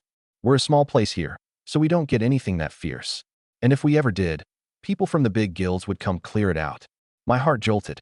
I had to get stronger, fast. Faster and stronger than anyone could imagine. Otherwise, I wouldn't get anywhere in the Capital. I drew a deep breath and stopped hesitating. Silver armor on. Gale step on. Hum. Silver light wrapped around my whole body, and golden runes spun rapidly in my pupils. Law analysis. That impregnable armor on the Abyssal Demon Knight turned transparent before my eyes. I could see it clearly. Beneath the black breastplate, right where the heart should be, sat a fist-sized point of dark red light, pulsing like a red-hot branding iron. The fatal weakness. Right there. I slowly drew back the silver moon bow. The string pulled taut, an arrow condensed from pure starlight humming against it, the energy pulsing off it enough to make your skin crawl. This shot, I gave it everything. Whoosh. A flash of silver. The arrow tore through space itself, ignoring distance, carving a dead-straight trajectory of death right into that pulsing dark red point. Weakness strike. Critical hit. Boom. The roar exploded through the canyon. The abyssal demon knight's mountainous frame was blasted back several steps by that single arrow. A number that nearly made everyone's eyes pop out of their skulls rose slowly above its head. Minus 39,008. Dead silence. Everyone froze like they'd been turned to stone, staring blankly at that 5-digit figure, minds gone completely blank. 39,000. The gray wolf leader's mouth gaped wide enough to fit an egg, his voice trembling. Am I seeing this right? That's a number a person can actually put out?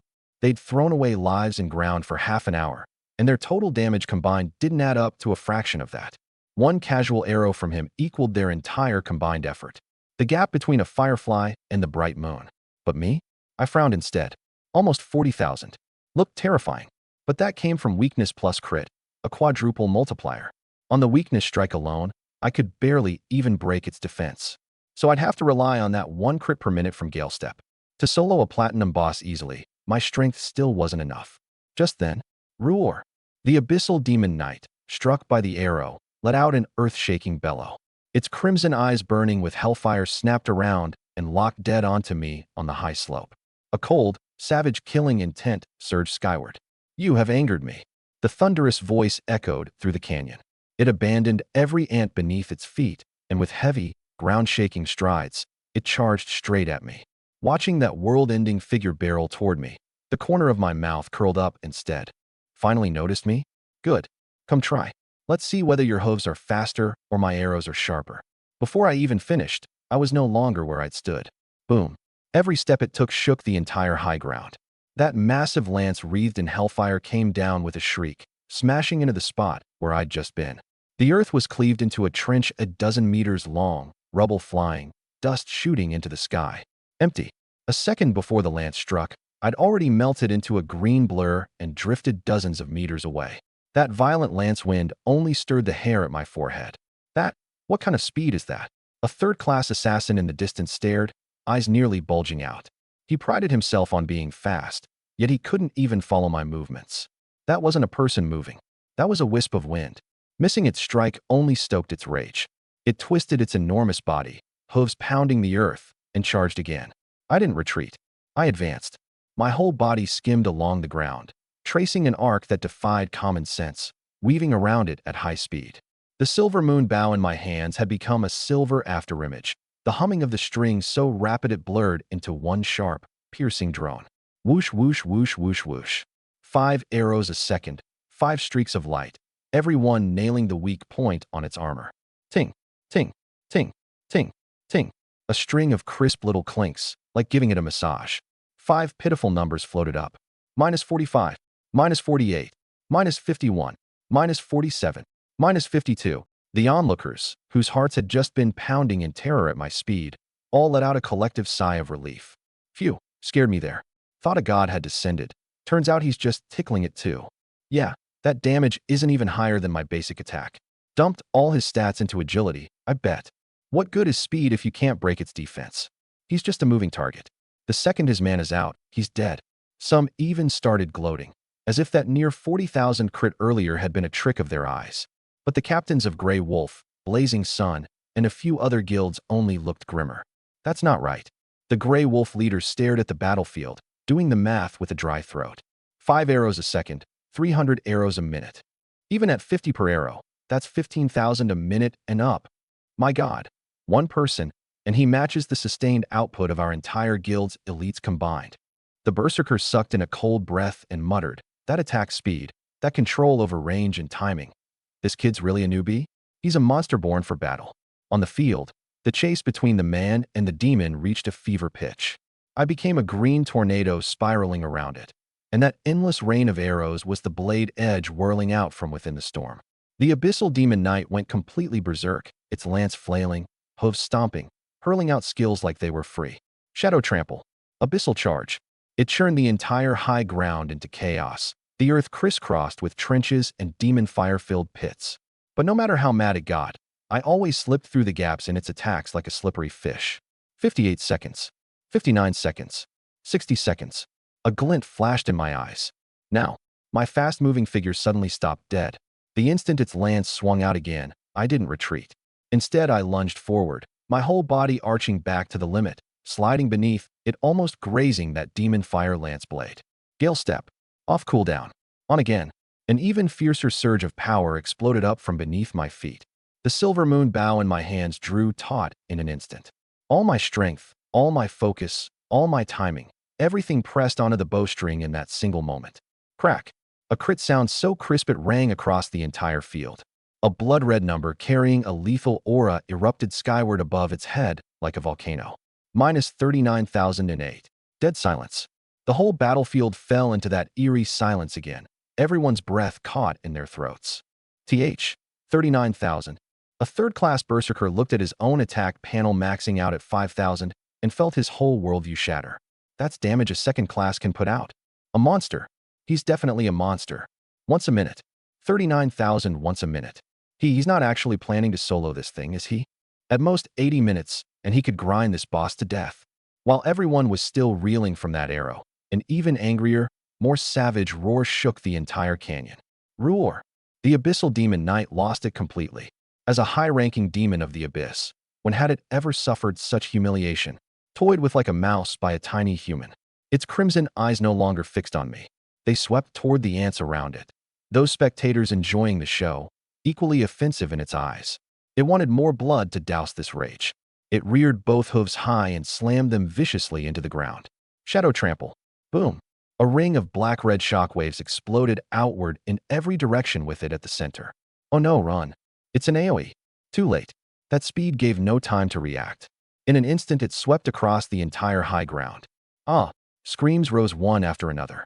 Dozens of classers standing on the fringes, too close to escape in time, had their HP bars instantly emptied, turning into streaks of white light forcibly sent back to the respawn point. The whole battlefield was thrown into chaos, wails everywhere. Even the lucky survivors were blasted apart, scattering in every direction in disarray, hearts still pounding. Only one figure stood utterly out of place amid this apocalyptic scene. Me. I still stood calmly where I was. Under the damage reduction of thorn armament and my sky-high constitution, the shockwave shaved off only a few drops of my HP, even slower than the healing from my life-drained passive. I looked at the fleeing figures scrambling for cover, then glanced at the Abyssal Demon Knight in the distance, freshly locked in a brief stun after unleashing its ultimate. I couldn't wait any longer. Over yesterday and today I'd scrimped and saved 1,200 free attribute points, never willing to spend them, waiting for exactly this moment. Time to reap. System, all free attribute points, all into strength. I didn't hesitate for a second. All 1,200 points, dumped into strength at once. Boom. A golden pillar of light only I could see descended from the heavens, pouring straight into my body. The attribute panel shot up like it had gone mad. Strength, 6,023, 7,223. Attack, 24,092, 28,892. A power that felt ready to burst rage through my limbs. I could even hear my bones letting out an excited, mournful cry under the impact of this force. In the distance, Shadow Slayer's pupils suddenly contracted. This kid, what card did he just pull? A new skill. I couldn't be bothered to explain. I answered him with action. Draw the bow. 1 second, 5 arrows. A rain of arrows came crashing down on the Abyssal Demon Knight that had just shaken off the stun. Thwip. All 5 hit. A string of blood-red damage numbers shot up. Minus 424. Minus 427. Minus 430. Minus 444. Minus 434. Not the measly double-digit force damage anymore. This was real armor-piercing damage. A single shot wasn't much, but the meaning was worlds apart. The corner of my mouth curled into a cold smirk. 5 arrows a second, 2,100 damage per second. The boss had under 4 million HP left, which meant, from here on out, I could grind it down solo in half an hour. This was the rush of a sudden power spike. Something bizarre was playing out on the battlefield. The elites from every guild were still off in the distance, rattled and scrambling to reform their lines, while the guy they'd pegged as some mysterious expert was already single-handedly shredding a platinum-tier boss. Holy crap, look at the boss's HP bar. A player mid-heal shrieked like he'd seen a ghost. Everyone's eyes snapped over instinctively. The Abyssal Demon Knight's terrifyingly long HP bar was visibly, steadily draining. What's going on? Who's dealing that damage? The Blazing Sun Captain looked completely lost. That HP loss isn't right. It's too fast. A heavyweight from the Grey Wolf Pact furrowed his brow. They found the source fast enough. That lone kid keeping the boss occupied. A Tier 3 assassin ran the math and his voice trembled uncontrollably. His DPS is over 2,000 now, 40,000 on a crit. He's putting out close to 160,000 damage a minute. 160,000. The number hit everyone in the chest like a sledgehammer. Everything all of them combined had dealt over half the fight was less than what this guy managed in a minute. What the hell kind of monster was this?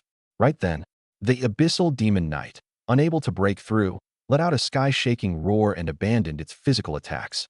Those crimson eyes burning with hellfire suddenly blazed. Death gaze, a force wrapped in death and terror locked onto me in an instant. My body seized up. I couldn't move. A full 3 seconds of fear status, total loss of control over my own body. Not good. A crowd control skill. Shadowkill's heart clenched, and he snapped to attention, ready to save me at the critical moment. If I got one shot and my level reset to 0, I'd have to grind all over again, and his job as my guardian would have been a failure. Ha. Perfect. This kid's done for. Somewhere in the distance, players from a rival guild broke into gloating cheers. The moment I dropped, the near-dead boss was theirs. Everyone watched as the Abyssal Demon Knight raised its world-splitting demonic spear high and began to charge up. Abyssal charge. A killing blow. Under everyone's held breath, that pitch-black afterimage, wrapped in world-ending force, slammed hard into my seemingly frail body. It's over. The same thought surfaced in everyone's mind at once. And yet, a number so plain it was almost laughable drifted up above my head. Minus 433. Then, in an instant, plus 433. Dead silence.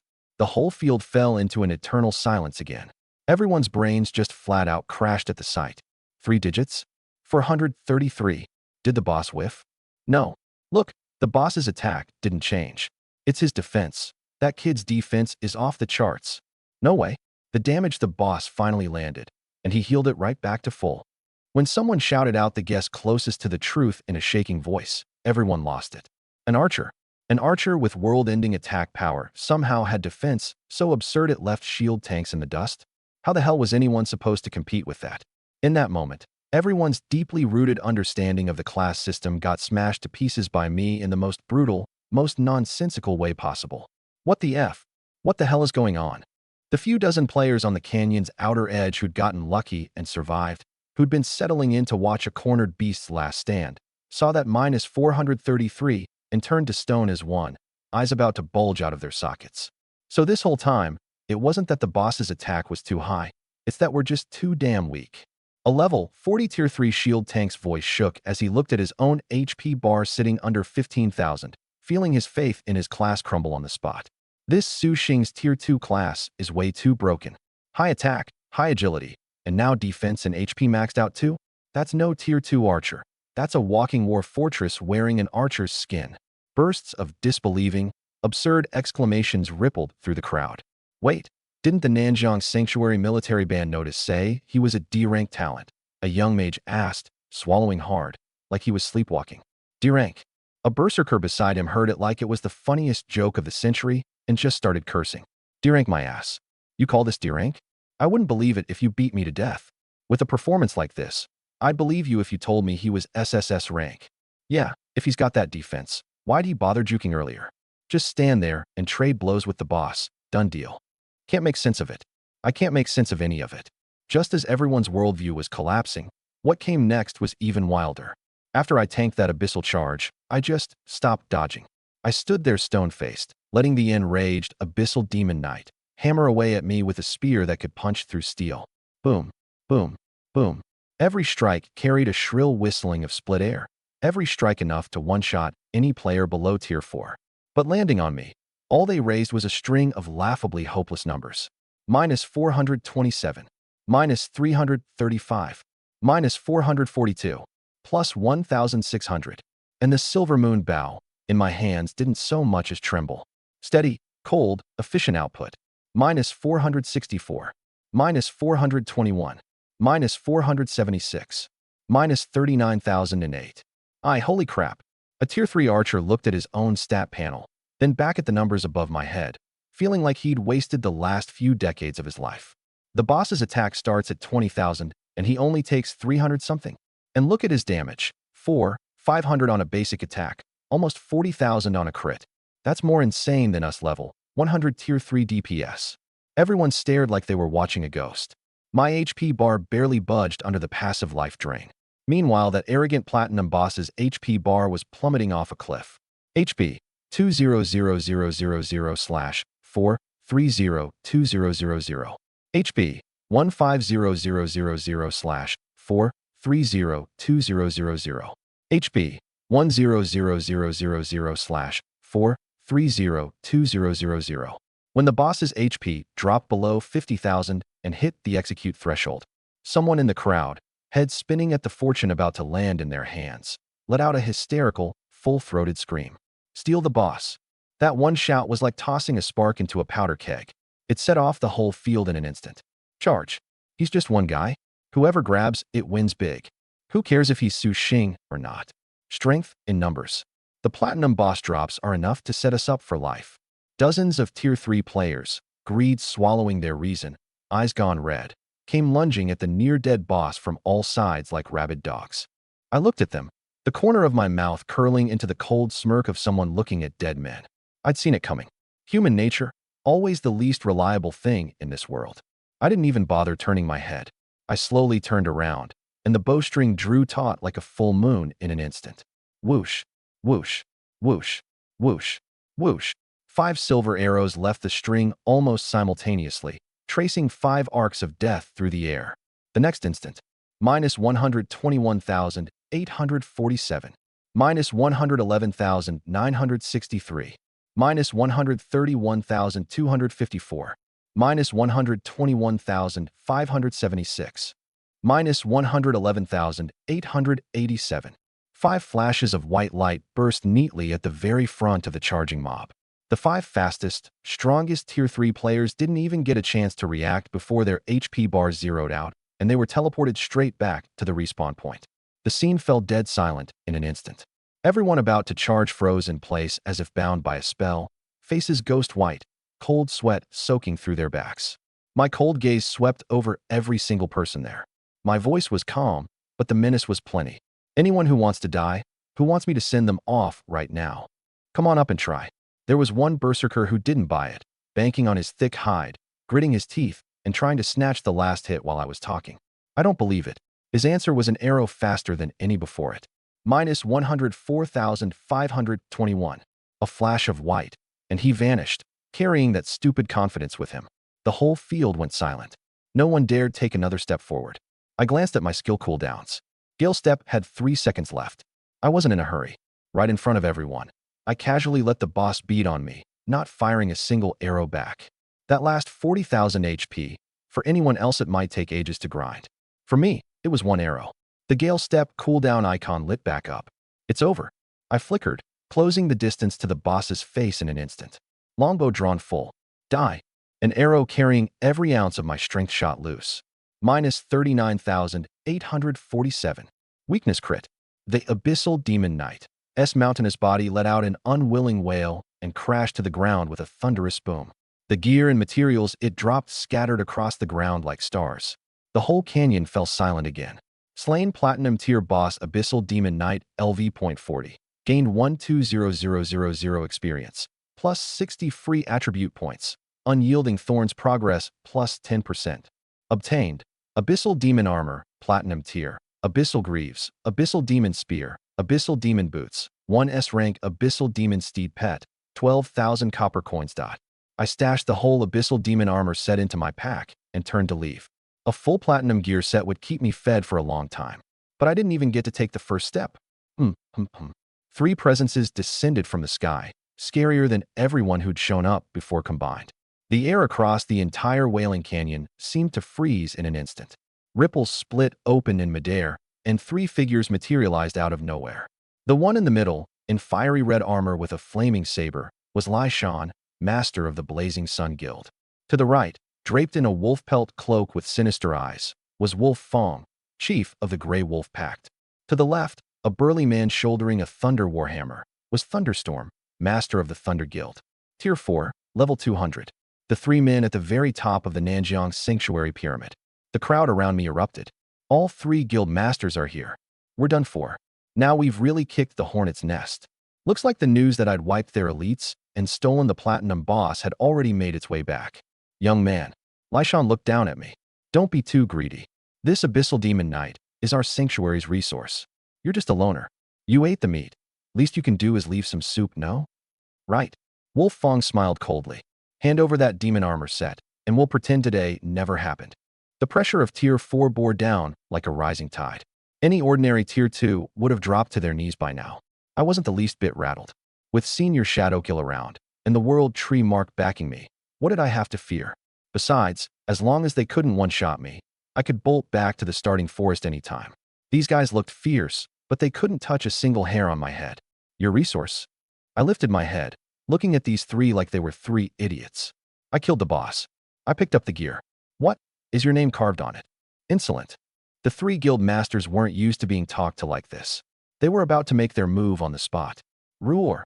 A rage-filled bellow, wilder than every roar before it, exploded from the distance. Li Hai had come, the head of the Li family, dragging along his two useless brothers, Li Jiang and Li He, plus his level 1 son. Also Tier 4, level 200, but the killing intent on him was out in the open, smearing across my face like something physical. You little animal. Li Hai's eyes were blood red. Without a word, an invisible primordial demonic mountain came crashing down on me. My body sank hard. The level suppression of Tier 4. I felt like I'd been packed with 10,000 tons of cement, struggling to move even a finger. Compared to Tier 3, it was night and day. You little bastard. My gear. You'll pay for it with your life. Li Jiang screamed frantically off to the side. The way Li Hai looked at me was the way you'd look at a dead man. Hand over everything on you. Then kill yourself in atonement. I'll leave you a whole corpse. Arrogant. He didn't even spare the three guild masters beside him a glance. At the very moment, he was about to grind me into dust. Rip. A pitch-black spatial rift tore open above my head. A pair of jade-white feet, in crimson high heels wrapped in black silk, slowly stepped out.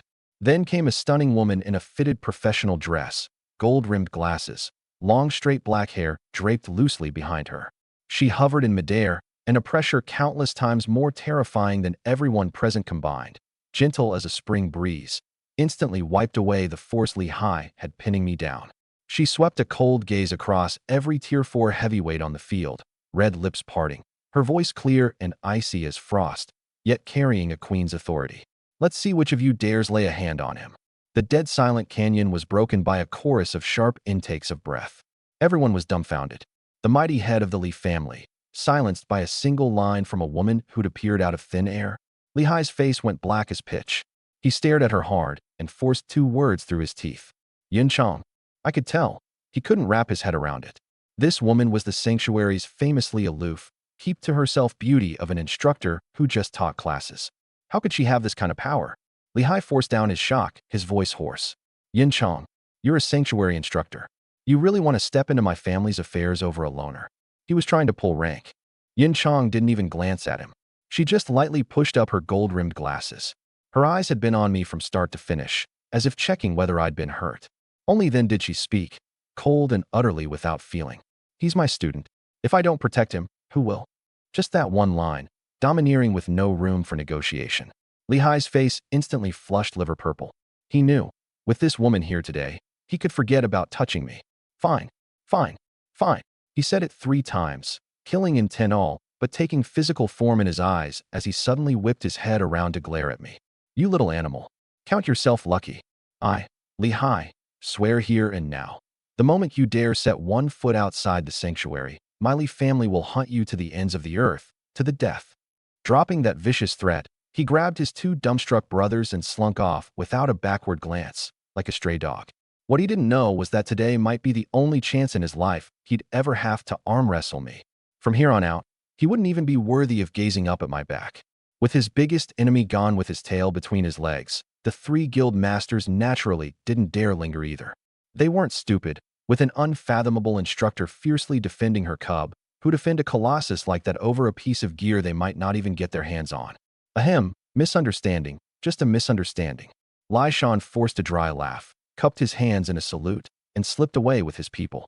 The other two guild masters followed suit, and were gone clean in the blink of an eye. The canyon that had been on the razor's edge just moments ago now held only me, Yunshang, and that shadow assassin who still hadn't said a word. Teacher. I looked at the figure standing guard in front of me, and warmth spread through my chest. You okay? Yunshang turned around, looking me over from head to toe, her eyes full of concern. I smiled. A big, genuine smile. Having someone worry about you, it really is something. I shrugged, teasing her on purpose. What could possibly happen to me? You're the one who saved the day. If you hadn't shown up when you did, that Lehigh would be back at the sanctuary re-grinding his levels right about now. Smart mouth.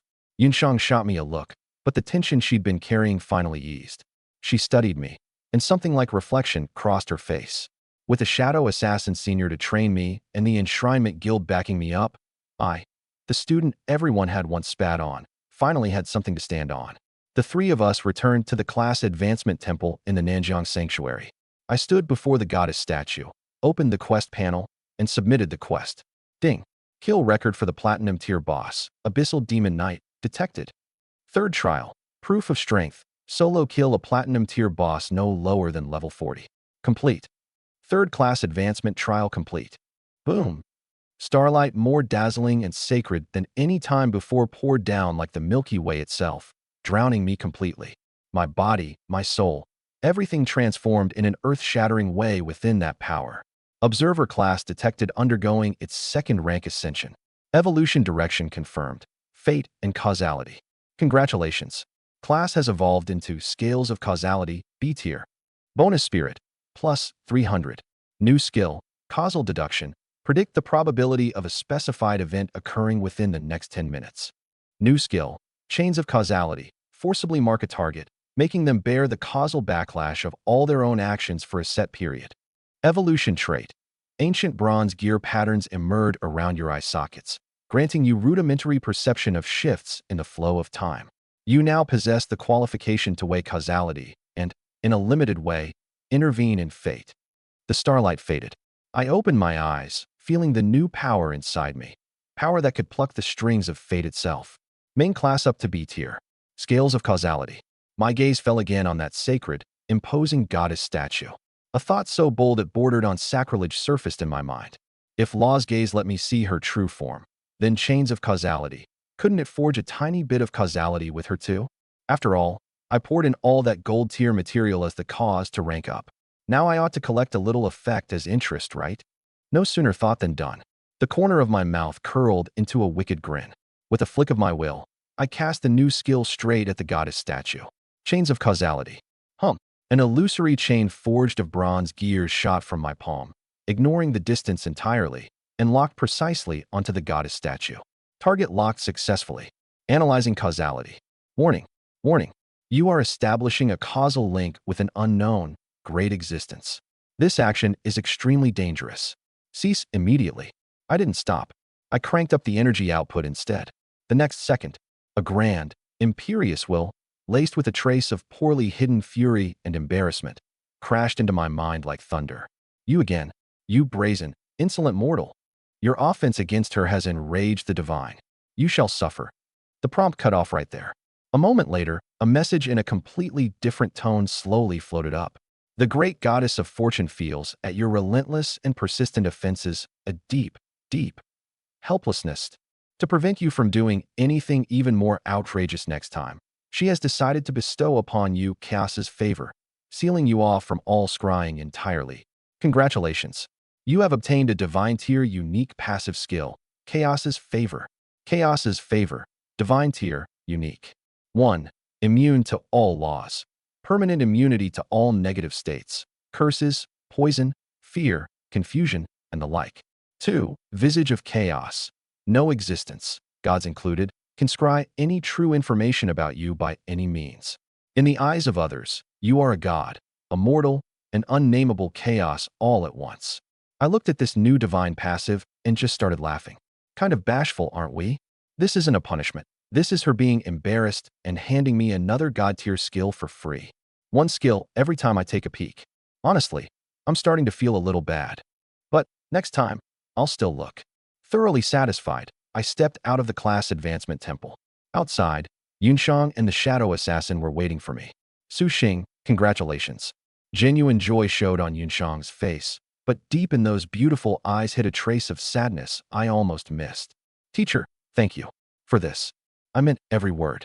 If she hadn't shown up in time, I wasn't afraid, exactly, but I'd probably have been forced to play my trump card, the world tree mark. But what I didn't expect. Yunxiang heard my thanks and gently shook her head. Those phoenix eyes, always brimming with a smile, now held nothing but sorrow too thick to dissolve. Su Xing, she drew a deep breath, as if summoning every ounce of her strength. I came to say goodbye. What? The smile froze on my face. The family issued a mandatory recall order. I have to go back. It was too sudden. The news slammed into my heart like a sledgehammer. My mind went blank in an instant. I couldn't get out a single word. And in that silence, Yunxiang suddenly stepped toward me. She rose onto her toes. Under my stunned gaze, those soft, cool lips, carrying a faint sweet fragrance, pressed lightly against mine. The sensation was gone in a flash, but it seemed to carry a trace of something salty I couldn't name. Take care. Those two words, and she never looked back. Her figure turned into a streak of light, tore through space, and vanished. Only a single teardrop slid silently through the air, reflecting the shape of me, frozen in place. Huh. A long sigh broke the silence. At some point the shadow assassin had covered his eyes with those big hands, muttering with mock solemnity. See no evil, see no evil. The gaps between his fingers, though, were spread wider than a city gate. I ignored the dirty old man. I just stared in the direction Yunxiang had disappeared for a long time before slowly drawing my gaze back. My voice had returned to calm, only now with an added edge of resolve. Senior Shadow Assassin. Teacher Yunxiang's family, what exactly are they?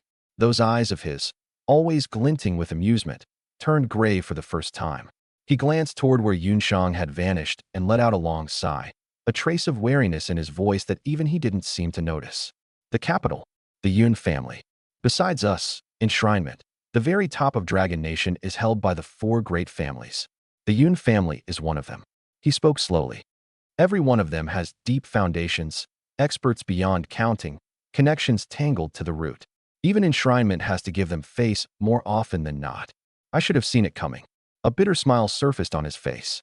So young, yet already at the 4th advancement, a class rank of at least SS tier. Outside of those few unreasonable ancient clans, who else could raise a monster like that? The capital, the Yun family. My heart sank hard. I finally understood where that unshakable sorrow in her eyes had come from. That irresistible sense of powerlessness. What she had to face was a colossus. Will she be in danger going back? My voice came out a little dry. The shadow assassin was silent for a moment, then shook his head. Hard to say. The affairs inside great families are 100 times more complicated than the monsters in a dungeon. But from the look of her, this recall is nothing good. My fist tightened without my noticing. A fierce desire I'd never felt before surged up wildly from the bottom of my heart. Go to the capital. I have to go to the capital. Whatever she's facing, this time, it's my turn to protect her. Deep in the night, I lay on the big bed in the top-tier suite the shadow assassin had given me, tossing and turning, unable to sleep. My mind was full of Yunxiang's resolute back as she left, and that single tear sliding quietly down. Right as I lay there in a mess of frustration, a familiar, faint fragrance drifted into my nose without any warning. Then, a cool, gentle warmth lifted the covers.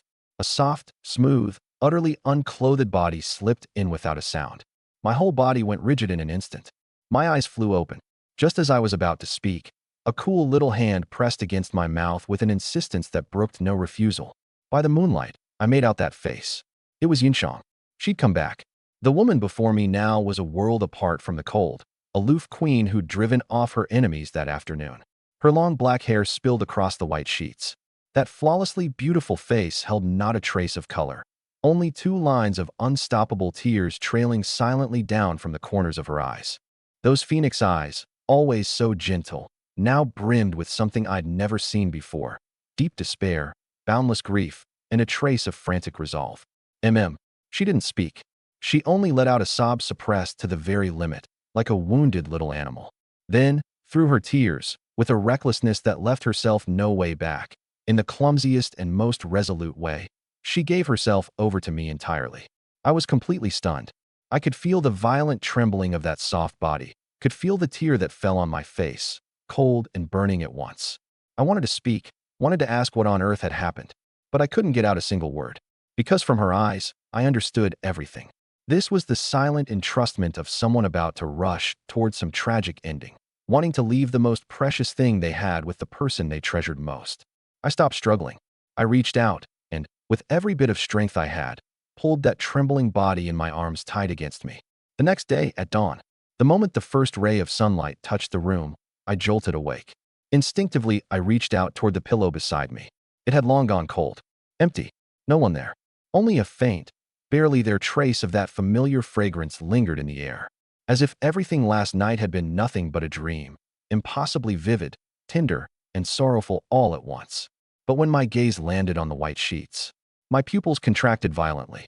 There, a stark streak of crimson, like a winter plum blossom quietly opening in the snow, told me without a word that last night had been real. My mind gave a hum and went blank. My whole body went numb.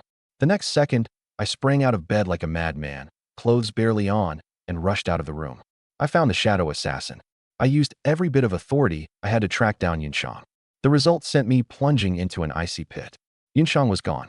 In the early hours this very morning, she'd already returned to the capital through the Nanjiang Sanctuary's most core teleportation array, and cut off all communication. I stood in the bustling class advancer hall, feeling like the whole world had gone hollow. In that moment, my heart, grown a little restless from the recent surge in my power, went completely cold. I finally understood just how laughable my strength was. My 28,000 attack, this little bit of power, in front of a true colossus like the Yun family. I didn't even have the standing to let her straighten her back and refuse the family's arrangements. Get stronger. I had to get stronger at a pace no one had ever seen.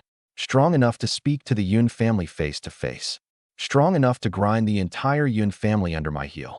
Strong enough that no one, no power in this world, would ever dare make her shed a single tear again. The thought seared into my soul like a red-hot brand. Back in the suite, I forced down the emotions churning inside me and started taking stock of my recent gains. I laid out the platinum tier gear the Abyssal Demon Knight had dropped, each piece radiating an ominous aura, one by one before me. Abyssal Demon Armor, Platinum Tier. Equip Requirement, LV.40. Attributes, Constitution plus 600, Strength plus 600, Spirit plus 600. Description, a breastplate forged from the bones of the Abyssal Demon Knight and dormant magma, wreathed in the never-dying flames of the abyss. It's said that whoever wears it can hear whispers from the abyss, and those of weak will shall be devoured by the demon god's own intent. Abyssal Demon Greaves, Platinum Tier. Equip Requirement, LV.40. Attributes, Constitution plus 600, Agility plus 600, Strength plus 600. Description, crafted from the scaled armor of an abyssal demon steed, indestructible. Each scale holds the tyrannical aura of a demon dragon, letting the wearer charge with the stride of a dragon, unstoppable. Abyssal Demon Spear, Platinum Tier. Equip Requirement, LV.40. Attributes, Strength plus 600, Agility plus 600, Spirit plus 600. Description, its tip is ground from the purest dark crystal of the abyss, able to tear through all light and order with ease. When it's swung, the wind of the spear carries the demon god's roar, and those it pierces have their souls dragged into the endless abyss. Abyssal Demon Boots, Platinum Tier. Equip Requirement, LV.40. Attributes, Constitution plus 600, Agility plus 600, Strength plus 600. Description, war boots tanned from the spinal hide of an abyssal demon steed, reinforced with abyssal cold iron. They let the wearer walk soundlessly through the shadows, every movement like a phantom, deciding an enemy's life or death before they even sense it. Without hesitation, I put on the Platinum Tier Starfield Crown, Abyssal Demon Armor, Abyssal Demon Greaves, and Abyssal Demon Boots. The Abyssal Demon Spear was a melee weapon, and I still preferred the bow, so I tossed it into my pack for now. Boom. The instant all 4 platinum pieces settled onto me, a power vaster and purer than anything before flooded through my entire body. I opened my attribute panel. Su Xing. Class, Scales of Causality, B Tier. Level, 40. Constitution, 2,917. Strength, 8,473. Agility, 6,550. Spirit, 2,345. Health, 58,340. Mana, 23,450. Attack, 33,892. Defense, 11,668. Attack, close to 34,000. Health, close to 60,000. Defense, over 10,000. For a level 40 class holder, very strong. But not enough. This much power, in front of the entire Yun family, was still a firefly against the bright moon. I couldn't waste another second. A trace of cold resolve flashed in my eyes. I pushed open the door and headed straight for the grinding zone outside the sanctuary. Only level 40, and I was about to head for the capital's sanctuary. Once I got there, I wouldn't have a shred of a say. I had to get stronger, fast. The moment I stepped out of the sanctuary, the shadow assassin's figure quietly emerged from the shadows. He watched the youth striding off in a hurry, an aura of "don't come near me" radiating from his whole body, and nodded with satisfaction. Looks like that girl's business last night hit him pretty hard. Good. Very good.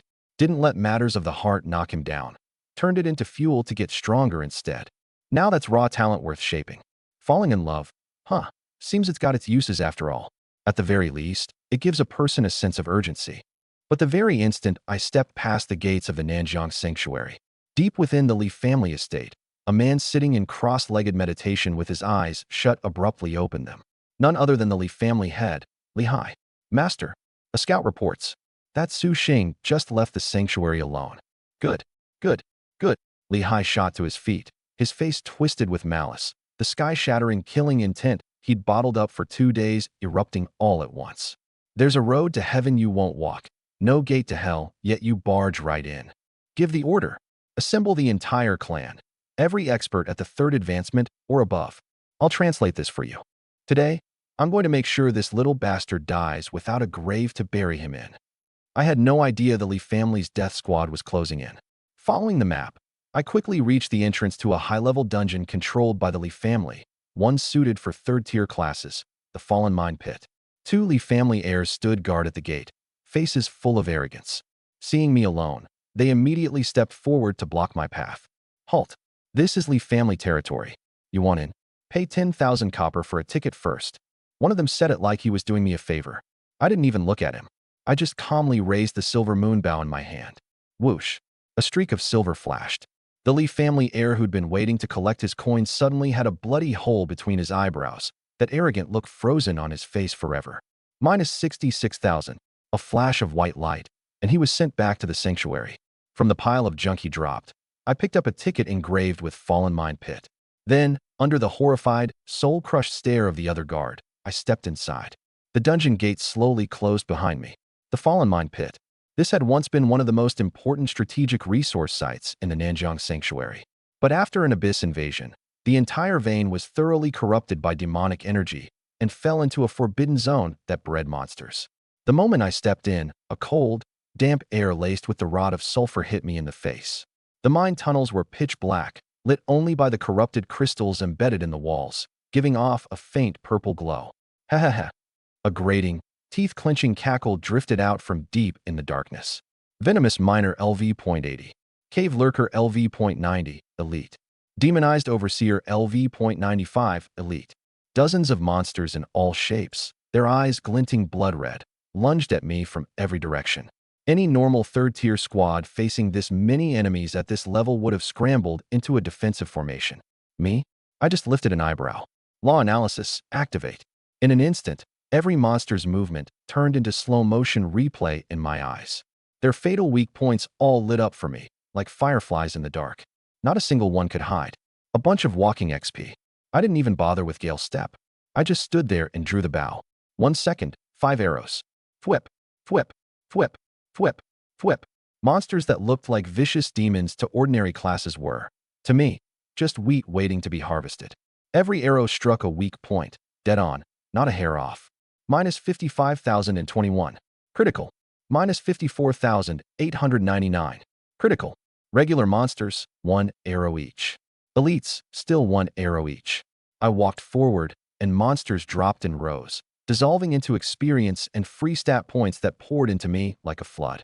Killed LV.95 Demonized Overseer, Elite. Experience plus 190,000. Free stat point plus 1. Unyielding Thorns Progress, plus 1%.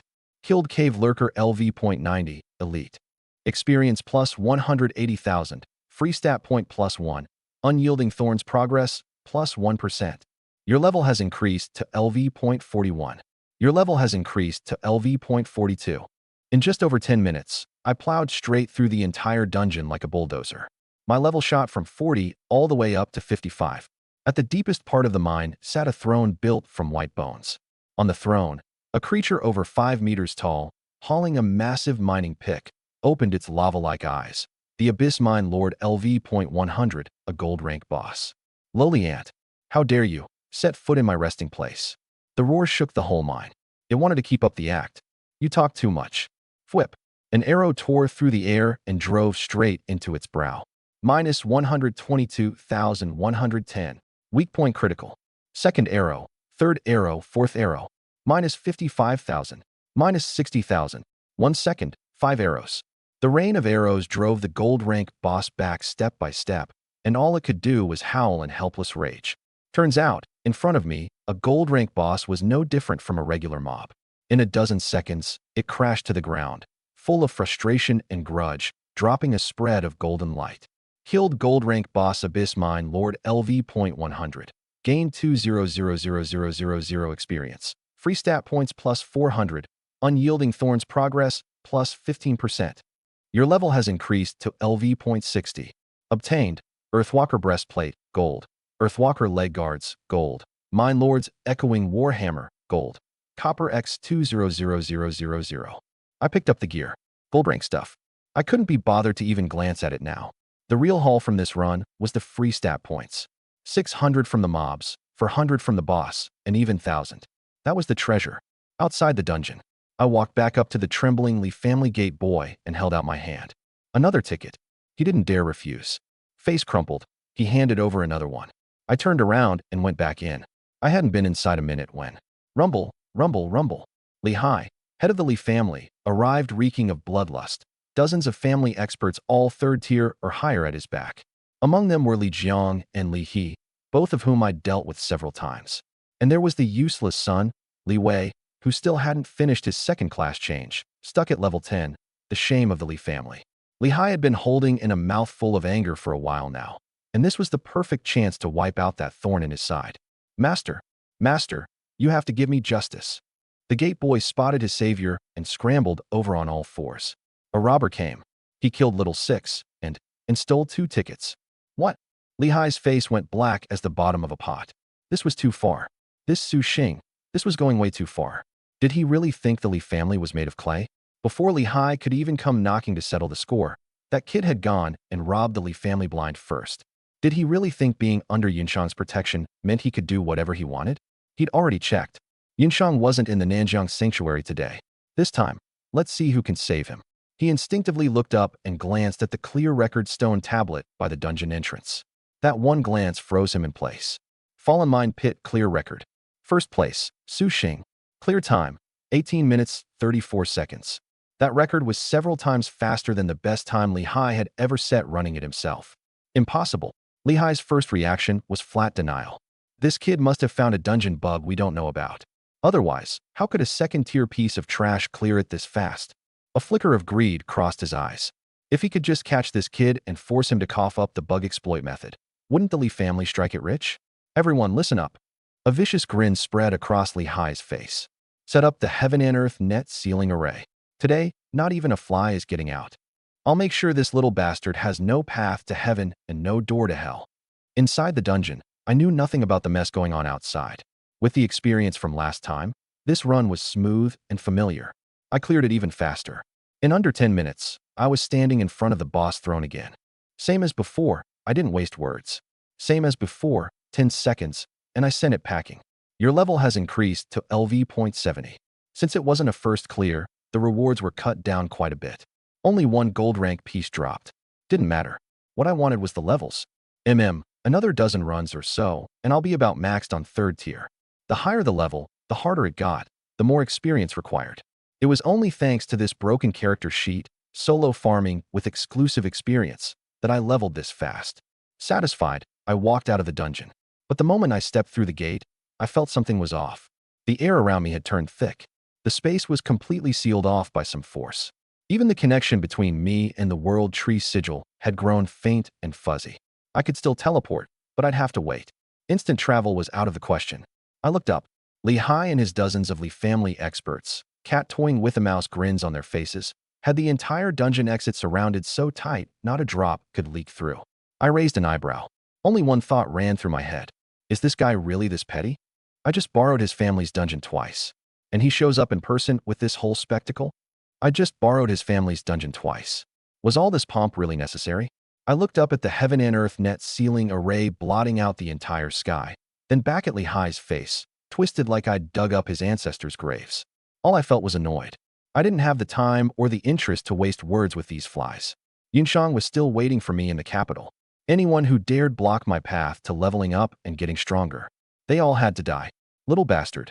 You actually dared to come out. Seeing that "are you sick in the head" look on my face made Li Hai even angrier. He pointed at me and bellowed in a tone dripping with condescension and superiority. I don't care what black magic you used. Now, right this instant, hand over the dungeon bug and every piece of gear and material on you. Then cut off your own arms and kneel before me to repent. And maybe, just maybe, I'll consider not hunting you down next time. Behind him, Li Wei took one look at his old man and the dozens of family experts, and the fear I'd beaten into him instantly curdled into the most venomous hatred. With backup behind him, he hopped in place, spewing curses one after another.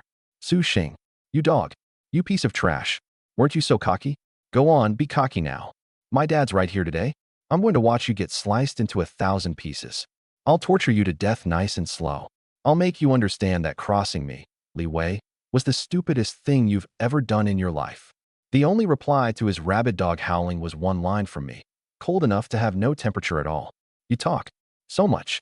Boom. Those words were the spark that lit the powder keg. Li Hai's sanity snapped clean off, right then and there. You're asking to die. He flew into a rage and threw out a hand. Get him. Grind him down. Bury him in skills. Let's see how much mana he's got. Dozens of third-tier powerhouses, long since primed and ready, struck all at once.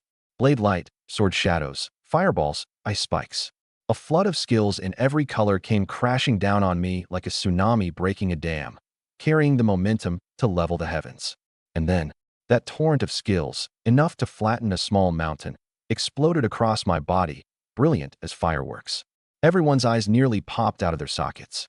-2, -1, -1, -2. A dense string of red damage numbers drifted lazily up from over my head, full of mockery. Nothing pierced my defense. All of it was force chip damage. The entire battlefield went dead silent. Everyone was stunned. What the hell is going on? How did my blazing slash only do 1 damage? Same here. Single digits? Are you kidding me? His defense, how terrifying is it? And this is a D-rank talent. I get it. This guy's a total coward, scared of pain. He dumped all his stat points into defense. No, look at his level. You can't even read it. This guy's definitely 3rd tier. His level's got to be close to 100. Otherwise, he couldn't solo this dungeon. Sharp-eyed Li Jiang stared dead at the LV. Above my head, his voice shaking, and screamed like he'd seen a ghost. Yesterday he was only level 40. And now he's already 3rd tier. That leveling speed was even more hopeless than the monstrous defense. With the passive chaos favor active, my level couldn't be read to begin with. Li Hai was shocked too, but overriding the shock was an uncontrollable greed for my gear. It has to be the equipment. His eyes lit up. This kid's definitely got a set of absurdly high defense gear, diamond rank at least. He threw out one last threat. Kid, I'm giving you one final chance. Hand over the gear, and we'll call today even. Otherwise, you really drag it out. I cut him off, impatient. Make a move already. All this yammering, like some whiny woman. For the first time, Li Hai had been so thoroughly ignored. Fine. He was so furious he started laughing. You forced this on me. He charged out from the crowd, blood light blazing along his warblade, and brought down a 4th-tier powerhouse's full-force strike. Blood lion earth-splitting slash, carrying the force to cleave mountains and shatter stone, straight into my body. And then, a number that made his pupils quake and his whole worldview shatter drifted up. -3,000. Before he could even recover from that laughable damage. A warm, Emerald current rose up from beneath my feet. Plus 3,000. My health was full again. Lehigh froze on the spot. 4th tier hitting 3rd tier, an enormous level advantage. S-rank crushing D-rank, absolute talent superiority. And the result was this much damage? Even more absurd. This much damage couldn't even outpace my healing. Was this even human? You're telling me this is D-rank? Even an SSS-rank talent wouldn't be this ridiculous. Refusing to believe it, Lehigh let out another roar and brought his blade down again. Minus 2,999. My health bar wobbled once. Plus 2,999. A second later, it was full again. I looked at the clown putting on such an earnest performance in front of me, and finally lifted my eyelids. Done hacking yet? My turn now, right? In that moment, Lehigh met my eyes. Calm, indifferent, an abyss pressing down beneath the surface. This 4th-tier powerhouse, the local emperor of the Nanjiang Sanctuary, was truly afraid. My turn now, right? The line was as flat as asking, have you eaten?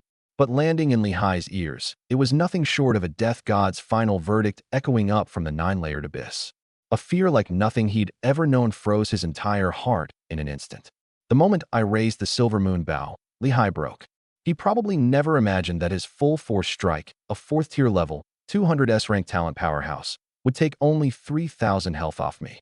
3,000. That a high tier can squash a low tier with ease, arrogance on his face shattered completely.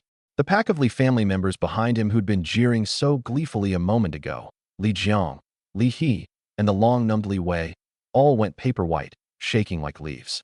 Master, he can't even break through his defense? Someone muttered under their breath, voice trembling beyond control. Is the class change system bugged? Or maybe, what we picked a fight with isn't even human at all. They would sooner believe the world had gone mad than accept the answer staring them in the face.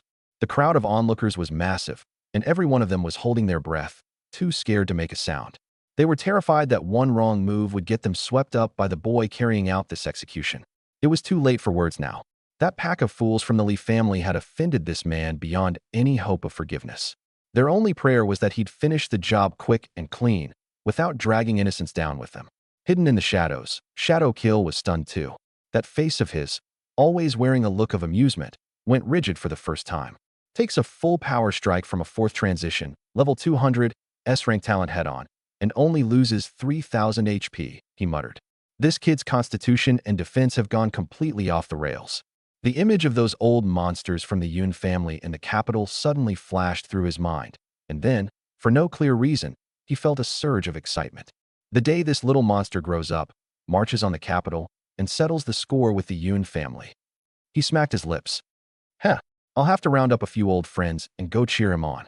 As for me, I wasn't angry at all. Not a single ripple. I was just annoyed. At this level of power, Lehigh was no different from a pebble on the roadside. The only thing that could actually hold my attention was that behemoth in the capital, the Yun family. Lehigh wasn't even fit to shine teacher Yunshang's shoes. But Yunshang was up against the entire Yun family. If I let trash like this get to me, what would I have left to back her with down the road? So the only thing this guy was good for was wasting my time, blocking my leveling, blocking my road to Yunshang. Anyone who blocks my road deserves to die. I drew my bow. Lehigh's nerve for fear snapped clean in two. Chato Mat, he shrieked, his voice cracking. Wait, it's a misunderstanding. This is absolutely. The arrow was already there. Minus 117,880. Weakness critical hit. A blood-red 6-digit number shot up into the sky from above his head. His plea for mercy stayed lodged in his throat forever. His whole body, along with his maxed-out 4th transition dignity, dissolved into a beam of white light. Everyone in the Li family froze on the spot. The family head, their strongest anchor, their pillar, gone in a single arrow? Li Jiang and Li He went weak in the knees and collapsed to the ground. Li Wei was even further gone, his eyes hollow. His own father had been one shot. What was the point of fighting anymore? Just give up. As long as Su Xing was around, he could forget about ever reaching 2nd transition in this life. Shadow Kill nearly tumbled right out of the shadows. 110,000. He ran the numbers fast. Lehigh's S-rank, 4th transition. Base defense starts at 16,000, and with a mix of gold and platinum gear, his total defense runs north of 20,000. And this kid punched out 110,000 in a single arrow. He sucked in a sharp breath. His attack power has to be 35,000 at minimum. A 3rd transition class. Where does a number like that even come from? One arrow. Instant kill. The moment Lehigh's body, The symbol of the South River Sanctuary's peak combat strength turned to white light. The dozens of Lee family experts behind him completely broke. Their faith was gone. Their backing was gone. The anchor that held them steady, just like that, gone. Fear spread like a plague, reaching every one of them in a single second. I had no intention of giving them time to recover. Thinking about how I still had to rush off to see Yun Shang, every last bit of impatience in me curdled into an irritated urge to kill. I drew my bow. On the string, 5 silver arrows formed at once.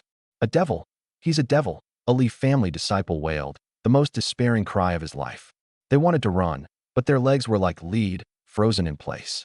All they could do was watch as 5 streaks of death came flying at them. WHSSD, WHSSD. The string trembled, then trembled again. My hands were impossibly fast. 5 kills a second. In 4 or 5 short seconds, the arrogant Lee family army outside the fallen mine was wiped clean. Only one person was left, cowering in the corner. The gatekeeper, who had shrunk down from start to finish, had long since wet himself in terror and now sat there like a puddle of mud. I picked over every last piece of gear and material scattered across the ground. A few of them were even platinum grade. Then I walked over to the gatekeeper and held out my hand. He shook like a leaf in the wind, his face streaked with snot and tears, and looked up in a daze, utterly clueless about what this god of death wanted from him. I frowned. Ticket. Oh, oh, oh. He acted like he'd been granted a pardon, not even bothering to wipe his face as he scrambled to dig every dungeon ticket out of his pack and, trembling, stuffed them into my hand. Pretty sharp of him. I nodded, satisfied. The kid could be taught. Then I raised my bow and aimed it right between his brows. Whip. Amid his shock, his confusion, even the trace of gratitude in his eyes, one arrow sent him back to town. Can't play favorites, after all. Otherwise, when Lehigh checked at the respawn point and found this was the only one who'd lived, he'd never let him off easy. So really, I just saved his life. I was deeply moved by my own thoughtfulness and eagerness to help. Then I gathered up that mountain of loot and stepped through the dungeon gate once more. South River Sanctuary, respawn point. A flash of light, and Lehigh staggered into existence. His level had dropped straight from 200 to 100. Several key pieces of his gear were gone. Years of effort, wiped out overnight. Su Xing. He howled at the sky, his voice thick with venom and regret, no longer sounding human. When the howling stopped, all that remained was fear carved into his bones. He was afraid, truly afraid. That boy's horror had long surpassed anything he, or even the entire Lee family, could dare to provoke. What now? 2 paths lay before him. Either cast aside all his dignity, offer up his entire fortune, and beg that god of death for forgiveness. Or bankrupt himself to hire those killers who lurked in the dark and wipe the boy out, no matter the cost. But what if they couldn't cripple him? With that kid's talent, all he needed was a moment to breathe and grow, and the Lee family would face true annihilation. No, no, no. This was already annihilation. Who in the world had gone and provoked that kid? In the corner, Li Wei trembled, not daring to make a sound. Lehigh was no fool. He knew that no matter which path he took, the Lee family standing in South River would plummet and become nothing but history. He spat out a mouthful of heart's blood.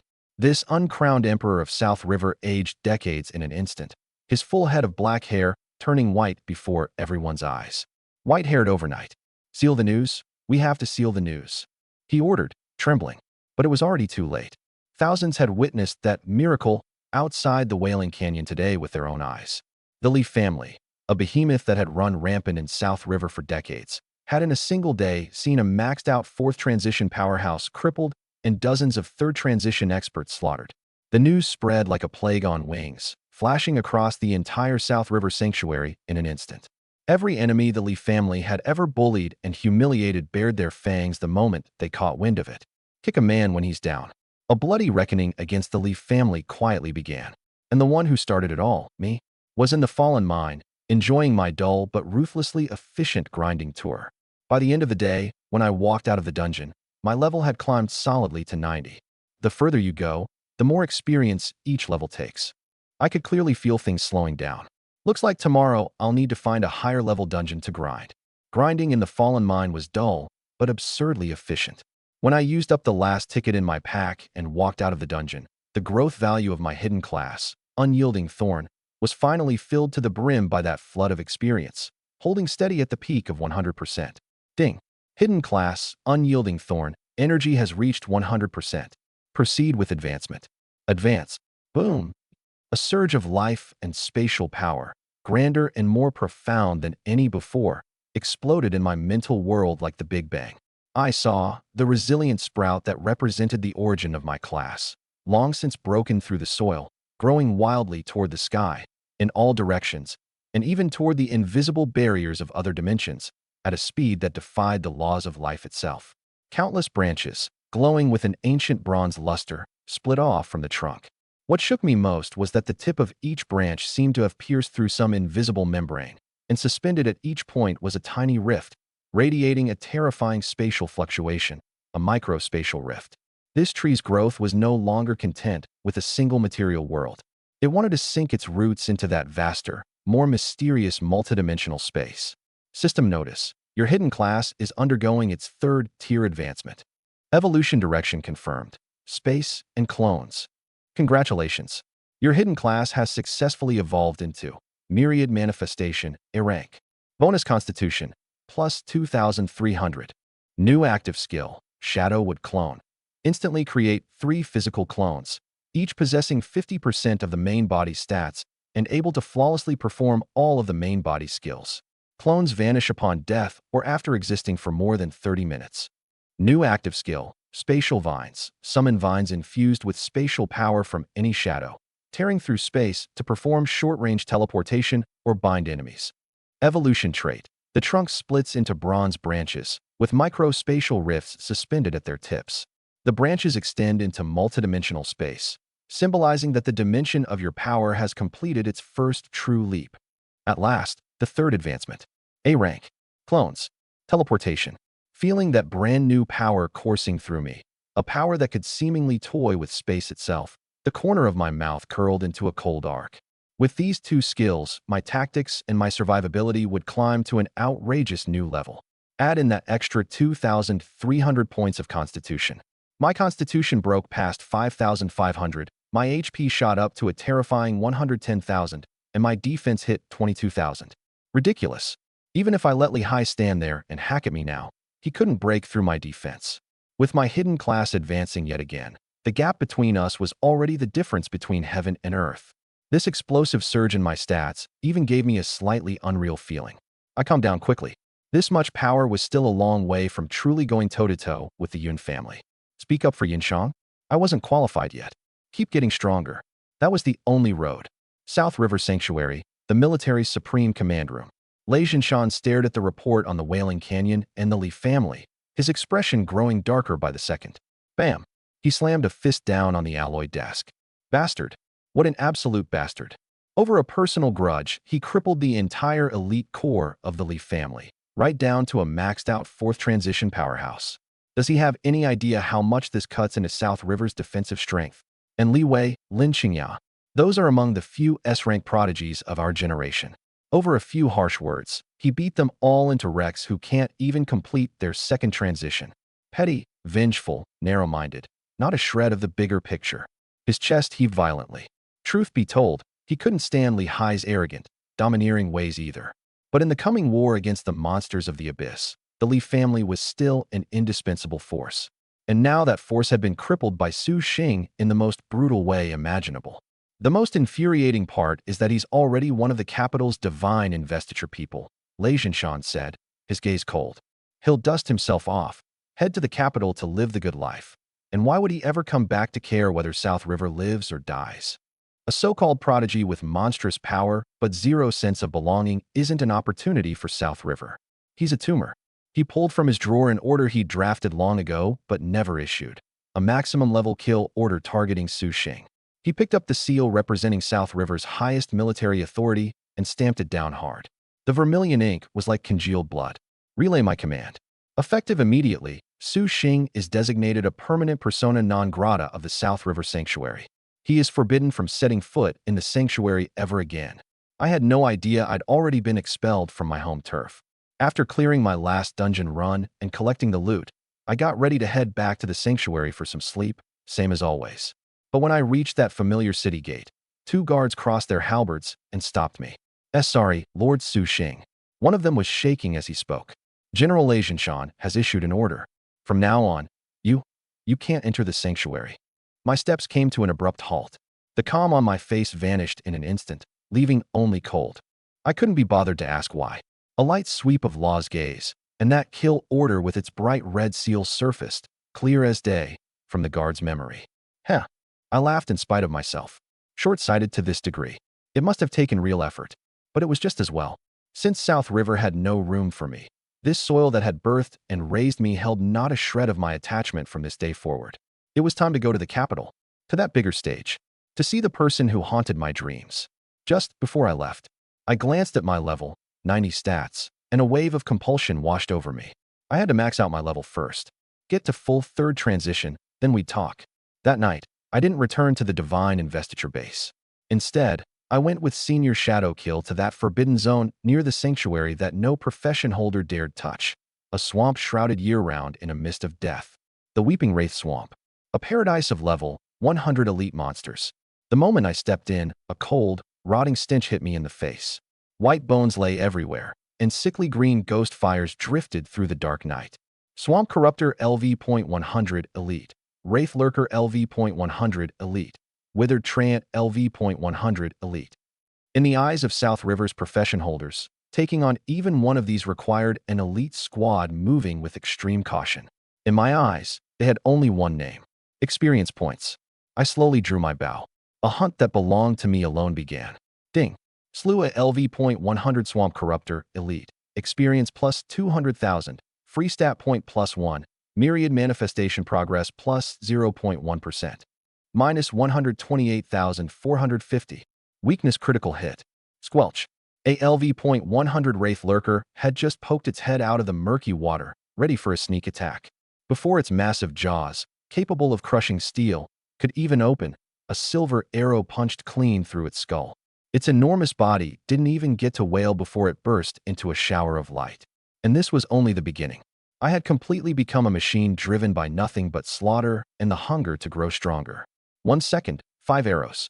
My figure moved as fast as a specter, unleashing a bloody massacre across this forbidden land. My attack speed was faster than the monsters could respawn. My footwork was faster than they could react. The gear and materials bursting onto the ground would have sparked a scramble out in the wider world, but I couldn't even be bothered to pick them up. Every ounce of my focus, will, anger, and defiance poured into the silver moon bow in my hands. Yin Shang, that figure who always threw herself in front of me without hesitation at my most desperate moments, kept surfacing in my mind like a brand. At the Clash Change Plaza, in the face of everyone's scorn and mockery, she'd stood firmly by my side. Outside the canyon, facing the combined pressure of the Lee family and the 3 great guilds, she descended from the sky like a queen and forced all sides back with a single word. Under her wing, I tasted, for the first time, what security felt like. But what about now? The woman who always held up the sky for me finally couldn't take it anymore.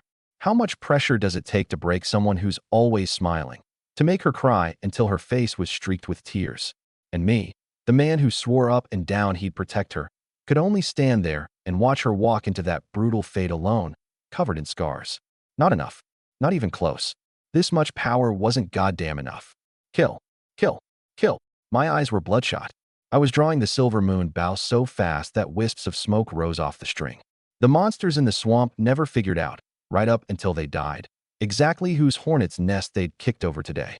Usually, they were the nightmare that haunted every Nanjiang professional. Today, this walking human disaster gave them their first taste of despair. A swamp crocodile, freshly spawned and rivaling a gold-tier boss, hadn't even finished its arrogant roar before more than a dozen arrows punched clean through every weak point on its body. It didn't last a minute. 500,000 damage per second. 30 million a minute. Who in this little swamp could survive that? My experience bar shot up like crazy. LV.91, LV.92, LV.93, LV.95, LV.99. Watching from the shadows, the shadow assassin guarding me stared at the apocalyptic scene, completely numb. His weathered, usually unreadable face was frozen in a daze. He's lost it. This kid has completely lost it. Is this the thing they talk about? Love drives a man crazy. He's basically converting every ounce of longing for his girl straight into DPS, isn't he? I'd long since sunk deep into the rush of slaughter and leveling, completely oblivious to the mountain of monster corpses piling up behind me. The entire ecosystem of the Weeping Wraith Swamp had been shattered by one man. Monsters died, respawned, and got one shot again. In just a few hours, the total number of monsters killed here had already surpassed the last several years combined. Somewhere in the deepest part of the Forbidden Zone, a critical threshold was quietly tripped. Countless grudges, countless wraiths that could never disperse, were weeping now, gathering, coalescing into a horrifying, resentful force that would make even the gods frown. It made this already eerie swamp darker, more sinister, and far more dangerous. You have slain the gold-tier boss Withered Treant, LV100. Gained 2 million EXP, free attribute points plus 400, myriad manifestation evolution progress plus 5%. Obtained. Witherbloom Vine Armor, Gold Tier. Rotrick Greaves, Gold Tier. Deadwood Staff, Gold Tier. Withered Core, Gold Tier Material. Withered Vine Prison, Gold Tier Skill Book. Trent's Growth Ring Fragment X3, Copper Coins X500, 000. Your level has risen to LV100. Congratulations on reaching level 100, the current level cap. Please advance your class as soon as possible. The instant the last gold tier boss exploded, a golden pillar of light descended from the sky and swallowed me whole. Surging power flooded through me like rivers pouring into the sea, roaring through every limb and vein. I slowly lowered my bow, feeling the total transformation happening inside me, and for a moment it all felt unreal. Too fast. How many days had it been since I awakened? And I'd already hit the third advancement cap that most people might never touch in a lifetime, ready to start the fourth advancement trial at any time. Of course, level had never been my biggest trump card. I pulled up my stats panel, and my eyes landed on a number that would drive any professional insane. Free attribute points, 10,000. A full 10,000. That number told me, without a word, just what kind of horrific one-sided massacre this Forbidden Zone had endured in the span of a few short hours. I hadn't been a rookie for a long time. I was a walking human disaster. In the shadows, the shadow assassin watched my aura surge another notch inside the golden light, his old face frozen in numb shock. A day.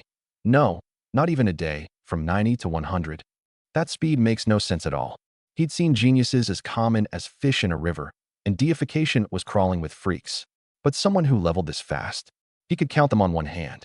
Even the past guild masters of deification probably weren't much better than this in their youth.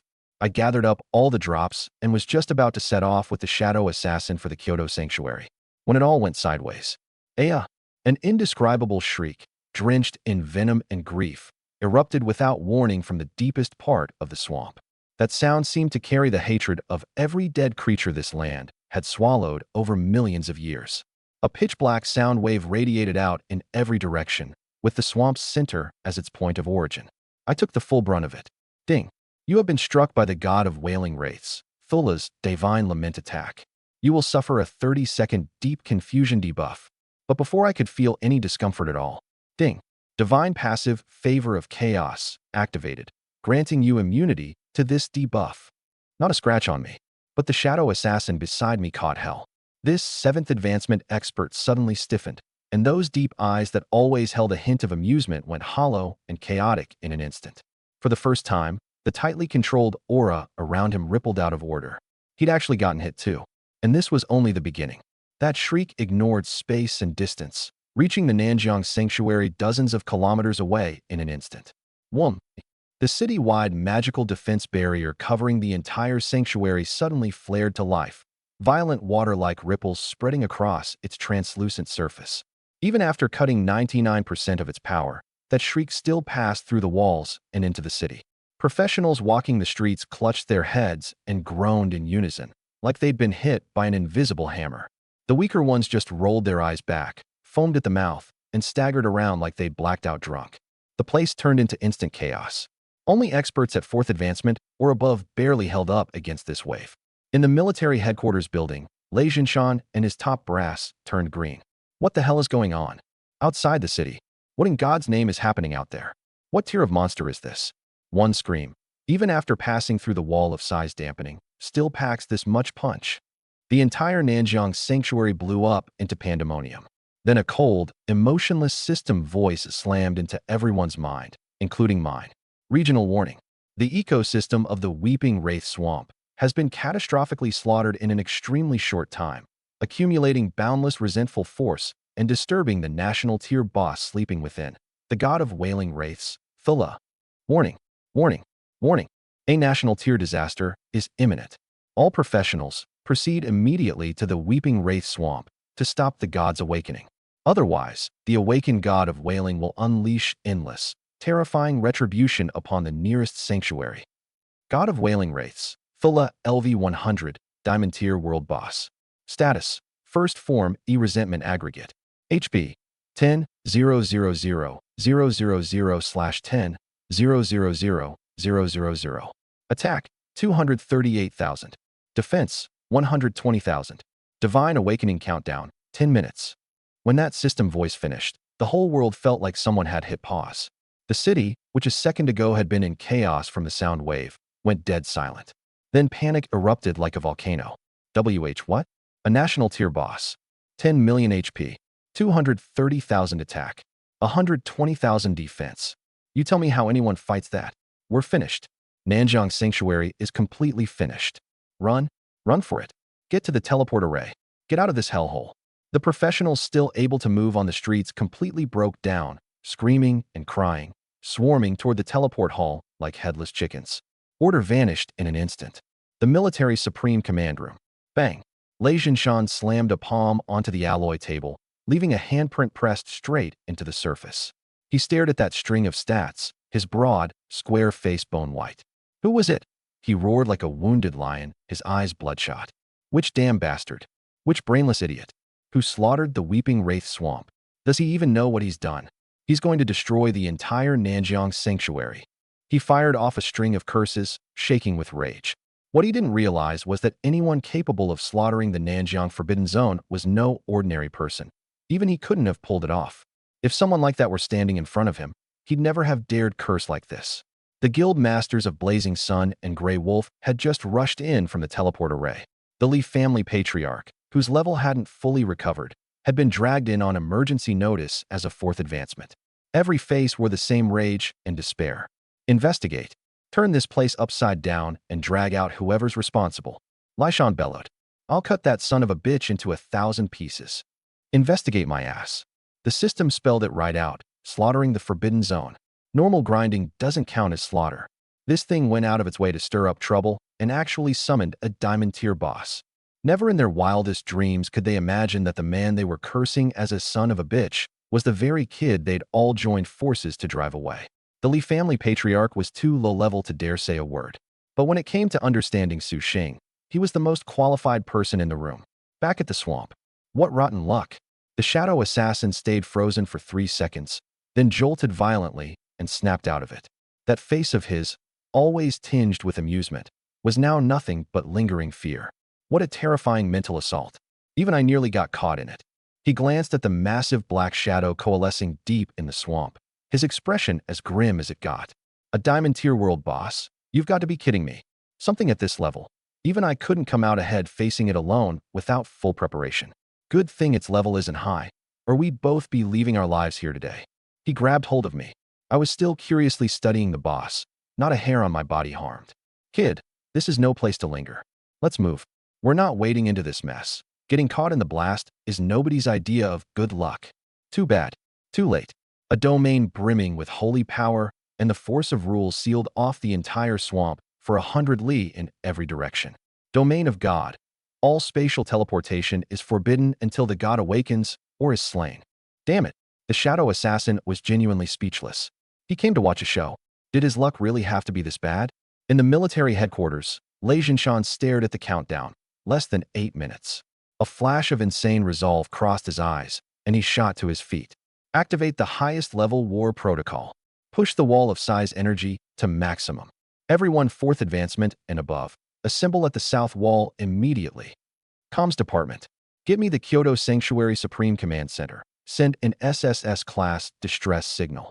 One command, and the entire city transformed into a high-speed war machine. Alarms tore across the sky as powerful auras shot upward one after another, converging on the south wall. The teleport hall, meanwhile, had already descended into chaos. The family factions trying to flee collided head-on with the military enforcing martial law. Out of the way. Let us out. Why won't you let us leave? You want us to stay here and wait to die? Anyone who rushes the teleport array will be killed on sight. Space is sealed. The teleport array won't work. Liars. You're all liars. Let me out. Blood stained the hall floor red. The apocalypse had arrived.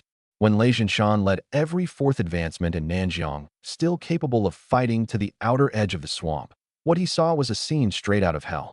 That mass of resentful shadow grew more solid by the second, the silhouette of a scythe-wielding reaper draped in a tattered cloak taking shape. The countdown, 3 minutes left. We can't let it fully awaken. Lei Jinshan's eyes nearly split open.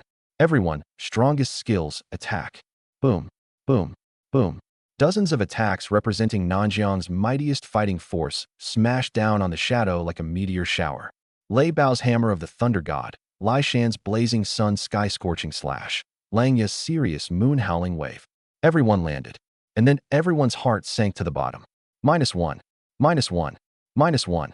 That same string of mocking, forced minimum damage. For a boss with 10 million HP, this was pure despair. We're done for. Lei Jinshan felt the divine might growing more terrifying by the moment, and his body swayed weakly. Nanjiang is done for. And just as everyone sank into the deepest despair, a golden light shot up into the sky from the direction of Nanjiang, condensing into a line of massive words in midair. These words were released on purpose, not just to alert Lei Jinshan, but to steady the hearts of Nanjiang's people. The Kyoto Sanctuary has received the SSS class distress signal. The highest level reinforcement force has been deployed. Squad 1, Deification Special Operations Team. Captain, 6th Advancement Dragon Knight. Members, 5 5th Advancement SSS Talent Professionals. Squad 2, Yun Family Mage Corps. Corps Leader, 6th Advancement Element Sovereign. Members, 5 5th Advancement SSS Talent Professionals. Squad 3. That line of golden text was like a sun rising in the dead of night, instantly lighting up every pair of despairing eyes. We're saved. It's the Kyoto Sanctuary, Deification, and the Yun family. The Dragon Nation's absolute top fighting force is coming. Ha! We're saved. The professionals rioting in the sanctuary all calmed down. 6th Advancement leaders, with even the weakest members being 5th Advancement SSS, stronger than Nanjiang's mightiest. That was the definition of absolute security. Looking at those names, each one representing the Dragon Nation's strongest and only ever seen on the news, Lei Jinshan wept. A man of iron will, tears streaming down his weathered face like a child. We're saved. Nanjiang Sanctuary, we're actually saved. He spun around and roared with everything he had at the 4th Advancement experts behind him, all of them weeping with the same overwhelming relief. Everyone pull your damn cells together. Reinforcements are almost here. Before they lift the spatial seal, our one and only job is to hold this beast back. Even if we have to throw our lives at it, we don't let it take a single step closer to Nanjiang. Hope is the best stimulant. The experts who moments ago had been limp as dead dogs were suddenly injected with fresh strength. But asking them to hold back a diamond tier boss, to keep it from advancing even a single step, wasn't that a bit much to ask? Kill. For Nanjiang. Eyes red, they hurled their most treasured skills at the shadow like they were free, even if all they got was that same dense string of -1. But in this moment, in their eyes, every -1 was a bit more delay, a bit more hope. And yet, in the midst of this tragic heroism, I will follow these instructions. Li Hai, head of the Li family, went pale as if he'd seen a ghost. His whole body shook. His bloodshot eyes locked onto a lone figure standing off in the distance. It was him, the demon god who dragged the Li family into the abyss. How could he be here? Following Li Hai's terrified gaze, Lei Jinshan spotted me too. In that instant, the hope he'd just kindled was swallowed by a tidal wave of rage. He had no idea it was my slaughter that had summoned this disaster. If he'd known, he'd have cursed me to my grave. All he saw was this sinner he had personally ordered exiled, standing there without a care in the world, admiring their misery. Su Xing. Lei Jinshan roared, his voice thick with accusation and contempt. The Nanjiang Sanctuary doesn't welcome you. What are you doing here? Come to laugh at us. Come to watch the sanctuary that cast you out get destroyed in the catastrophe. That roar snapped every eye in the field toward me. The clueless awakeners glared at me, hostility burning in their gazes. Pick a side, that was what mattered most. You backed General Lei, no questions asked. But the ones who'd watched me fight with their own eyes outside the fallen mine, every one of them shrank down and didn't dare breathe. They couldn't forget the head of the Li family, a max-level 4th-tier powerhouse, and how I'd one-shot him into dust with a single arrow. Lei Jinshan dared to shout because he was stubborn, and because he was leaning on his 5th-tier status. Them? They didn't dare. Faced with his righteous accusations, I couldn't even be bothered to lift an eyelid. A mere 5th tier. I didn't want to spare him a real glance right now. Ever since the day I turned down 3 SSS-rank talents and picked the least favored D rank instead, this old man had had it out for me. The bad blood ran deep. Roaring or blacklisting, day in and day out, like the whole world owed him a fortune. Now, I couldn't be bothered to waste words on him. My eyes were fixed on one thing only, that diamond rank prey slowly taking shape in the distance. I wanted to run a test. Test my current limits, see exactly how far I stood from this so-called god. 10,000 free attribute points, all in. Strength plus 8,000. Constitution plus 2,000. Attack power, 67,452. An explosive number. I slowly drew the silver moon bow. That move pulled every eye back to me. What's he doing? Has he lost it? Even we 4th tiers can only force chip damage. A 3rd tier thinks he can break its defense. Amid all those baffled, mocking looks, I released the string. Gale Step's first strike, guaranteed crit. Whoosh! An arrow riding the rhythm of the wind, more brilliant than any before it, tore through the air and crossed 100 meters in an instant. Boom! Dead center on that dark mass. A blood red, massive damage number that struck the whole field's silent shot skyward. Minus 29,000. Weakness crit. Silence. Once again, the entire battlefield fell dead silent. The Awakeners, still scratching at the boss, froze, their movements locking mid-motion. They stared blankly at that absurdly crimson 5-digit number. Mine's gone blank. 29,000. An army 3rd-tier archer looked at the -1, floating over his own head, then back at that, minus 29,000. In that moment, his faith in his class shattered on the ground. And Lehigh, the instant he saw that number, the last trace of color drained from his face, already pale from losing a rank. He started shaking, unable to control it. He remembered the terrifying damage that had knocked him from level 200 back down to level 100 with a single arrow. Different number, but that feeling, that soul-piercing sharpness, was exactly the same. Lei Jinshan's square, ever-authoritative face went completely rigid. His tiger eyes bulged like brass bells. 29,000, way higher than his own full-power strike. A 5th tier with every burst skill active? He couldn't even break its defense, so how had a D-rank piece of trash done it? This, impossible. Lei Jinshan shook his head violently, forcing down the shock in his chest, and quickly settled on the most reasonable explanation for himself. An item. Senior Shadowkill must have given him some one-time high-power attack item. That's right, it has to be. While he was busy furiously consoling himself, my 2nd, 3rd, and 4th arrows flew out one after another. This time, the numbers that floated up let everyone breathe a long sigh of relief. -12, -10, -10. That familiar, pitiful 2-digit chip damage again. Every heart that, -29,000, had nearly jolted out of their throats finally settled back into place. Phew. Good. Good. So he can only pull that off once. Scared me half to death. I thought he could keep hitting like that. That's more like it. Otherwise, us old-timers of Nanjiang getting outdone this badly by a rookie? Where's our dignity? Max level 4th tiers, and I'd already left them far behind. But at least for now, it didn't look too absurdly far. After all, none of us could break the boss's defense anyway. Lei Jinshan felt even more relieved. Watching me still scratching away in the distance, he put the condescending sneer back on his face, cleared his throat, and boomed out at a volume the whole field could hear. Humph. D-rank trash. Trash to the end. So what if he got lucky with a little help from Senior Shadowkill? Even in the Dragon Nation's #1 guild, deification, he's nothing before a true world-class boss. Those words made him feel that the authority I'd rattled with a single arrow was steady again. It was as if he'd found his confidence again. But he didn't know. My entire focus, my law analysis, had long since locked onto that diamond rank boss taking shape.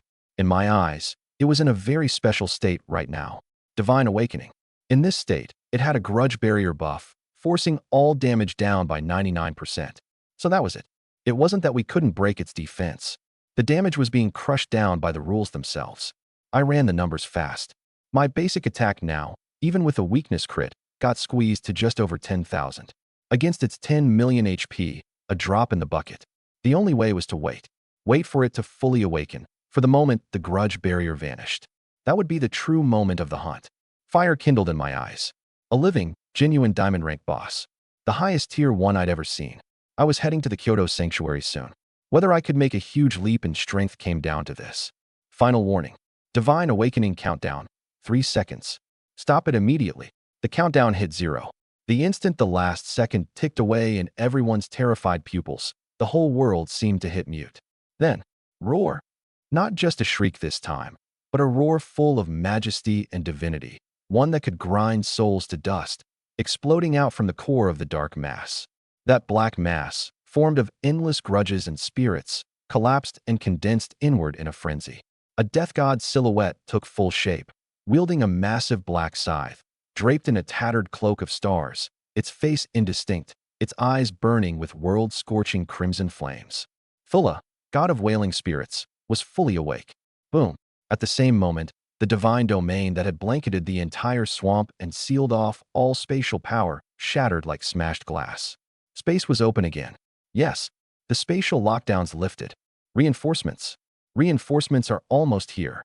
In Lei Jinshan's eyes, and the others, wild joy erupted, the elation of survivors snatched from death. But that joy didn't last even a second, because the freshly awakened god moved. It merely raised its head slowly and opened that bottomless, all-devouring maw. Divine lament. Eha! A black sound wave, more solid and 100 times more terrifying than any before, spread out in every direction like a world-ending tsunami. No good. Defend now. Lei Jinshan's eyes nearly split as he screamed. Too late. The instant the frontline awakeners, who'd just been celebrating their scratching, touched the black sound wave. Minus 9,999. Minus 9,999. Minus 9,999. Their bodies, along with the gear they'd been so proud of, melted and dissolved like snow scorched by a blazing sun, silently breaking down into the most primal particles. Not even a beam of white light left behind. Utterly annihilated. Slaughter. A one-sided slaughter, with no suspense at all. The black sound wave didn't lose momentum. It rushed dozens of kilometers to the walls of the Nanjiang sanctuary and slammed hard into the shield of the Wall of Sighs. Bang! The impregnable city defense shield shook violently, letting out an overburdened wail. No! Lei Jinshan looked at the huge swath of ground suddenly emptied behind him, at the comrades who hadn't even left bodies behind, and his tiger eyes went blood-red in an instant. He immediately checked the boss's stats. Fulla, god of wailing spirits, LV.100, diamond rank, world boss.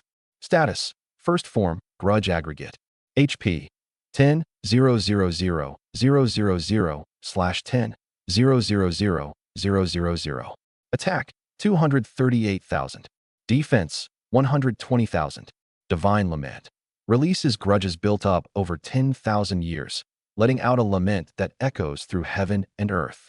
The sound wave becomes a physical black shockwave spreading outward, dealing massive mental damage to all hostile targets within a 500-meter radius, with a high chance of inflicting deep confusion for 30 seconds. Grudge grasp. Manipulates the swamp's grudge, extending several ghostly hands made of spirits and black mud from the ground to randomly seize 3 to 5 hostile targets. Those grabbed are bound, unable to move or use skills, and continuously drained of life force, taking true damage each second based on a percentage of max HP. The ghost hands have independent HP and must be focus-fired to break them and free the victims. Spirit Swamp merges the divine domain with the swamp, turning a 1,000-meter radius into a spirit swamp. Hostile targets in the domain suffer 50% reduced movement speed, 80% reduced healing received, and ongoing grudge erosion, losing 5% of all stats every 10 seconds. The swamp continuously spawns LV.100 swamp wraiths, elite, as reinforcements. Final Whale, Divine Fall. Upon dropping below 20% HP, enters a frenzied second form, gathering all remaining grudge and divinity into a single point. After a 10-second chant, launches an unavoidable, unmitigable soul strike against all hostile targets across the entire map, ignoring distance, dealing massive true damage based on HP already lost. For skills, every one of them strong enough to crush all hope. And the more hopeless part was still to come. That god, after unleashing one divine lament, simply thrust that giant hand of black mist toward the ground. Grudge grasp. Boom. Boom. The swamp floor burst apart.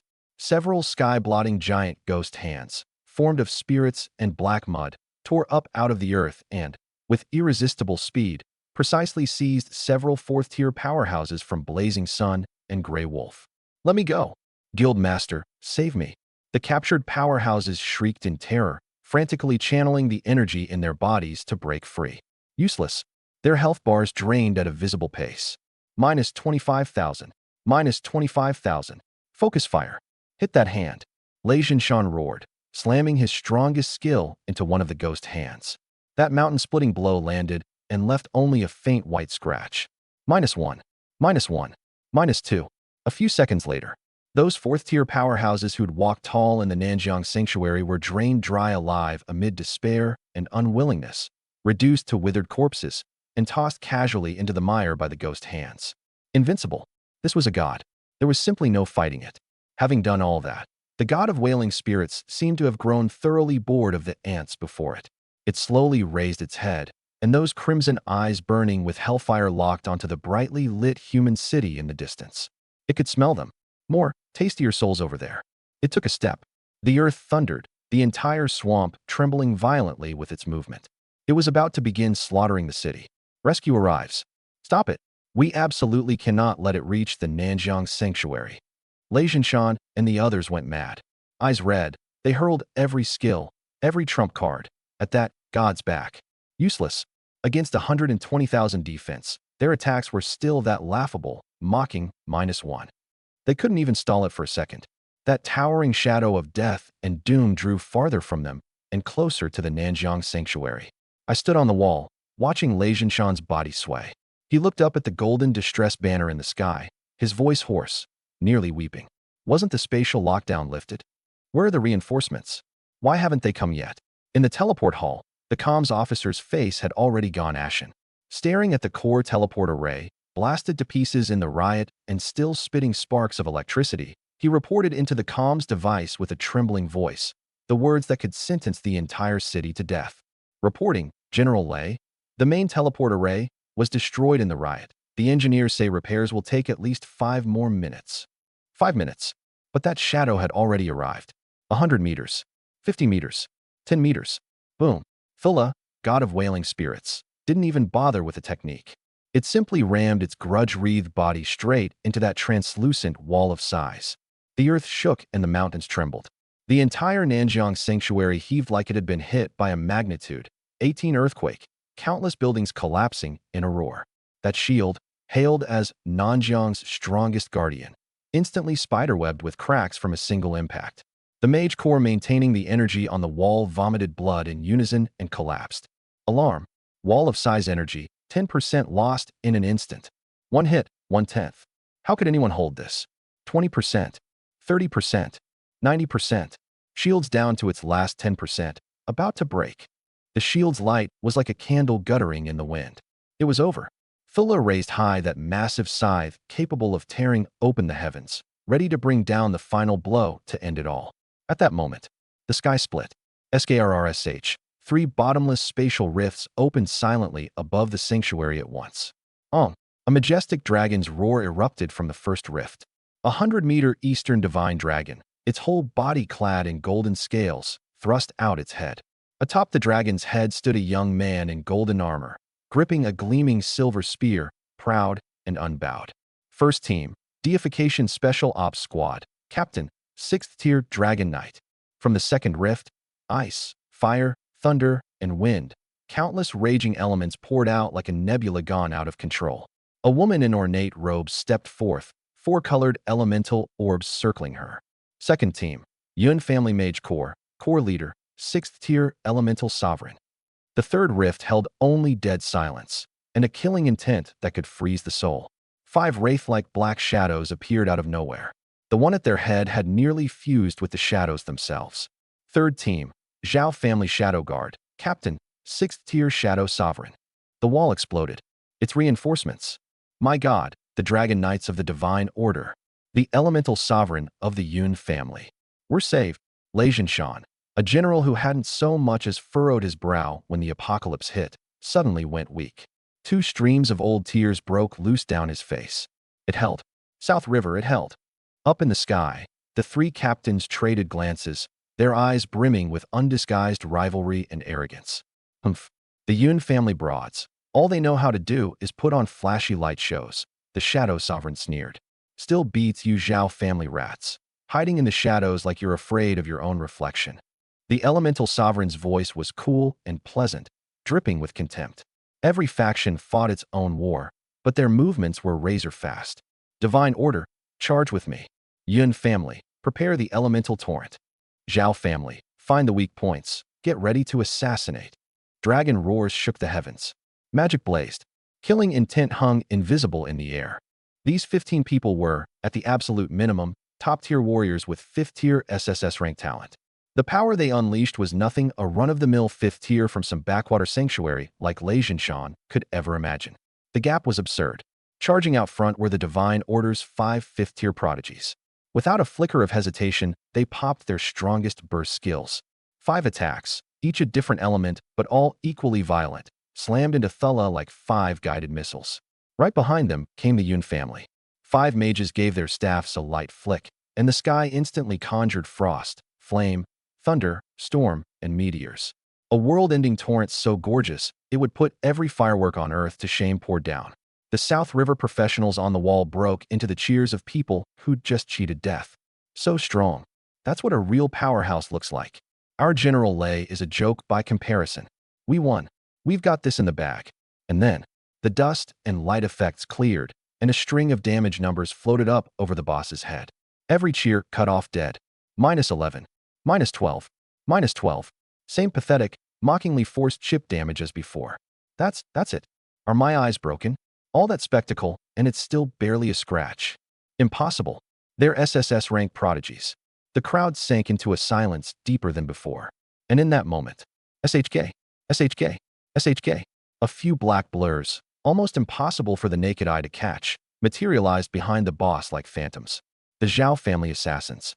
They seized the split-second stagger while the boss tanked the barrage and launched their most lethal backstabs. -6,666. Critical. -6,543. Critical. A few blood-red numbers finally floated up, but against a total pool of 10 million HP, it was still a drop in the bucket. Ruhar, provoked over and over by a swarm of ants, Thulla flew into a rage. He couldn't be bothered with a skill and just swung that massive black scythe on reflex. Boom. A pitch-black crescent slash swept out, catching several Zhao assassins who'd just landed their hits and a handful of Divine Order warriors who'd crept in too close. -175,000. -175,890. The health bars of 5th-tier SSS-rank prodigies emptied by 70% in an instant. Thank God. The boss's attacks were brutal, but they weren't one-shot kills. The healers in the back reacted fast, dropping several beams of holy light, just barely dragging the health lines back up. Phew, that was close. This thing's defense is insane, but its attacks aren't actually deadly. Looks like we've just got to grind it down. Wear it out slow. Easy to say, but every face was tight with dread. 10 million HP, chipped away by scratches like this. How long would that take? Until the cows came home. They couldn't rely on crits every single time. Just as a wave of helplessness settled over everyone, the 3 6th-tier captains who'd been holding back finally moved. Looks like it's up to us. Dragon Knight Long Tian raised his gleaming silver spear, and a terrifying dragon's aura, far beyond anyone else's, erupted. South River's last hope now rested entirely on these 3. If they couldn't crack its defense either, this city was truly done for. For the first time, I felt the situation had grown tense to the absolute limit. I activated Law Gaze and looked up at the 3 figures in the sky. Long Tian. Class, Holy Dragon Knight, 6th tier. Level, LV.600. HP, 699600. Mana, 259,900.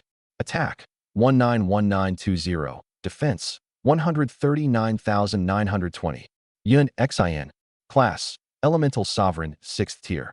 Level, LV.600. HP, 559600. Mana, 419,900.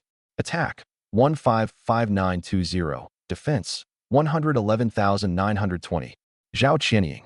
Class, Shadow Sovereign, 6th tier. Level, LV.600. HP, 359620. Mana, 169,900. Attack, 215920. Defense, 71,924. Looking at those 3 sets of absurdly luxurious stats, even I couldn't help but feel envious. 6th-tier warriors with SSS-rank talent, no less. Way stronger than me. If my hidden class didn't let me earn free attribute points from killing monsters, my stats as a D-rank class wouldn't hold a candle to theirs. The 7th-tier Shadow Slayer Senior, the 8th tier, even the legendary 9th tier, just how ridiculous would they be? Not enough. I clench my fists. The me right now is nowhere near enough. I have to claw my way to greater strength to catch up to them. Only then will I be qualified to go find the person at the Yun family in the capital sanctuary.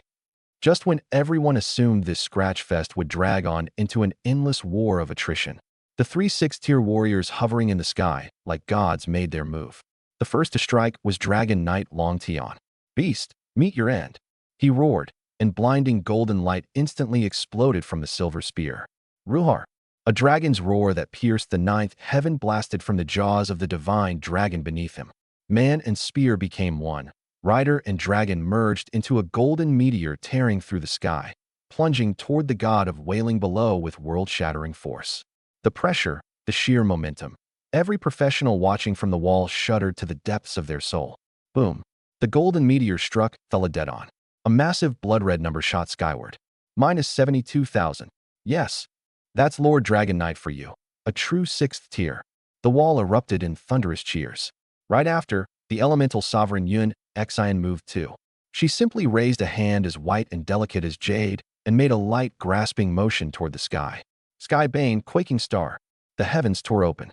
A colossal meteor over 100 meters across, its entire body ablaze, screamed down through that pitch-black rift, trailing flame like a spear of judgment hurled by a god. Rumble. The meteor hit the ground, and the entire South River Sanctuary shook violently. Minus 56,000. Area attack. So the single target damage was a little underwhelming, but the screen full of red numbers still left everyone staring blankly. But the truly deadly blow was only just beginning. The Shadow Sovereign Zhao Qianying, who'd stayed completely out of sight, made her move. No sound, no effects. In the shadow behind Thula, space rippled faintly like the surface of water, and a black figure stepped soundlessly out. The dagger in her hand was so black it reflected no light at all. Then she stabbed, casual as swatting an annoying fly. SHHK. The dagger sank into Thula's back, into his heart, without the slightest resistance. Bam! A muffled sound, like it might blow a heart wide open. A blood-red critical number, trailing a long string of exclamation marks, slowly floated up. Minus 312,212. Critical. 312,000. The entire field went dead silent. Holy shit. 312,000? In one hit. That assassin, is she even human? My pupils shrank hard. That single strike had already blown past everything I understood the word damage to mean. That instant of law power condensed to its absolute peak. Even the me right now couldn't have survived it. This woman was trouble. Just one round of exchanges, and the god of wailing that had driven the whole South River Sanctuary to despair just moments ago had lost nearly a 20th of its health bar. Looked like this boss was basically finished. My mind started racing. To snatch the last hit right under the noses of 3 6th-tier warriors. How? Up above, Long Tian looked down at the crowd that had completely lost it over that one strike, then shot a glance at Zhao Qianying's perpetual glacier of a face. For the first time, displeasure crossed his own face. He couldn't let her hog the whole spotlight. Beast, let me show you the power of a holy dragon knight. The golden dragon opened its maw, and a dazzling dragon's breath roared out. Minus 72,322. Minus 100,000.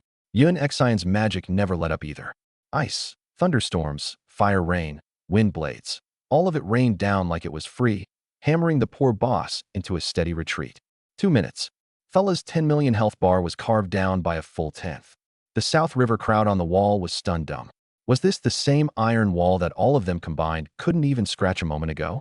Was the gap between 6th and 5th tier really this vast? Boom, boom, boom. The sky had become a deadly feast of elements. 3 6th-tier warriors pounded away in turns, and Thula's 10 million health bar dropped visibly. 80%, 75%, 70%. Victory looked locked in, but the very instant its health dropped below 70%. Ruhar, a roar completely different from before, ringing with divine madness, burst from Thula's mouth. Those crimson eyes burning with hellfire lit up, for the first time, with intelligence and cruelty. Not good. Long Tian's face changed. Too late.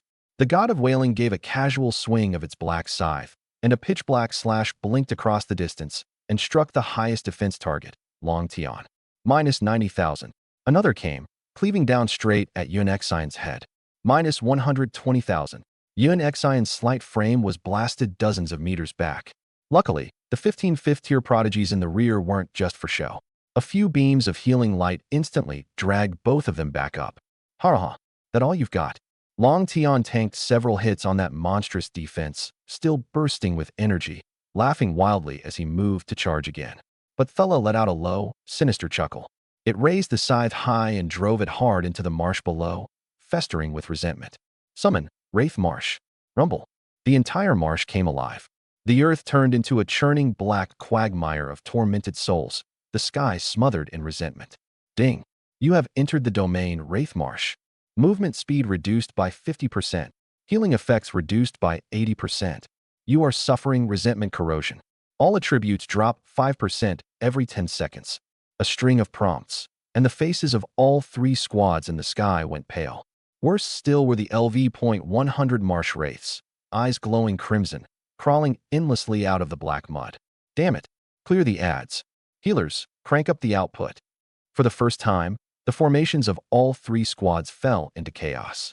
And that instant of chaos was exactly what Thella was waiting for. The god's lament erupted again. This time the target wasn't everyone. It was the one lurking in the shadows, the greatest threat, Zhao Qianying. NGH. The shadows around her heaved violently, and she was yanked bodily out of another dimension as if by a giant invisible hand, undisguised shock on her face. Deep confusion. A full 30 seconds of hard crowd control. Not good. The captain's stunned. Quick, protect. But the boss's combo gave no one a chance to react. Grasp of resentment. 3 enormous ghostly hands, blotting out the sky, burst up from the black marsh and seized Long Tian, Yun Xian, and Zhao Qianying, who'd just been dragged out and was still dazed. Minus 13,992. Minus 9,600. Minus 11,000. Red numbers from the sustained damage poured out wildly. With all that done, Thella's cruel crimson eyes finally settled on the prey locked down tight. Unable to move, unable even to blink away. The scythe rose high. SHHK? A pitch-black slash came down hard on Zhao Qianying's fragile body. Minus 160,000. Her already thin health bar rode a roller coaster, plunging from near full straight to the death line, below half. Captain, take out that ghost hand now. Heals. Somebody heal the captain. The Zhao family's 5th-tier members all panicked, but the healer in the rear let out a scream of despair. I can't. Healing suppressed by 80%. My holy light only restores a few thousand HP. It's not nearly enough. It's over. Those 2 words surfaced in everyone's mind at once. If they couldn't break the ghost hand, couldn't dispel the confusion, she'd become the first to fall in this boss fight. A 6th-tier warrior. 30 seconds. To an ordinary person, the blink of an eye. To Zhao Qianying in this moment, it stretched like 30 centuries. Confusion, imprisonment, corrosion, healing suppression. A chain of debuffs like the most venomous shackles nailed this 6th-tier shadow sovereign to the pillar of shame. All she could do was watch her health bar slide down inch by inch, keenly aware that those hellfire eyes had already locked onto her again. It's over. On the wall, every heart in South River sank to the bottom. They'd just witnessed her terrifying burst, and now she was going to be the first to die? But the most elite prodigy squad in the Dragon Nation relied not just on world-shattering power, but on flawless coordination. Ruhar. The very instant Thella was about to swing the second strike, an earth-shaking dragon's roar rang out. The moment Long Tian broke free of the ghost hand, he wasted no words, driving the golden dragon into its most violent ram, a golden sun slamming into the boss and forcibly yanking the aggro onto himself. Elemental Torrent. Focus fire the ghost hand. Yun Xian's voice was cold and urgent. The 5th-tier prodigies in the rear reacted in an instant, dumping their strongest single-target bursts, all of it free of charge, onto the ghost hand holding Zhao Qianying. Boom. After a few seconds of relentless bombardment, the ghost hand exploded in a wail of resentment. Zhao Qianying was free. She flickered into the shadows, pulling back several hundred meters, her face ashen. That had been far too close. For the first time, that assassin's heart, still as an ancient well, surged with a monstrous tide. Shame. Shame like she'd never known. She glanced at her health bar, down to only 2/3, then looked toward the giant figure in the distance locked in combat with Long Tian. In those ice-cold eyes, The most extreme killing intent ignited. Revenge. Seizing the instant the boss was tied up by Long Tian, she moved again. This strike, she poured every ounce of power, all her fury and humiliation, into the dagger. SHHK? Minus 310,000. Critical. This was the blade of vengeance. The blade of vindication. Thula's health bar, already cracked below 70%, plummeted off a cliff again. 45%. 35%. 25%. Yes, we're almost at the execute threshold. Everyone get ready. Long Tian never finished. Everything changed in an instant. The wailing god suddenly froze, every motion halting at once. That nearly empty health bar above its head, under the horrified, ghost-seeing stares of everyone present, began climbing back at a pace that felt like pure mockery. Surging. Insane. Recovery. 20%. 50%. 80%. 100%. Full. 10 million HP, refilled in the blink of an eye. No, impossible. On the city wall, Lei Jinshan let out the most despairing roar of his life, a sound that barely counted as human. The three squads in the sky, godlike just moments ago, had gone dead silent. Roar. The wailing god let out a taunting, cruel snarl of a laugh. Its massive body began to blur, all that grudge force and divinity funneling madly into the enormous scythe in its hand. A 10-second chant, thick with the stench of the apocalypse, began. Final wail, fall of the god. 10, 9, 8. Stop it. Stop it now. Long Tian was pouring damage upward like a madman. Useless. Every hit landed in empty air, swallowed like a stone dropped into the sea. 10 seconds was too short. 3, 2, 1. The chant ended. A pitch-black shockwave of soul energy, forged from pure death itself, exploded outward with that thing at its center. Ignoring distance, ignoring defense, it swept across the entire map in a single instant. Zhao Qianying, the goddess of slaughter who'd just dealt 300,000 burst damage. Minus 207,000. Her health bar popped like a punctured balloon. Empty in a heartbeat. An unremarkable trinket on her body shattered, and a faint glow wrapped around her, locking her at exactly 1 point of HP. Divine grace.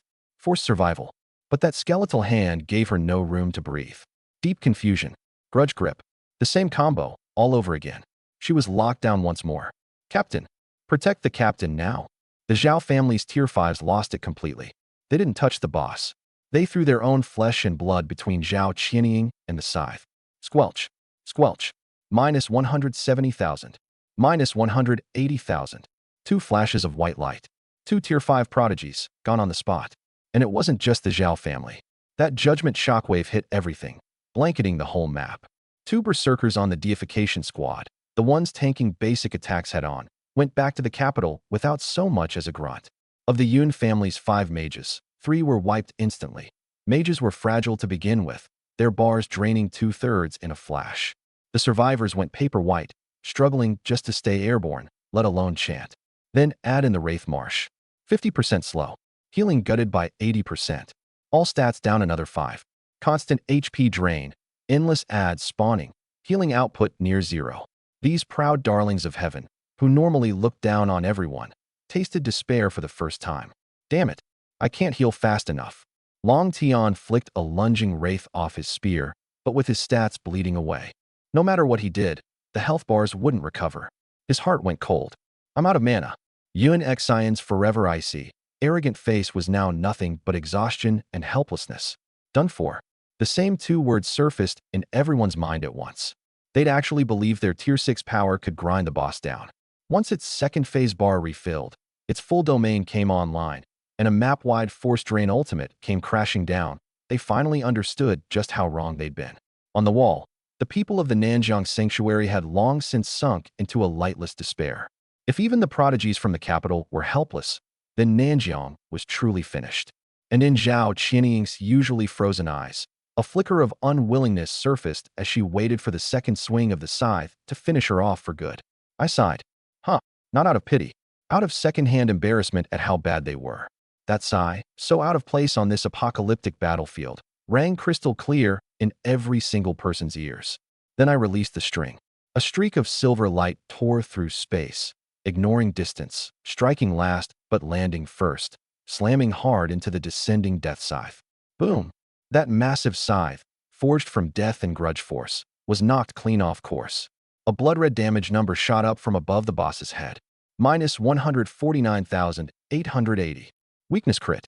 150,000. One arrow, higher than any tier 6 on the field. Who? Long Tian's head whipped around, golden dragon eyes locking dead onto the direction the arrow had come from. Yun, Xian, Zhao Qinying, everyone still alive. All their eyes swung the same way. They saw me, standing alone on a distant slope flattened by the shockwave, slowly lowering the faintly gold-glowing longbow in my hand. Who is this? Nanjiang has another powerhouse. The arrogance on Long Tian's face froze in a second. Inside the boss's domain, where does he get burst that high? For the first time, the frost on Yun Xian's face cracked into undisguised shock. Zhao Qinying, the one I'd just saved, stared completely blank, my figure reflected in those cold eyes, a churning light in them she couldn't name. On the wall, Lei Zhinshan looked like he'd been struck by lightning, mouth hanging open, pointing at me and going, for the longest time without getting a single word out. Him? That kid he'd branded a D-rank reject and written off as nothing special? One arrow, higher than the Dragon Knight and the Element Sovereign combined? Who the hell was laughing at who now? That streak of silver slowly faded before everyone's eyes, but the shock it left behind was branded into every soul like a scar. On the wall, Lei Zhinshan was utterly dumbstruck. He'd imagined the tier 6s from the capital turning the tide and cutting the boss down. He'd imagined everyone dying together under the god's wrath, crumbling to dust. The one thing he'd never imagined was this, that at the moment of everyone's deepest despair, the one to step forward would be the very kid he'd personally blacklisted, the one he'd called a D-rank reject and the shame of Nanjiang. It was that kid who'd saved a tier 6 shadow sovereign with a single arrow. It was that kid whose single arrow had given everyone a glimpse of hope. Lei Zhinshan's lips trembled uncontrollably. What in God's name have I done? That contemptuous evaluation on the Awakening Plaza. That black is white judgment. That highest-level blacklist order he'd stamped with his own hand. Regret gnawed at his heart like a venomous snake. He was less than human. As for me, I couldn't be bothered with the shock of these ants. Rescue done, I turned my gaze to the LV.100 wraiths the Wraith Marsh kept spawning around me. Bunch of small fry. I drew my bow. 1 second. 7 arrows. The string became an afterimage no one could track, 7 streaks of silver piercing into the chaotic swarm. Thup, thup, thup. Like mowing grass. In a few seconds, the elite mobs that had given even the capital's prodigy squads a headache were cleared out clean by me alone. Only then did I raise my head and give the 3 stunned squads in the sky their eviction notice. Long Tian stays. Everyone else, get out of the boss's domain. The whole field erupted. On whose authority? Yun Xian was the first to shriek, that arrogant face full of rage. The 3 of us bled through God knows how many lives to push this boss to phase 2. Who do you think you are, trying to hog it all for yourself? I couldn't be bothered to argue with her. I'd never had an ounce of goodwill for the Yun family, start to finish. I drew my bow again, aiming at this arrogant queen hovering midair, just as she was about to start chanting. Fwip, fwip. 2 arrows loosed almost at once. One nailed her left chest. One nailed her right. Minus 48,888. Minus 49,999. Her magic shield, the one that could take a tier 5's full force strike, shattered like wet paper. 2 blossoms of blood burst across her ornate robes, and a massive force blasted her back dozens of meters. PFFF. A mouthful of blood sprayed out. Yun Xian clutched her chest, staring at the energy arrows lodged in her body, shaking with fury. That gorgeous face was shocked and enraged, until it all drained into the pale white of pure humiliation. Too far. He'd actually dared to, but there was nothing she could do. Her health had dropped to the danger line. Stay any longer, and she'd either get one shot by the boss or humiliated to death by me. You just wait. She forced the threat out through gritted teeth, then fled in a sorry state with her remaining troops. Off in the distance, Long Tian wanted to laugh but didn't dare, holding it in until his handsome face went red. On the other side, Zhao Qinying had the sense to bow out gracefully. She looked at me long and deep, gave a slight bow to repay the life she owed for that arrow, then melted into the shadows with the Zhao family and vanished. She was seating this boss. With the Yun and Zhao families slinking off like beaten dogs, the battlefield emptied out. I turned, letting my gaze land on the only one left in the sky, Long Tian, watching me warily. I spoke calmly, in the tone you'd use to command a subordinate. Long Tian, go. Tank all of the boss's damage with everything you've got. I'll handle the damage. Long Tian. He completely blanked. He was the top SSS-rank prodigy of the Deification Guild, a future peak Tier 6, a man projected to break into Tier 7 within 2 years, and he was being ordered around by some wild card who didn't even have a guild emblem? Who the hell are you, kid? Long Tian's hot temper flared right up. You say I stay, so I stay? Now you're commanding me too? If that last arrow of yours hadn't had some real bite to it, you wouldn't even have the right to. He didn't finish. A lazy voice, yet carrying the majesty of thunder from the highest heavens, suddenly rang out behind him. Little Long Tian, you were told to stay and tank the boss, so tank it quietly. Where's all this yapping coming from? Skin feeling itchy again, is it? Long Tian went rigid. He spun around like he'd been electrocuted. When he saw the plain-faced old man who'd somehow slipped silently into place behind him, all the arrogance and contempt on his face turned, in that instant, into the utmost respect and terror. Shadowkill Sr. He leapt off the divine dragon's back and gave a deep, respectful bow, his voice shaking. Why are you here? The surviving Nanjiang powerhouses on the wall went collectively slack-jawed. A Tier 7 Great One. This old man who'd been trailing beside me, whom they'd all taken for an ordinary bodyguard. He was a legendary Tier 7 Great One. I could picture the curse they didn't dare shout in their heads. What in God's name is this insane lineup? No wonder, really. Shadowkill being a Tier 7 was known to only a handful in all of Nanjiang, Lei Zhenshan among them. Later, to protect me, he'd changed his face. Even Lei Zhenshan couldn't recognize him. Everyone assumed he'd long since returned to the capital sanctuary. Otherwise, even with 10 times the nerve, Lei Zhenshan would never have dared blacklist me right in front of Shadowkill. Outside the domain, Yun Xin, freshly teleported out, saw all this and her gorgeous face twisted with rage. Deification. You shameless, despicable lot. Her teeth ground together audibly. We agreed. Fair competition below Tier 6. You secretly slip in a Tier 7? This is you tearing up the pact unilaterally, isn't it? This isn't over. I'm having my family demand an explanation from your deification. Shadowkill seemed to feel that resentment too. He glanced her way from afar, cleared his throat, and said, in a voice everyone could hear, Ahem. I'm just passing through, taking in the show. Unless the monster goes completely out of control, I won't lift a finger. You're on your own. As for the boss, it goes to whoever's strong enough to claim it. Like hell anyone believed that. Everyone present, Long Tian included, instinctively decided that my earlier world-shattering damage had definitely been this Shadowkill Sr. secretly pulling the strings behind me. Fine. Let them think what they want. Interlude over, the fight resumed. Except this time, the picture was absurdly monotonous and absurdly stunning. Long Tian, the proud Dragon Knight, was reduced completely to a dutiful meat shield. Leaning on his SSS-rank class's damage reduction and monstrous defense, he pinned every bit of Thulius aggro squarely onto himself. And me? I became a mobile artillery platform that never stopped firing. Minus 15,021. Minus 14,988. Every arrow pierced clean through the boss's 120,000 defense. To an ordinary person, this was already a miracle. It didn't match a Tier 6 powerhouse, but for a D-rank rookie like me to hit like this was terrifying enough. But that wasn't even the scariest part. The scariest part was my attack speed. 1 second, 7 arrows. Per second damage cleared 100,000 outright. Per minute, over 6 million. What galled Long Tian most was this. Inside the Wraith Marsh, all his stats were slashed, his movement slow as a turtle. And me? Sprinting all over the field, in peak condition, like nothing touched me at all. How would he know that my Chaos Favor passive had long since granted immunity to every debuff? This boss's domain was as good as non-existent to me. Roar. An unbreakable meat shield, and a stream of damage sharp as a knife scraping bone. Thulius' health bar dropped at a pace visible to the naked eye. For the first time, it tasted death. The moment its health fell below 3 million, it faced reality.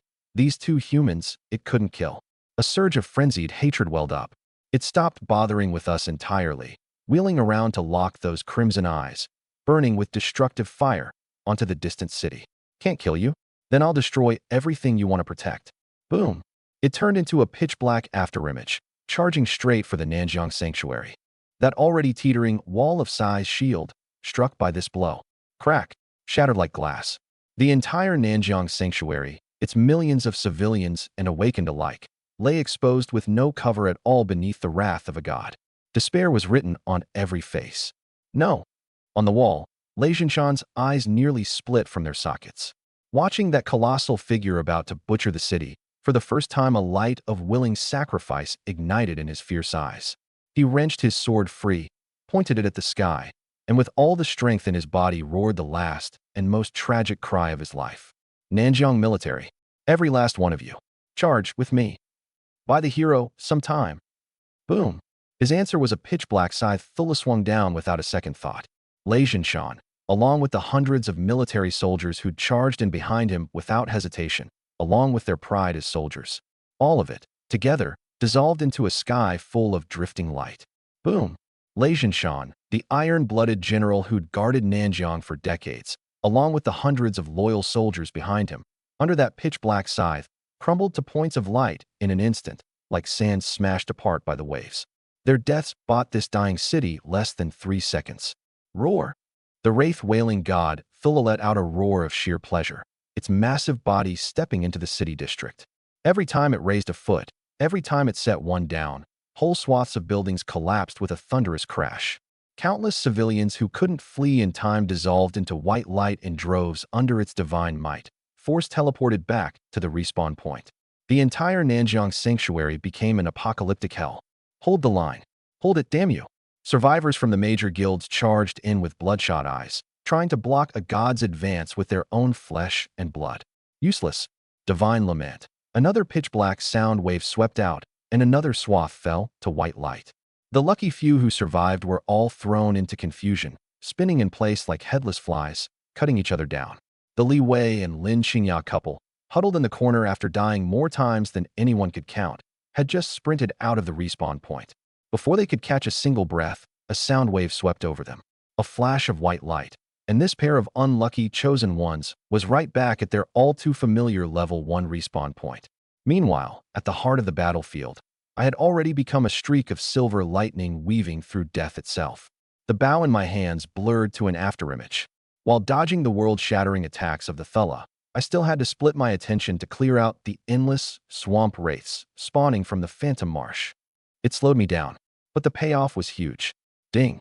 Slain LV-100 Swamp Wraith, Elite. Free attribute point +1. Ding. Slain.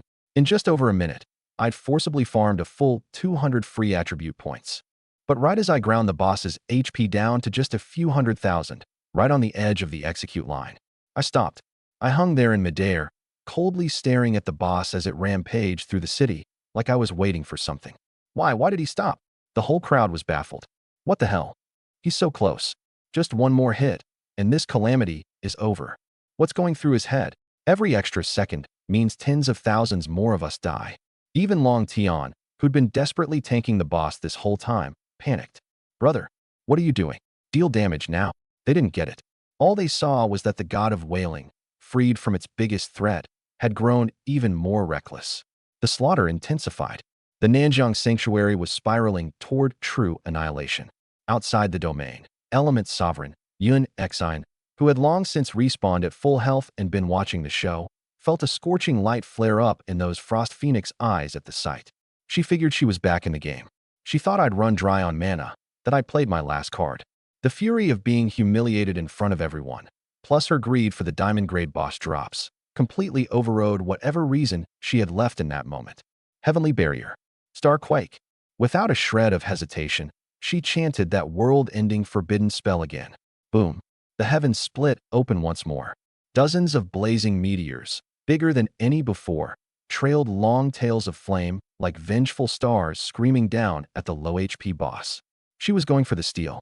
She was going to rip that final fruit of victory right out of my hands, in front of everyone. Minus 70,000. Minus 72,000. 2 meteors landed dead on target. The boss's HP bar plunged again, teetering on the brink. But right as a triumphant sneer was about to spread across her face, I moved. Except I wasn't aiming at the boss. I was aiming at her. You want to die? That was all I said. Without even turning my head, I drew my bow toward the empty air behind me. Wish, wish, wish. 7 streaks of silver tore through space like they had eyes, materializing in front of Yun Exine miles away. No. Her expression twisted in horror. Too late. Thwip. The first arrow shattered her magic shield instantly. The second punched clean through her chest. The rest slammed into her chest in a neat cluster. Minus 50,123. minus 51,421, minus 49,887. A string of critical hits floated up above her head. That stunning face, perpetually etched with arrogance and frost, wore one final expression: utter humiliation and disbelief. A flash of white light. She and the handful of teammates still cheering for her were shipped, all together, right back to the Kyoto sanctuary. Only after that did I slowly turn around. My cold gaze swept over the Dragon Knight, Long Tian, who looked just as eager to try his luck, then flicked almost imperceptibly toward the shadows where the Zhao family's assassin was hiding. My voice was calm, but nobody could miss the unquestionable edge in it. Anyone else not afraid to die? Feel free to come steal my kill. Kyoto Sanctuary, the Temple of Resurrection. A flash of light, and Yun Xian staggered into existence. She felt the weakness of losing levels, along with the unprecedented, once-in-a-lifetime disgrace of being one-shot in front of everyone. Bleh! A mouthful of heart's blood sprayed out. Su Xing! She shrieked, madness threading through the venom. Fine. Very good. I've marked you. Next time we meet, I hope you're still this cocky. She chewed up the cruelest words she had, swallowed them, spat them back out, every syllable dripping with a hatred that wanted to grind me into the dirt. At least she'd used an item and kept her key gear in most of her levels. Otherwise, dropping over 200 levels would have dropped her dead of rage on the spot. Of course, I had no idea that far away in the Kyoto Sanctuary's Temple of Resurrection, that arrogant queen was hysterically screaming my name. And even if I had known, I wouldn't have cared. The Yin family? Sooner or later, I'd show up at their door in person and pay back everything they'd done to Yun Shang, 100-fold, 1,000-fold. For now, I was just collecting a little bit of trivial interest. With Yun Xian's little interlude squad sent packing, the scene fell into an eerie, dead silence again. Every eye was fixed on me. I was still standing there, still not making my move.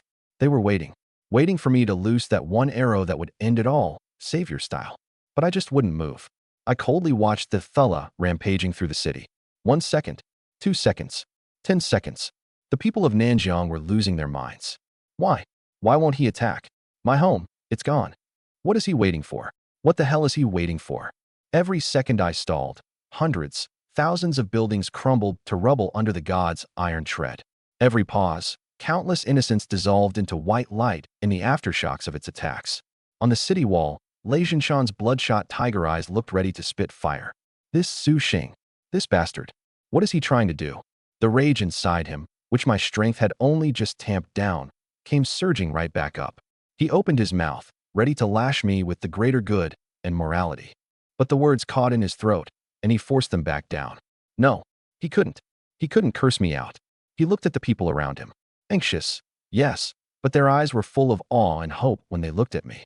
He understood clearly that the me standing here now was no longer the D-grade trash he could push around. Right now, I was the Nanjiang Sanctuary's one and only and last hero. I couldn't be bothered to even look at him. Lei Zhinshan shouted at me from the wall, his voice cracking. Hero Su Xing, I'm begging you, please attack. Save this sanctuary. Save us. I didn't so much as lift an eyelid. This snob who'd blacklisted me before, who'd spread slander about me across the whole city, could kneel or not for all I cared. I was waiting for one thing, the cooldown on Gale Step. Thud. A dull impact. This 5th-tier supreme military commander drove both knees into the cold stone of the wall, in front of the city's millions. Hero Su Xing.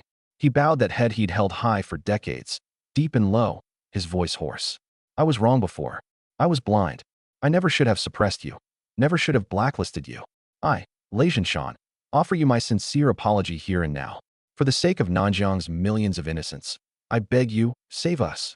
That single kneel set the whole city off. Lei Zhinshan, you owe our hero justice. Kneel. Kowtow to him. To think I used to worship you. I must have been blind. Curses crashed against the wall like a tide. Lei Zhinshan knelt there, unable to raise his head under the abuse of the millions he governed. I held no grudge, and I wasn't putting on airs. I was just waiting. Gale Step. 3 seconds left. 2. 1. The moment the icon lit up, I drew my bow. It's over. 1 second. 7 arrows. The 7 arrows twisted together in the air into one thick pillar of silver light, its core arrow fed full by Gale Step, erupting with world-ending power. Boom. Minus 45,021. Minus 44,899. Minus 158,888. Weak point critical.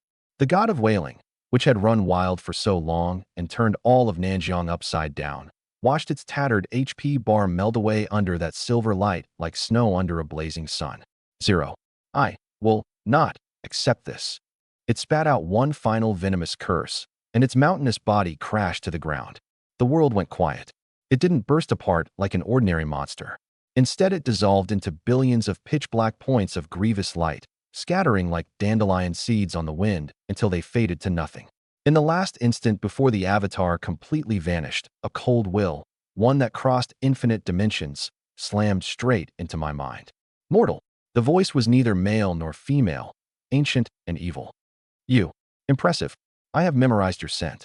On the day my true body descends, I will cast your soul into the sea of grievance, to burn for 100 million years, never to reincarnate. I curled my lip.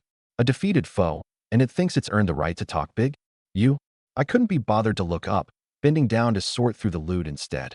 But what I didn't know was that this terrifying being, sitting within a collapsing galaxy, its eyes like burnt-out stars, was at that very moment stirred by the first monstrous surge of shock in 100 million years. Because in its sight, I didn't exist at all. There was only an unnameable void, deeper than any abyss. Chaos. Chaos. Impossible. How can the body of a mere mortal carry the aura of chaos? I couldn't hear its roar. I was too busy getting rich. Dead silence on the city wall. And then, boom. Like a landslide, like a tsunami. The euphoria of survival detonated across the entire city. We won. We won. Nanjiang is saved. Our home is saved. Professionals threw down their weapons and wept in each other's arms. Civilians crawled out of the rubble and knelt in a mass toward me, wailing. They chanted my name. Hero. Hero Su Xing. I had no time for them. The system notifications were already flooding my mind. Ding. Congratulations on successfully slaying the Diamond Grade World Boss, God of Phantom Wailing. Fella, LV100. Gained 50 million EXP. Gained free attribute points plus 200. Your hidden class, Myriad Forms Progress, plus 10%.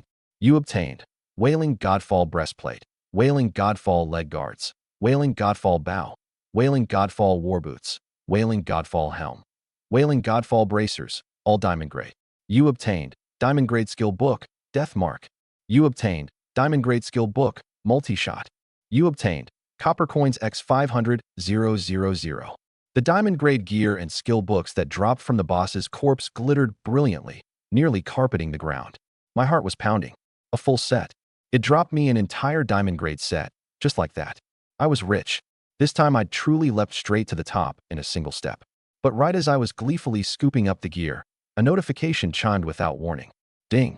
It has been detected that after absorbing the god's grievous power, your hidden class, Myriad Forms, has reached 100% energy. Proceed with tier advancement. Holy crap. Killing one boss maxed out my A-grade hidden class's progress bar, just like that? The happiness came way too fast. Yes. Right now? Immediately. Advance. Boom. An energy more magnificent than anything before, brimming with the most primal laws of nature and the essence of life, exploded in my mental world like the singularity at the birth of the universe. I saw the bronze divine tree that represented the source of my class break free from some invisible shackles. Its branches and leaves grew wildly, nearly blotting out the entire sky. Every leaf took on a cold, immortal metallic sheen, and what flowed through the veins was no longer ordinary energy, but golden divine blood, condensed from pure law. System notice. Your hidden class has been detected undergoing its 4th tier leap. Evolution direction confirmed. Law and Dominion. Congratulations. Your hidden class has successfully evolved into Myriad Law's return to the Forest S-grade. Bonus Constitution, plus 3,000. New active skill. Withering Myriad Wood Domain. Deploy a domain. Within a 1-kilometer radius, you gain absolute control over all plant life. New active skill. Law Projection. Briefly project and manifest the wood element laws you comprehend. Evolution traits. Leaves coated in metallic sheen. Golden energy fluid flowing through the veins, capable of absorbing law fragments. Symbolic meaning. Lush branches and leaves blot out the sky, symbolizing that you have gained preliminary dominion over the natural laws of a region. I stared at that line. Bonus Constitution, plus 3,000, and nearly passed out on the spot. 3,000 Constitution. That was basically 60,000 HP and 12,000 defense handed straight to me. I was riding so high I could have flown. I snatched up the gear and started appraising it fast, dying to see what diamond grade was really all about. Wailing Godfall Bow, diamond grade. Equip requirement, LV100. Attributes, strength plus 1600, agility plus 1600, spirit plus 1600. Special effect, Wrath of the Fallen God. Each time your basic attack lands, stack 1 layer of Wrath of the Fallen God, max 10 layers. Each layer increases attack speed by 2% and critical damage by 3%, lasting 10 seconds, refreshed on each hit. Description: this bow was forged from the unyielding spine of a fallen god and the endless grievance coiled around it. They say every arrow carries the wail of a devoured soul. The moment the string sings, the target's fate is already sealed. Plus 1600 to all 3 attributes, and a special effect on top? Ridiculous. Wailing Godfall Breastplate, diamond grade. Equip requirement, LV100. Attributes, Constitution plus 1600, Strength plus 1600, Spirit plus 1600. Special effect, Grievance Bulwark. When a single instance of damage exceeds 20% of your max HP, automatically consume 500 mana to generate a Grievance Bulwark that absorbs damage equal to 50% of your max HP, lasting 10 seconds. Triggers at most once every 60 seconds. Description: cast from the shattered divine throne of a fallen god, its cold plates still echoing with the despairing cries of a fallen divine kingdom. Wear it, and you become a mobile fortress that spreads terror. I was starting to see the pattern. Diamond grade gear came with special effects.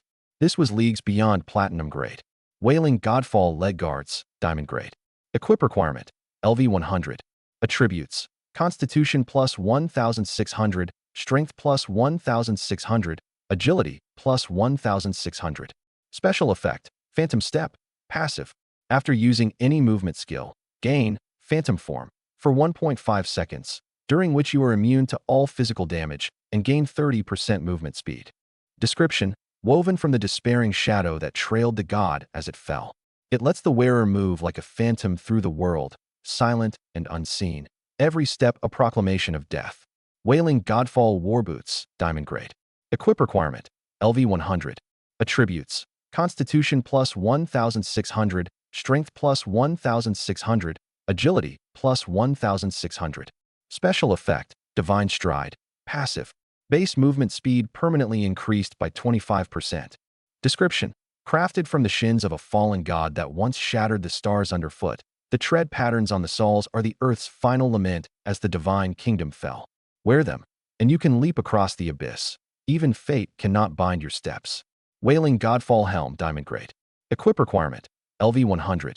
Attributes, Spirit plus 1600, Constitution plus 1600, Agility plus 1600. The effect, True Sight, passive. Both eyes can see through most invisible and stealth units. Attacks have a 10% chance to ignore the target's physical defense entirely. Description: reforged from the shattered skull of a fallen god, its hollow eye sockets seem to still gaze into an endless abyss. Wear it, and no illusion or disguise can hide from you. Wailing Godfall Bracers, diamond grade. Equip requirement, LV.100. Stats: Strength plus 1600, Agility plus 1600, Constitution plus 1600. Effect: Soul of Swiftness, passive. Base attack speed permanently increased by 30%. Description: forged from the finger bones that once gripped a fallen god's authority, every joint etched with an endless hunger for power. Each strike drives the god's resentment into the enemy's soul, leaving their armor as brittle as rotten wood. Wailing Godfall, set bonus. 2 to 6, all stats plus 500. April 6th, Godfall's Wrath max stacks increased to 15, and each stack grants an additional 2% crit chance. June 6th, grants the ultimate active skill Godfall moment. When activated, you enter Godfall form for 30 seconds. During that time, all your attacks carry 30% lifesteal. Your crit rate rises by 50%, and a pair of phantom wings woven from pure resentment unfurls behind you, letting you fly. Cooldown, 10 minutes. Su Xing didn't hesitate for a second. He reached out and picked up each piece of the diamond grade Wailing Godfall set, one by one, off the cold ground, each radiating an ominous, overwhelming aura. Then, with something close to a pilgrim's reverence, he put them on, piece by piece. The instant the last piece, the Wailing Godfall Bracers, touched his skin. A torrent of power, far more violent and far purer than anything before, roared awake inside him like a volcano that had slept for a billion years. The abyssal fire of the wailing godfall set. Abyssal fire detonated in my bones. Way more savage than the silver moon set. Bones, meridians, blood, all of it got scoured clean and remade under this power. Ding. You have equipped the full wailing godfall set, 6/6. Set bonus activated. I glanced at my stat panel. Constitution, Strength, Agility, each up 8,500. Spirit, up 5,300. This was insane. Harder than an SSS grade class gaining 300 levels. Still not enough. I dumped all 800 free stat points I'd banked from farming this boss and clearing the field straight into strength without blinking. Done. I pulled up the new panel. Su Xing. Class, Scales of Causality, B grade. Level 100. Constitution, 16,777. Strength, 23,413. Agility, 12,990. Spirit, 6,405. HP, 335,540. Mana, 64,050. Attack, 93,652. Defense, 67,108. Attack over 90,000. Defense near 70,000. HP 333,000. Attack speed? With the bracer's 30% bonus kicking in, I jumped from 7 arrows a second straight to 10 arrows a second. I ran the math fast in my head. That spectral wailing god from before, if it showed up again. 67,000 per arrow, 10 arrows a second. That's 670,000 damage per second. It had 10 million HP. 15 seconds. Shredded. A diamond-grade world boss that had stumped the Nanjiang Sanctuary +3 of Kyoto's top prodigy squads. I'd send it off alone in 15 seconds. That was my strength now. Beside me, Shadow Kill's usually dead calm eyes had gone wide as saucers. He couldn't see my panel, but he could feel it.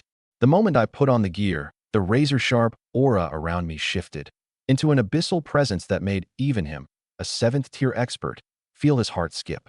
A maxed-out 5th-tier SSS-grade classer, without popping burst skills, on a plain stat panel, might not beat this kid.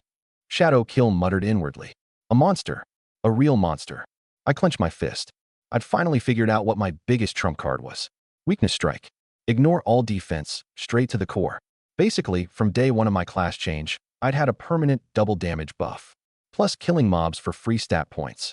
That was the ultimate exploit that let me close, and even overtake, the class gap. Other people had to calculate armor penetration and resistances.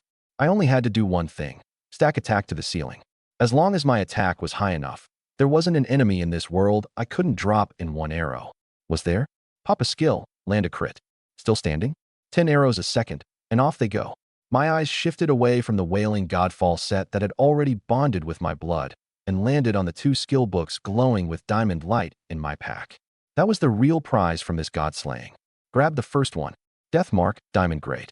Costs 2,000 mana to place a death sigil on a target for 10 seconds. During this time, 1. The target takes 30% more damage from all your attacks. 2. When the sigil ends, it triggers a causal reckoning, dealing true damage, ignoring defense and damage reduction, equal to 50% of the total damage dealt during the sigil. Cooldown, 90 seconds. SSSS. My pupils shrank hard. 30% bonus damage. Then 10 seconds later, a follow-up hit of true damage worth half the total. My brain kicked into overdrive. 10 arrows a second, about 1.87 million DPS. Slap on the mark, times 1.3, that's 2.43 million per second. Over 10 seconds, 24.3 million. Then the reckoning adds half, another 12.15 million. Which means, one skill, 10 seconds of single target burst, over 36.45 million. Even I got goosebumps.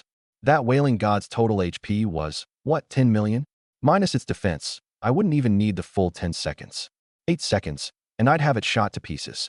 The corner of my mouth curled. Poor wailing god.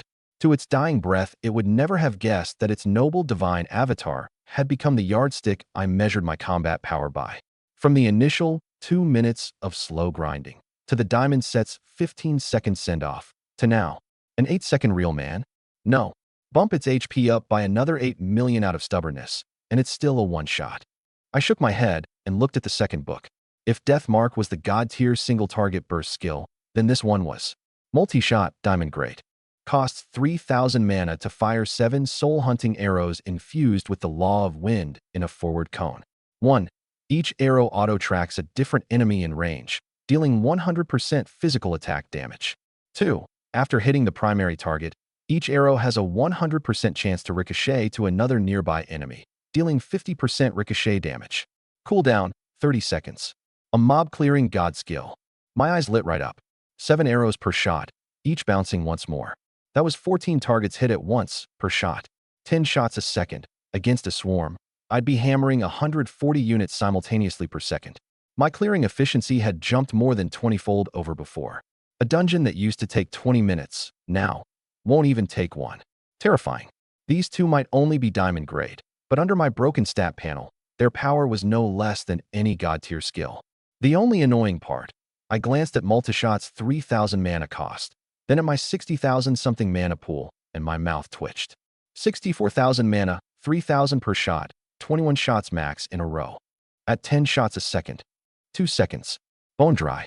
This is not even a 3-second reel, man. An absurd image even popped into my head. If Yunshang were here to see this, she'd probably pat my shoulder gently and encourage me. Xing, it's okay. 2 seconds is already really strong. 2 seconds my ass, already really strong. Ahem.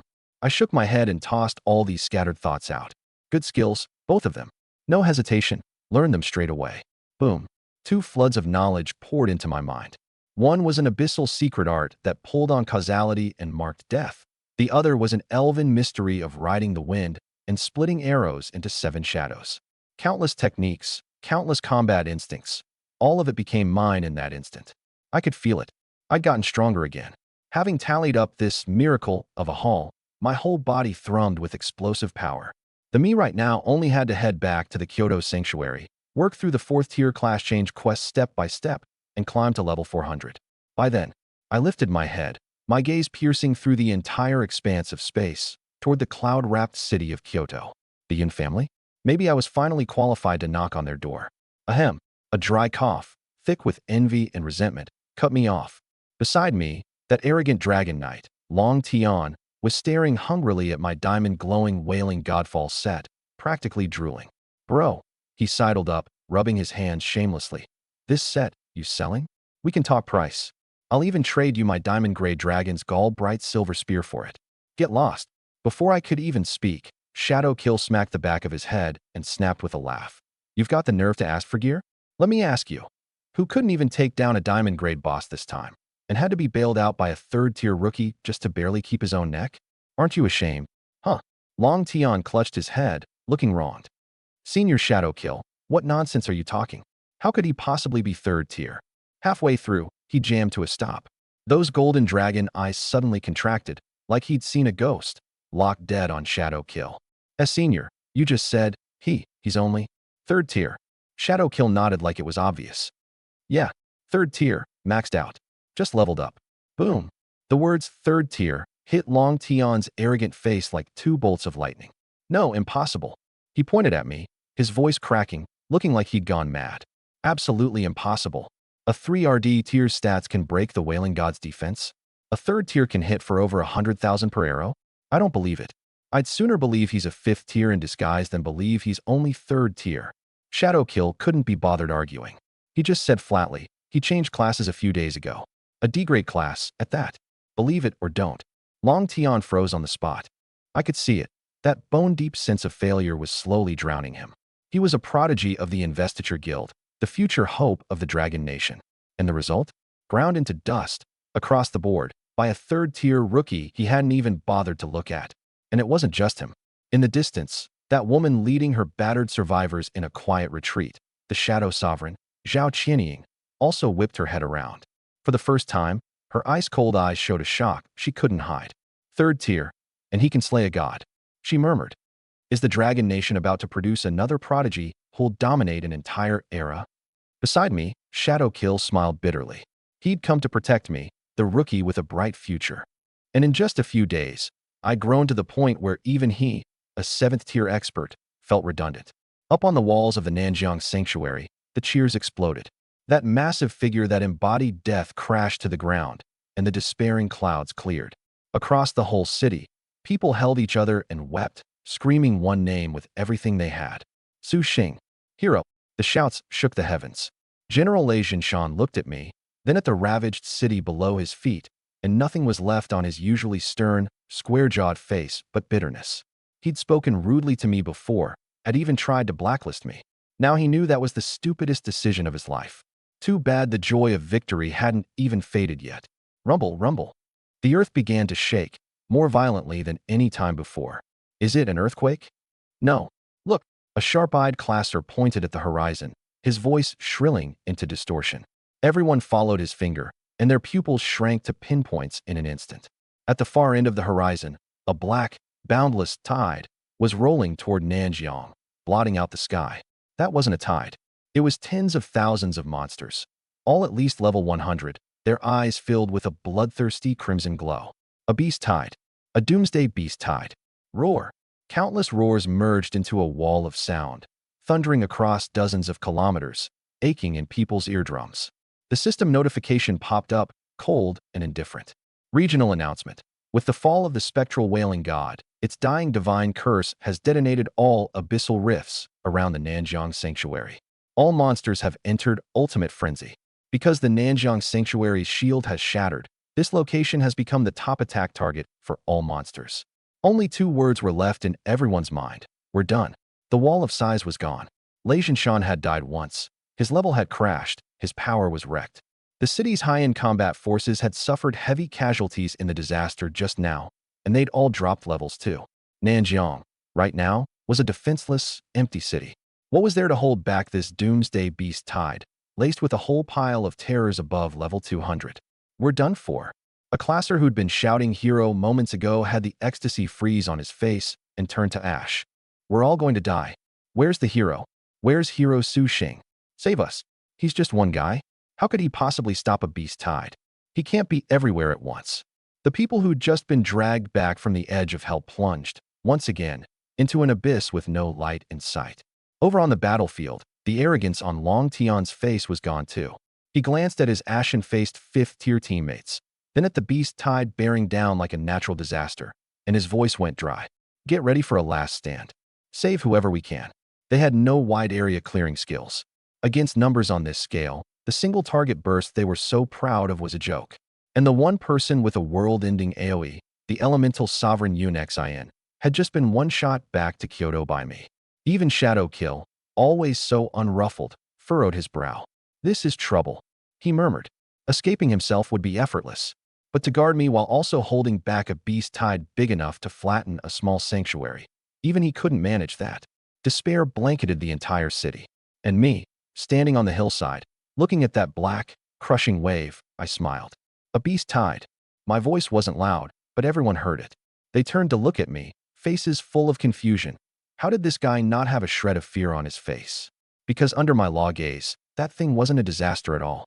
It was a horde of walking, temptingly glowing. Free stat point +1. Really now?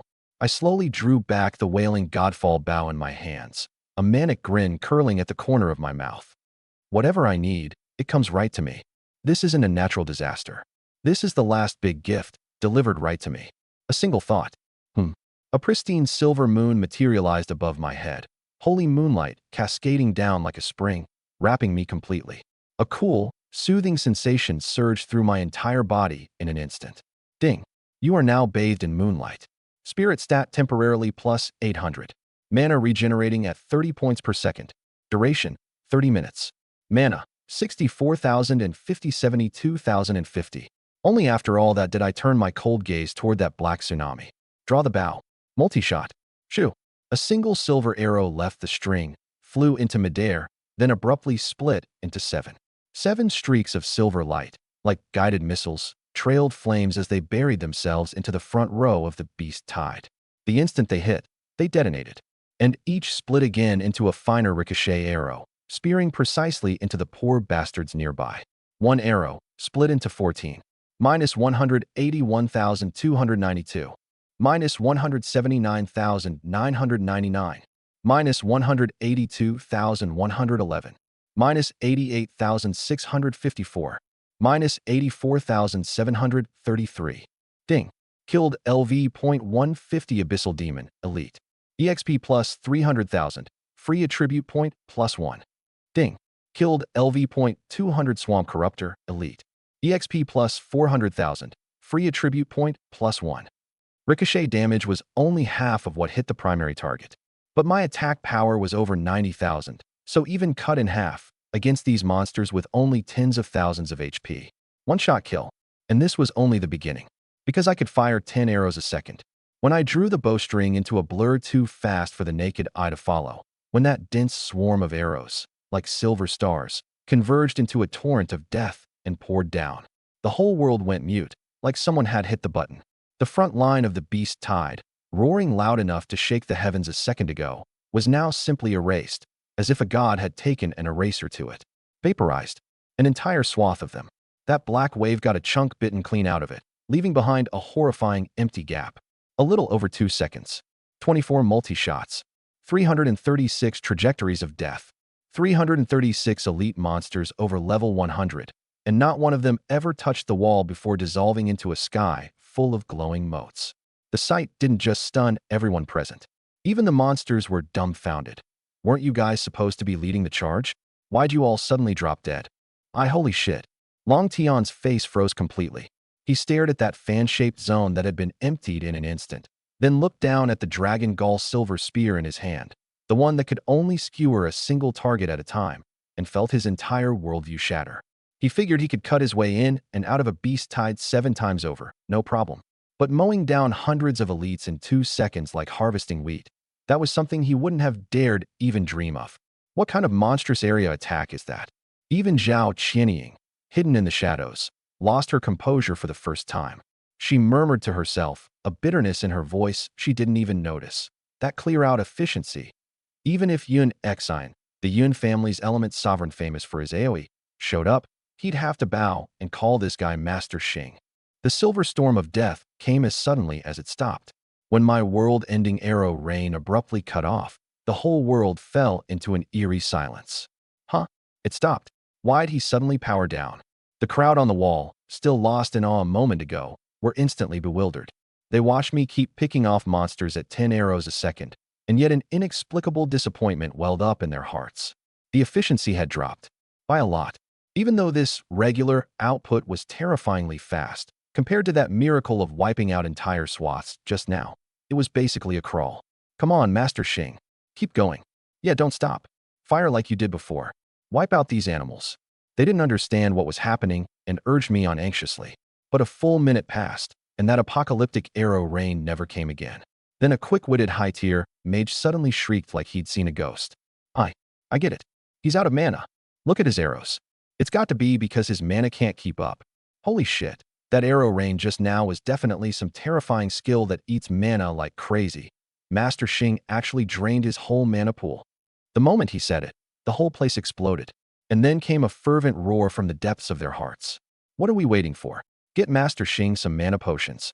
I've got an intermediate mana recovery potion. We'll take it to him. Intermediate potions are useless. If you're sending something, send the best. On the wall, Lei Zhinshan, who had just been slapped in the face by reality a few times over, suddenly erupted with unprecedented drive. He whipped his head around and roared at his adjutant. Now. Right now? This instant. Use the military's highest clearance and pull every single high-grade mana recovery potion out of the warehouse for me. 100 bottles. No. 200.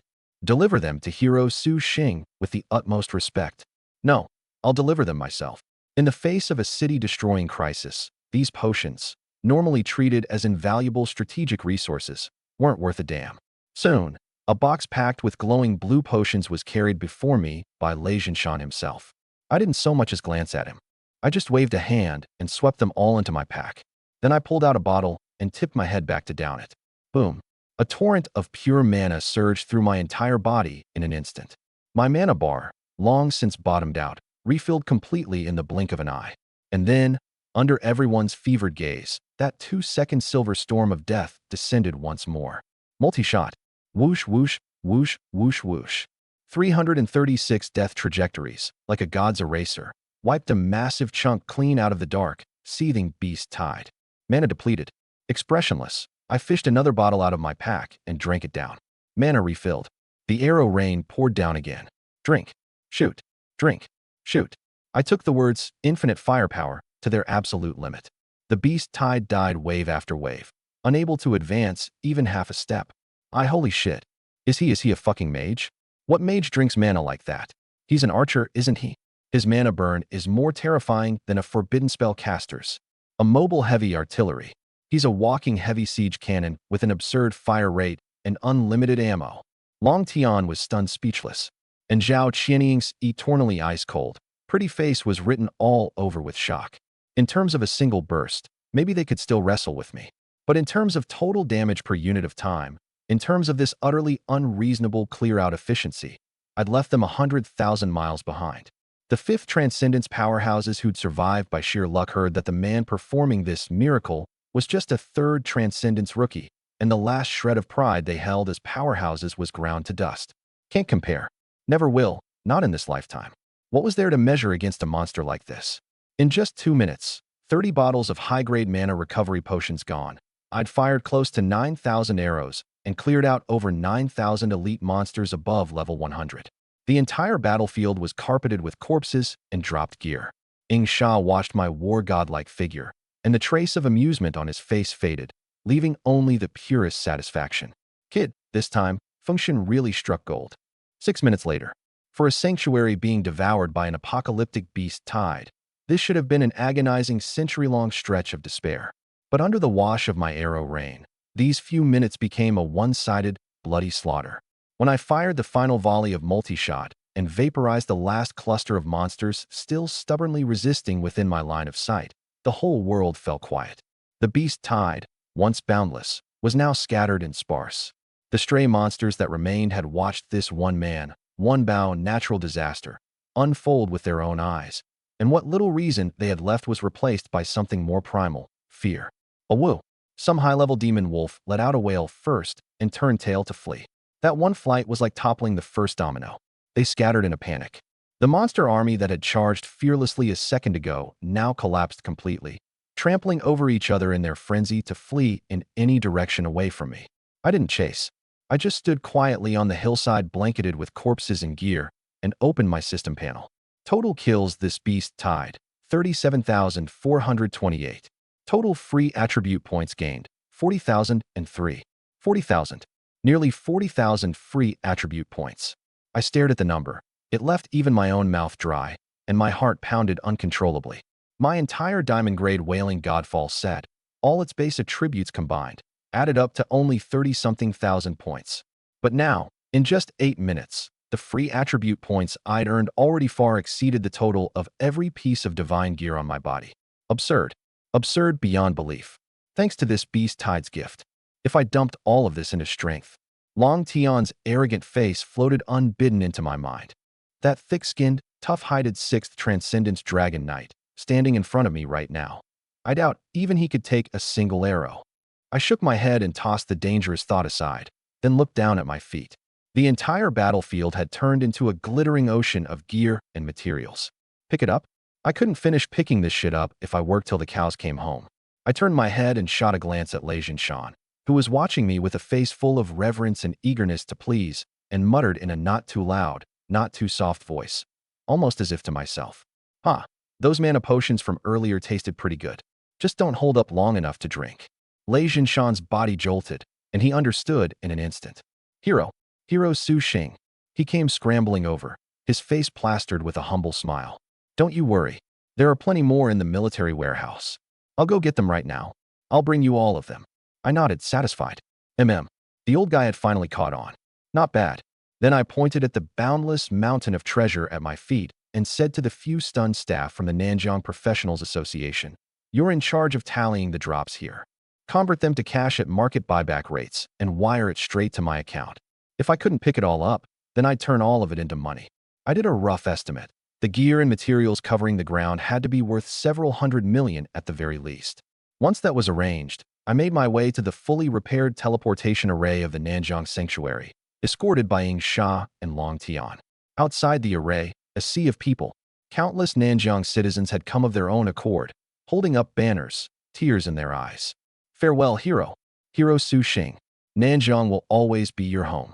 In a corner of the crowd, Li Hai, Li Wei, and Lin Qingyao watched the figure everyone revered, and there wasn't a trace of resentment in their eyes, only deep, unburdened relief. Their nightmare was finally leaving. They could finally level up in peace. On the wall, Lei Zhinshan watched the scene, his heart full of regret and remorse. A peerless prodigy who should have risen out of Nanjiang, one great enough to hold down an entire era, and he'd shoved him out with his own two hands. He knew that little Nanjiang could never have contained a titan like this. Just before I was about to step into the teleportation array, he finally made his last decision. Thud!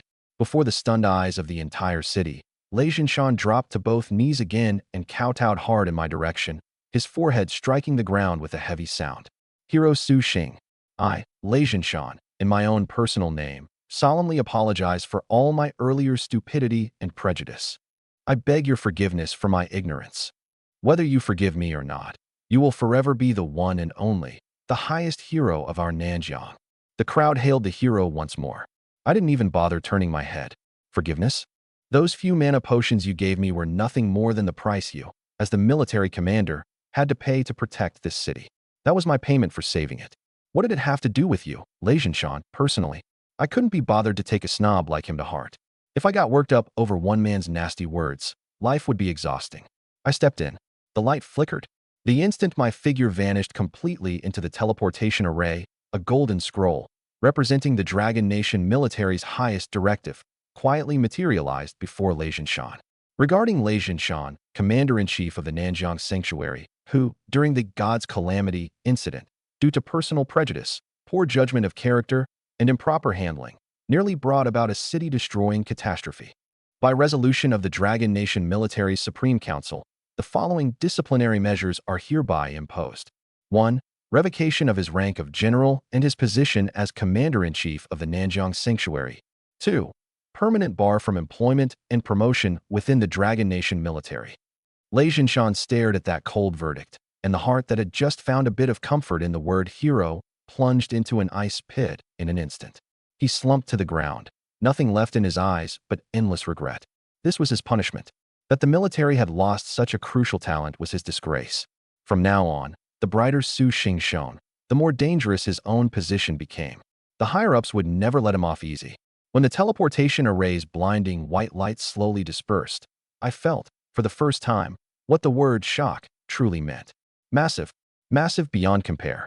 If the Nanjiang Sanctuary was a bustling little town, then the capital sanctuary before me was a supermetropolis of steel and magic straddling heaven and earth.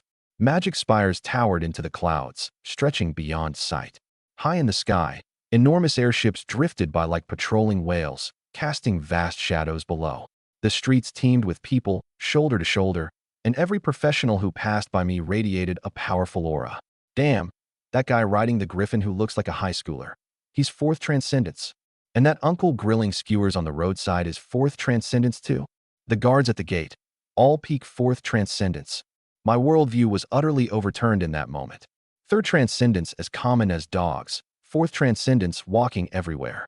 Now and then I could even sense a few flashes of the terrifying pressure that belonged to 5th and 6th transcendence powerhouses. Here, the strength that let me strut around Nanjiang seemed kind of ordinary. Looks like I'd better keep a low profile, I thought to myself, reining in my outward aura. I looked at Yingsha. Senior Yingsha, how do we get to the Function Guild? No rush. Long Tian said beside me with a mysterious smile. He didn't answer, only raised a hand and pointed to the sky. Look up, all the way up. I instinctively raised my head, and then my breath stopped completely. There, in the azure sky higher and more distant than the cloud layer, floated an indescribably enormous sky city, cast entirely from unknown white divine stone and gold, hanging silently in place. 10,000 fathom waterfalls poured off the city's edges, becoming brilliant rainbows in midair, weaving through the coiling mists. Countless magnificent palaces and spires rose across the city, reflecting the sunlight, radiating a sacred and majestic aura. That wasn't a city at all. That was a divine kingdom, suspended above the 9 heavens. This is the Function Guild. My voice went a little dry. Yingsha nodded, satisfied. The group turned into streaks of light and shot into the sky, just before I was about to set foot on that divine land. An invisible yet unbreakable law barrier quietly emerged and blocked me firmly on the outside. Yingsha started. then smacked his own forehead and laughed ruefully. Look at my memory. So caught up in the trip, I forgot the most important thing. He turned around and formally extended the invitation. Ding. Sequence 8, Elder Ing Sha invites you to join the rank 9 guild function. Accept. Congratulations, you have successfully joined the guild function. Your current member rank is Black Iron. You have received the blessing of rank 9 guild function. Your constitution attribute is permanently increased by 9%. You have received the blessing of rank 9 guild function. Your strength attribute is permanently increased by 9%. You have received the blessing of rank 9 guild function. Agility attribute permanently increased by 9%. Spirit attribute permanently increased by 9%. HP recovery rate permanently increased by 9%. Mana recovery rate permanently increased by 9%. EXP permanently increased by 9%. An extra 9 hours of 9x EXP time each week. I was completely stunned. Just joining a guild as the lowest ranked member, and I got to freeload this monstrous a permanent buff? This was fucking. No wonder guild professionals were always a full cut above us lone wolves. With buffs like these, it'd be a miracle if they weren't strong. Well, kid? Feeling so happy you might pass out. Long Tian looked at my stunned face and grinned, pleased with himself. He clapped my shoulder, oozing that humble brag energy. Don't get too excited. This is the lowest tier, Black Iron. The higher your rank climbs, the bigger the payout. Take me, Diamond rank. I enjoy a 54% all-around boost. Elder Shadow Kill up there, a rank 8 Elder, gets a terrifying 72%. And the rank 9 Big Shots, plus the legendary rank 10 Guild Master. TSK. That kind of boost, I don't even dare imagine it. 9% was just the lowest? It could go higher? My heart raced. Diamond rank boosts half your stats. Rank 8 boosts 70%. My stats were already freakish enough. Slap another 72% on top, and I'd just straight up take off. A wild craving to level up exploded inside me. How do I rank up my membership fast? I asked urgent. Easy, Long Tian said. Complete guild quests, or turn in high-grade gear, materials, and skill books for guild points. Earn enough points, and you rank up. I immediately pulled up the guild quest board. Then my face went sour. The quest screen was empty. Bone dry. Not a scrap on it. What the hell? Long Tian shrugged, wearing a look that said you're still green. Black Iron quests are pitifully few to begin with. It all comes down to how fast you can snap them up. What did you expect? The guild's packed with Black Iron newbies, all living off this handful of quests every day. Lag 1 second, and there's not even scraps left for you. I was speechless. How is this any different from fighting over crowdsourced delivery orders? Isn't there some kind of newbie protection window? There is, Long Tian said, like it was obvious. At Black Iron, everyone's a newbie. Protect everyone, and that's the same as protecting nobody. He saw my constipated expression and laughed. All right, don't sweat it. 3 days from now is the guild's annual newcomer trial. Massive points up for grabs, and the top performer gets a reward from the guild master himself. Don't miss it. With that, he hustled off toward the quest hall with his squad in tow. I gotta go turn in my quest. This whole Nanjiang babysitting gig probably nets me the minimum points. What a drag. Shadow Kill got me settled into a private courtyard inside the divine city of Fengshan, then let out a long breath. All right, kid, my escort mission's complete. He patted my shoulder. You figure out the rest on your own from here. Remember, this is Fengshan, the top talent arena in the Dragon Nation. Nobody's going to think highly of you because of your past. Everything here is settled by strength. He looked at me and nodded, satisfied. I need to go hand off my mission, or my points get wiped. Anything comes up, find me on the Guild Friends channel. The moment he finished, his figure melted into the shadows without a sound. I watched the spot where he vanished, and I understood. Even a 7th turn elder had to hustle for points. Spiritual energy hung thick in the courtyard. I sat in the room and waited a good while. No guild higher-ups came to receive me. No resources came my way. It was as if the genius who'd just kicked up a monstrous storm at the Nanjiang Sanctuary and single-handedly ended a national-level disaster had simply been forgotten. Heh. I gave a self-mocking smile. I got it. Fengshan was crawling with geniuses and monsters. My earth-shattering performance back in Nanjiang was, at best, not bad here. A newcomer still listed as a D-grade talent on paper, with nothing flashier to show, would inevitably fade into the crowd. Once I saw that clearly, I stopped daydreaming. I hadn't been idle that whole time either. I'd been using my supercomputer-grade reaction speed to snatch at quests like crazy. Ding. Quest already claimed. Ding. Quest already claimed. Great. Didn't grab a single one. Harder to snag than crowdsourced delivery orders. Absolutely ridiculous. I stood up, and a cold fire relit in my eyes. If this road was blocked, I'd take another. Get strength the simplest, bluntest way possible. Go to the Class Change Temple and open the 4th turn quest. Strength was the only passport in this world. Only by getting stronger would I earn the right to step through the Yun family's door. Fengxian's Class Change Temple was 100 times grander than the Nanjiang Sanctuary. The whole temple looked like it was forged from pure starlight and faith, radiating a holy aura that made the soul bow in awe. Here you didn't need to bring your own pricey class change scroll. The guild reimbursed every member's first class change, but only the first. Fail it, and after that you were on your own. I stood before the class change goddess statue, 100 times more towering than the one in Nanjiang, took a deep breath, and opened the class change quest. The familiar merciful gaze. The familiar grand interface. 4th turn trial, Path of the Observer. Ring 1. Reach level 100 complete. Ring 2. Cornerstone of Space-Time. Submit 10 designated platinum-grade space attribute materials. Ring 3. Threshold of Fate. Submit 10 designated diamond-grade time attribute materials. Ring 4. When I saw Ring 3, I froze. Diamond-grade materials? 10 of them? And all the rarest time attribute? I hadn't even seen a single diamond-grade material to this day. The diamond gear on my body all dropped by sheer dumb luck from killing a world-class boss. Where was I supposed to find 10 designated time attribute diamond-grade materials? My heart sank to the bottom. For the first time, I doubted whether I could pull off the class change. Clinging to one last shred of hope, I walked to the class change material exchange counter on one side of the temple. That first class change reimbursement the guild talked about, did it or did it not cover these 10 sky-priced diamond-grade materials? Behind the exchange counter stood a tall woman with a cold, striking face, named Lung Xin. The name fit. She moved like the most precise machine, not a flicker of extra expression. Even facing a 5th turn powerhouse with a deep, heavy aura, that pretty face wore a permanent icy, "Don't mess with me. I'm busy." I walked over, uneasy. Lung Xin didn't even look up, just held out her hand by rote. I shared my quest board over. She swept a careless glance across it, and the instant her eyes touched the board, those ancient well eyes rippled for the first time. What a gorgeous man. The thought flashed and was gone. The next second, she saw the long, absurd materials list, and that ripple was instantly replaced by bone-chilling frost. 10 platinum-grade materials, 10 diamond-grade too, and all the rarest designated space-time attributes. Her head snapped up, her cold eyes full of open scrutiny and contempt. "You sure you're not here to stock up inventory?" Her voice was cold as ice. Was this a joke? A 4th turn quest demanding 10 diamond-grade materials? Even for an SSS-grade talent, a harder quest was normal. But this wasn't hard anymore. This was treating Fengxian like a sucker to fleece at will. What did he take this place for? A free lunch counter? A newcomer, brazen enough to pull this on his very first class change. He needed to be taught a lesson. Lung Xian's face went colder still, her slender fingers tapping rapidly across the floating panel to verify the quest's authenticity. The result left her stunned. Quest verification, genuine and valid. Fine. Not a con artist, just an unbelievably unlucky fool.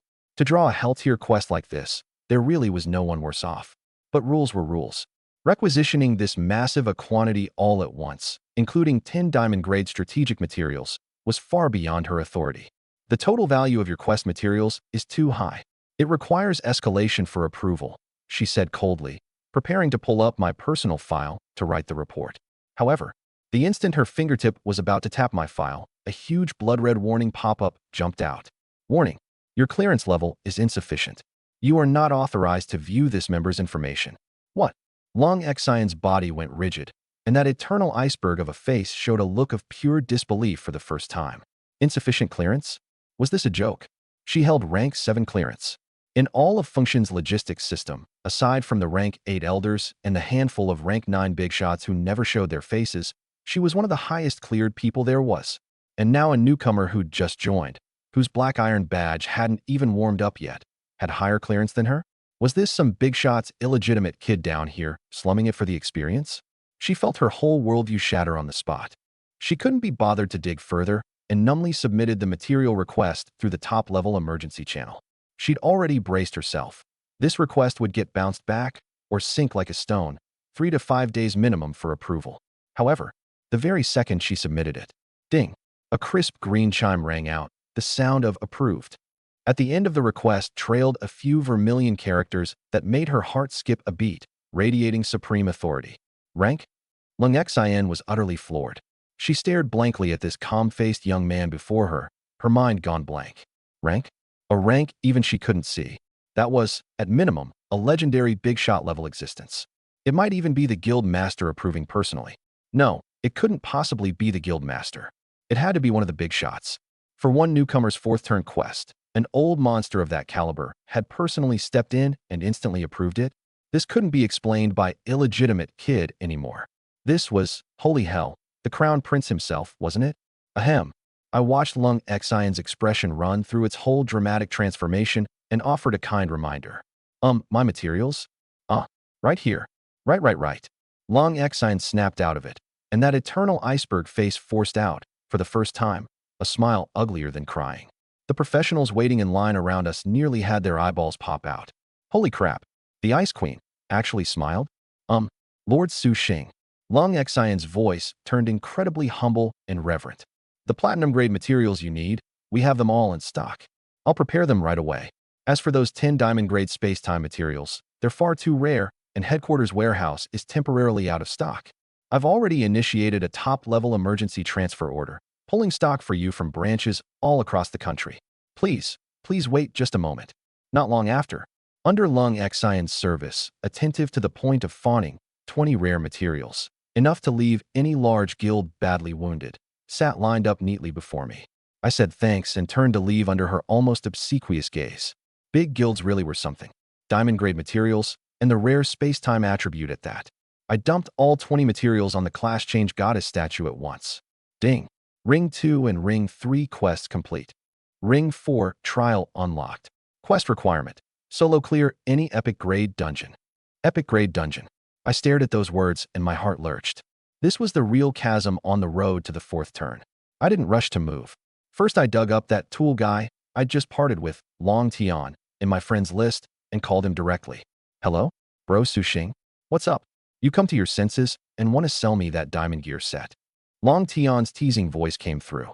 I couldn't be bothered to play along and got straight to it. Long Tian, how much do you know about epic grade dungeons? Epic grade dungeons. The background noise on his end suddenly got loud. He'd clearly bolted up out of his seat. Oh, not bad, bro. You just hit max level on your third turn and you're already challenging epic grade? That's guts. He'd clearly gotten the wrong idea, thinking I wanted to team up and pioneer it. Our Fengshen guild's got a permanent one, level 60, the Lost Atlantis. Difficulty-wise, about the same as that wailing god you took down before, maybe even a smidge stronger. But with your freakish strength, plus my indestructible meat shield, and shaking a few top-tier healers and support out of the guild, we could pull together a dream team. Prep well, and there's a real shot at clearing it. How about it? Let's group up when the time comes. Loot gets split by contribution. I'll make sure you don't lose out. I replied flatly. Thanks. But this is my fourth turn quest. It has to be solo cleared. Then I hung up. On the other end of the line, Long Tian was still wearing that warm, glowing grin, frozen in place. For a full 10+ seconds. He blinked again, dug at his ear, then turned to the teammate beside him, his voice pure bewilderment. Did I just hear that wrong? What did he say? Solo. Boom. Those two words slammed like a pair of planets into Long Tian's SSS-grade genius's heart of Tao, already fragile because of me. His whole mind blanked. That face, forever wearing its arrogant grin, held nothing now but a blank void. Solo a level 60 epic grade dungeon. Was he bluffing? No, that monster never joked around. But that was a damn epic grade dungeon. The boss guarding the place. Drop any single one of them out in the open world, and it'd trigger a nation's highest alert as a world-class disaster. Forget soloing it. Even a 5-man squad of SSS-grade talents like them, coordinating flawlessly, would get wiped without a massive stockpile of top-tier potions and strategic items. Unless you had a full set of legendary-grade gear, then maybe, just maybe, you could barely clear it. And now a third-turn newcomer wanted to solo it? And this was, holy hell, only his fourth-turn quest. Was this something a human could do? Long Tian felt like he'd wasted every damn one of his decades of life. His heart of Tao shattered completely into dust. Of course, I had no idea what a massive psychological shadow that one offhand line had cast over this proud dragon knight. I'd already followed the map and was standing before the Lost Atlantis. No gate, no entrance. Just a huge, slowly rotating deep blue whirlpool of seawater, suspended in midair. Broken, ancient stone pillars and crumbling walls lay scattered around it. A desolate, deadly aura rushed out from the depths of the whirlpool, as if the other side connected to a lost divine kingdom that had lain silent for 10,000 years. Plenty of professionals were gathered outside the other dungeons, but they all watched this direction from a distance, faces full of awe. Not one dared to approach. I walked over and, sure enough, drew a few whispers. Bro, check out that newbie. He's not seriously thinking of challenging Atlantis, is he? A shield warrior nudged the companion beside him with a great sword on his back. The swordsman shot me a glance and scoffed. No way. Probably just some rookie who joined the guild yesterday and hasn't seen the world, here to watch the show. True. The shield warrior nodded. Then his tone shifted, full of envy. But you know, this batch of newcomers is a real gathering of monsters. No kidding.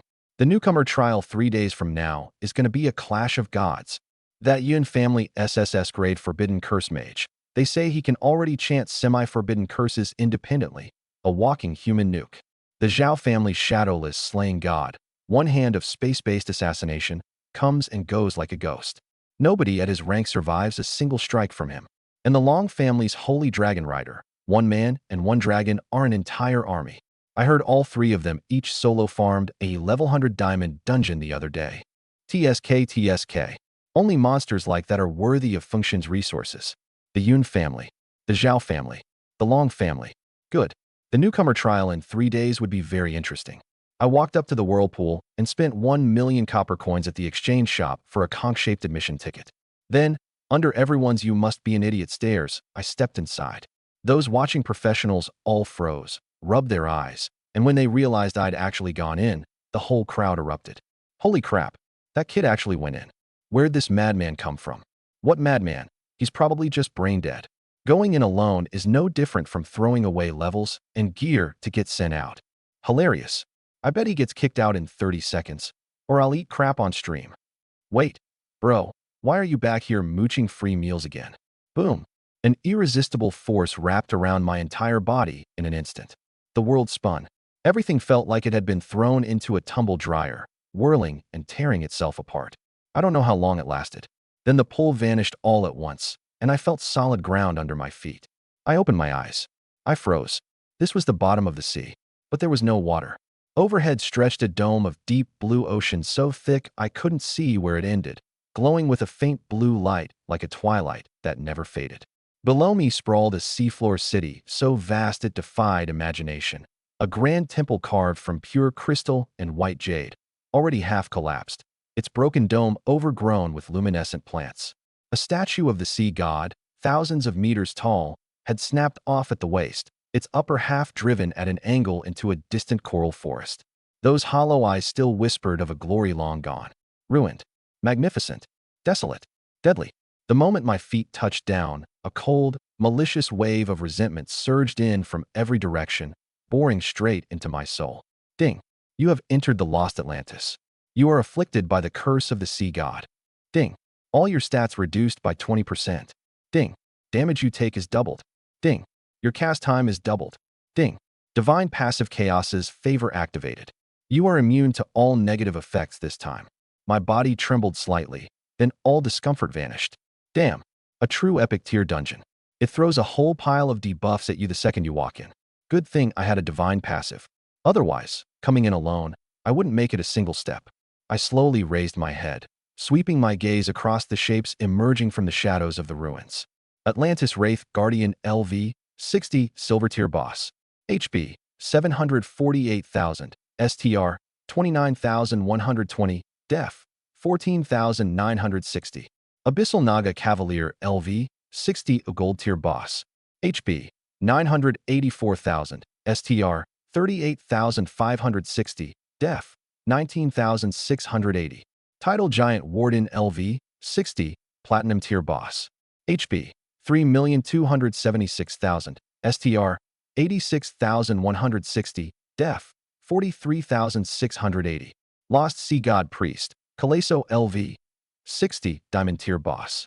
HP 5,400,000. STR 142,800. Def 72,000. Silver Tier, just grunts. Gold tier, just squad leaders. Platinum tier, just commanders. Diamond tier, nothing more than a regional guardian. That's what makes an epic tier dungeon terrifying. Watching those bosses drifting through the ruins, each one radiating a horrifying aura, my usually still heart churned with waves for the first time. Get cocky? Getting cocky in a place like this is no different from a death wish. I didn't hesitate for a second. System, 40,000 free stat points. All of them. Put them into strength. Boom. The instant the command registered, a terrifying power, like a volcano that had been building for hundreds of millions of years, detonated from the deepest part of my body, as if to tear my soul apart and rebuild it.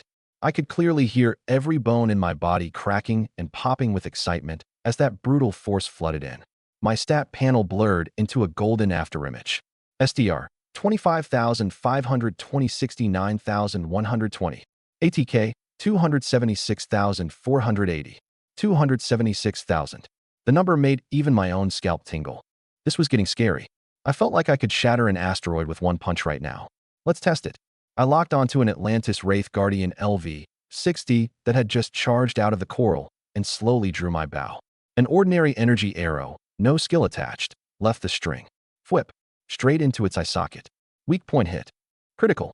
The next second, a blood-red damage number, trailing a long string of zeros, shot up into the sky. Minus 1,090,000. 1,090,000. I just stared, frozen where I stood. That Wraith Guardian was, in its own right, a decent little boss. And it didn't even get to scream before one arrow wiped it out. Ding.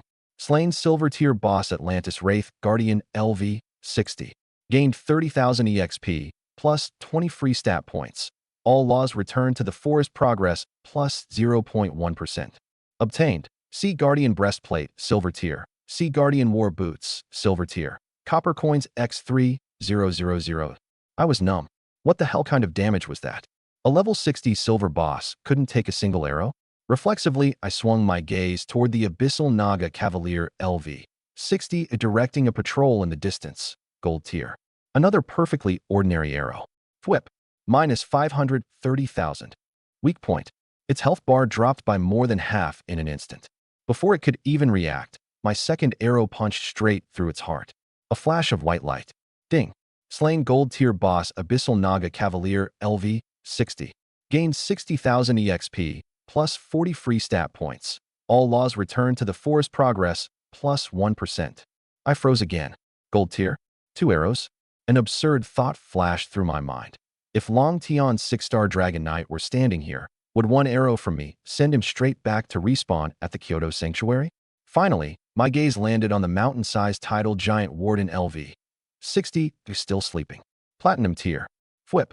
Minus 500,000. Weak point. It jolted awake with a furious roar.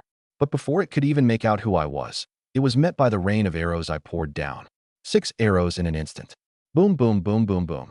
It didn't take a single step. It was pinned dead where it stood. Ding. Slain Platinum tier boss titled Giant Warden LV-60. Gained 120,000 EXP, plus 100 free stat points. All laws returned to the forest progress, plus 2%. Obtained. Sea Guardian Greaves, Platinum tier. Sea Guardian Helm, Platinum tier. Copper Coins X12000. Start to finish, less than 2 seconds. Silver, Gold, Platinum. 3 bosses that could trigger a beast tied out in the open world, and I'd slaughtered them one after another in the most brutal, most unreasonable way possible. Ridiculous. I was almost scared of my own damage. This is the charm of free stat points. I couldn't help but marvel. What disaster was that beast tied at the Nanjiang Sanctuary? That was clearly a blessing the heavens handed me. It launched me straight to the top. I glanced at the notification about a single platinum kill, giving 160 free stat points, and my eyes burned hotter than a star. Looks like that 1 million entry fee was worth every coin. Epic tier dungeon? No. In my eyes, this isn't a dungeon. It's an unmined mountain of ore, piled high with free stat points. Here I come. I stopped probing entirely and charged straight into that ocean of monsters made up of countless silver and gold bosses. The kind of scene that would make any SSS tier prodigy squad scalp crawl. Moonlight. Silver armor. Gale step. All buffs on. Multi-shot. Flip, flip, flip, flip, flip. In that moment, I was a silver storm of death. 1 arrow became 14. 1 second, 140 arrows. Under law analysis, No boss's weak point could hide from me. Against my 260,000 attack power, what were these level 60 bosses but trash mobs? Minus 540,123. Minus 538,999. Minus 265,432. Minus 264,733. Dense six-digit damage numbers flooded the screen like a waterfall. The 100-plus Atlantis Wraith Guardians charging at the front didn't so much as brush the hem of my clothes before that silver storm tore them apart and vaporized them mid-charge. 3 seconds. I fired 355 arrows. In just 3 seconds, I blasted a huge vacuum zone into the packed, airtight army of bosses. Wraith Guardians, Naga Cavaliers, tidal giants poured in from every direction like madmen. Useless. Under my bug, like rain of arrows scouring the ground. Getting within 100 meters of me was a luxury they couldn't afford. However many came, that's how many died. One man, one bow. I was an army that swept aside 1,000 troops. I pushed forward like a harvester, quickly cutting through the outer defensive line and arriving before a half-collapsed altar. On the altar, wearing a tattered priest's robe and clutching a white bone coral staff, the lost sea god priest, Kaleso LV, 60, a diamond tier boss, slowly opened his murky, wicked eyes. Lowly mortal, how dare you? Whip. The reply was an arrow that had been waiting a long time, ripping through the air. Minus 480,000. Weak point. His health bar dropped a chunk instantly, and his line jammed right in his throat. Then came the second arrow, the third, the fourth. A little over a second. 12 arrows completely buried his fragile mage's body. With a short, stunned shriek, this level 60 diamond tier boss, his 10,000-year evil villain act only half assembled, crashed to the ground, bursting into a spray of diamond light. Ding. Slain diamond tier boss lost sea god priest, Kaleso LV, 60. Gained 2,400,000 EXP, plus 200 free stat points. All laws returned to the forest progress, plus 5%. Obtained. Sea god priest's prayer robe, diamond tier. Ring of the Tide Master, diamond tier. Amulet of the Sunken Divine Kingdom's Legacy, diamond tier. Kaleso's Staff of Betrayal, diamond tier. Abyss Gazer's Hood, diamond tier. Obtained. Heart of the Deep Sea, diamond tier. Kaleso's Fallen Divinity Fragment, diamond tier. Atlantis Astral Stone, diamond tier. Root of the Immortal Coral, diamond tier. Whisper Crystal of the Evil God, diamond tier. I looked at the pile of loot, so rich it set even my own heart racing, and for a moment I was dazed. Since when had even diamond tier bosses become this easy to kill? I thought back to the wraith-wailing god that not long ago had left the entire Nanjiang sanctuary, and even the 3 SSS tier prodigy squads sent from Kyoto, completely helpless. And now, the gap was, what, a little absurd? After getting those 40,000 free stat points, my strength had ballooned to this degree. Outside, at the investiture of the Gods Guild, the epic tier dungeon entrance. Holy crap. Look, everyone. The rookie status light is still on. 5 minutes.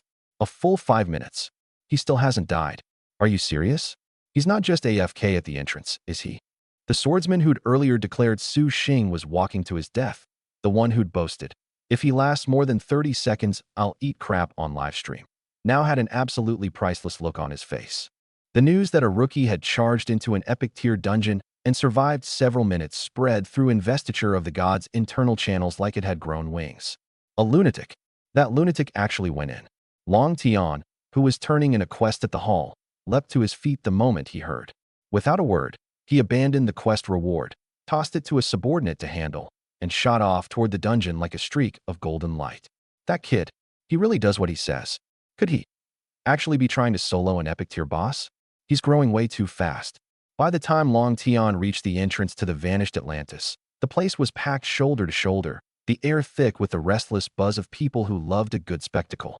He's insane. This rookie's insane. 3rd star, and he dares to solo an epic dungeon? Who does he think he is? Even the guild leader wasn't this ridiculous back in the day. There's a limit to showing off. I bet he doesn't last 10 minutes. By now he's probably already been sent back to town by the mobs at the door. I've opened a betting pool on when he comes out. I'm putting money on under 10 minutes. Come on, can't you people have a little ambition? Be bold. The 30-second guy is already eating crap on livestream. The chatter rose and fell. Almost no one had faith in Su Xing, and most faces wore gloating grins. In a place like Investiture of the Gods, where prodigies gathered, the one thing they never lacked was talent, and the one thing they couldn't stand was someone else stepping out of line. A brand new member daring to challenge an epic dungeon that seasoned members needed a full party to clear? In their eyes, that wasn't confidence. It was pure stupidity and arrogance, a rookie just showing off. Long Tian listened to all of it, his brow nodding tight. He wasn't stupid. He'd seen everything Su Xing did at the Nanjiang Sanctuary. That guy couldn't be judged by common sense. If he dared to go in alone, it meant he was sure of himself. But this was an epic tier dungeon, after all. The world was going crazy, a third-star rookie challenging an epic dungeon single-handed, and maybe even pulling it off. Who would believe that if you told them? Long Tian took a deep breath, squeezed to the very front, and stared hard at that dark, swirling entrance, a tangle of emotions in his chest. He hoped Su Xing would work a miracle, and at the same time it all felt too much like a fairy tale. Inside the dungeon, it was the complete opposite of the clamor outside. This was an ocean of slaughter. Through the streets of the ruined ancient city, I moved like silver lightning, each pause marked by the sharp snap of my bowstring. I couldn't be bothered to activate Death Mark. Raw strength plus max attack speed was enough. Whoosh. 2 arrows. Minus 530,000. Minus 500,000. A massive Atlantis Wraith Guardian didn't even get to wail before its body burst into experience points and a few copper coins. Slain silver tier boss Atlantis Wraith Guardian LV 60. Gained 30,000 EXP plus 20 free stat points. All laws returned to the forest progress plus 0.1%. My eyes stayed still as a deep well, as if I hadn't just one-shot a silver boss that could give a squad a headache, but only a stray dog blocking the road. The larger swarm of monsters surging in from a distance, that's what I cared about. Every one of them was a living free stat point. I downed a high-grade mana potion, and my magic recovered fast. I drew the bow, my arm turning into a blur. Multi-shot. 10 arrows a second. In an instant, 140 streaks of death shot out, blanketing the entire monster formation ahead with pinpoint accuracy. Minus 530,000. Minus 545,000. Minus 270,000. Ricochet. Minus 268,000. Ricochet. Red damage numbers flooded my vision like a waterfall. The gold tier Abyssal Naga Cavaliers, mount and rider both, were shredded to pieces in the rain of arrows. Farther out, the platinum tier Tidal Giant Warden had its health bar emptied in a few seconds, its enormous body crashing down and kicking up a storm of dust. The entire lost city was set ablaze by the firepower of one man. Every monster had locked its aggro onto me, pouring in from all directions like a tide. Roar. Along with several distinctly different roars, 3 powerful auras surged up simultaneously from the east, south, and west. 3 diamond tier bosses. Fallen Sea God General, Aegean LV, 60 U diamond tier. HP, 6 million. ATK, 150,000. DF, 80,000. Skill, Trident Charge.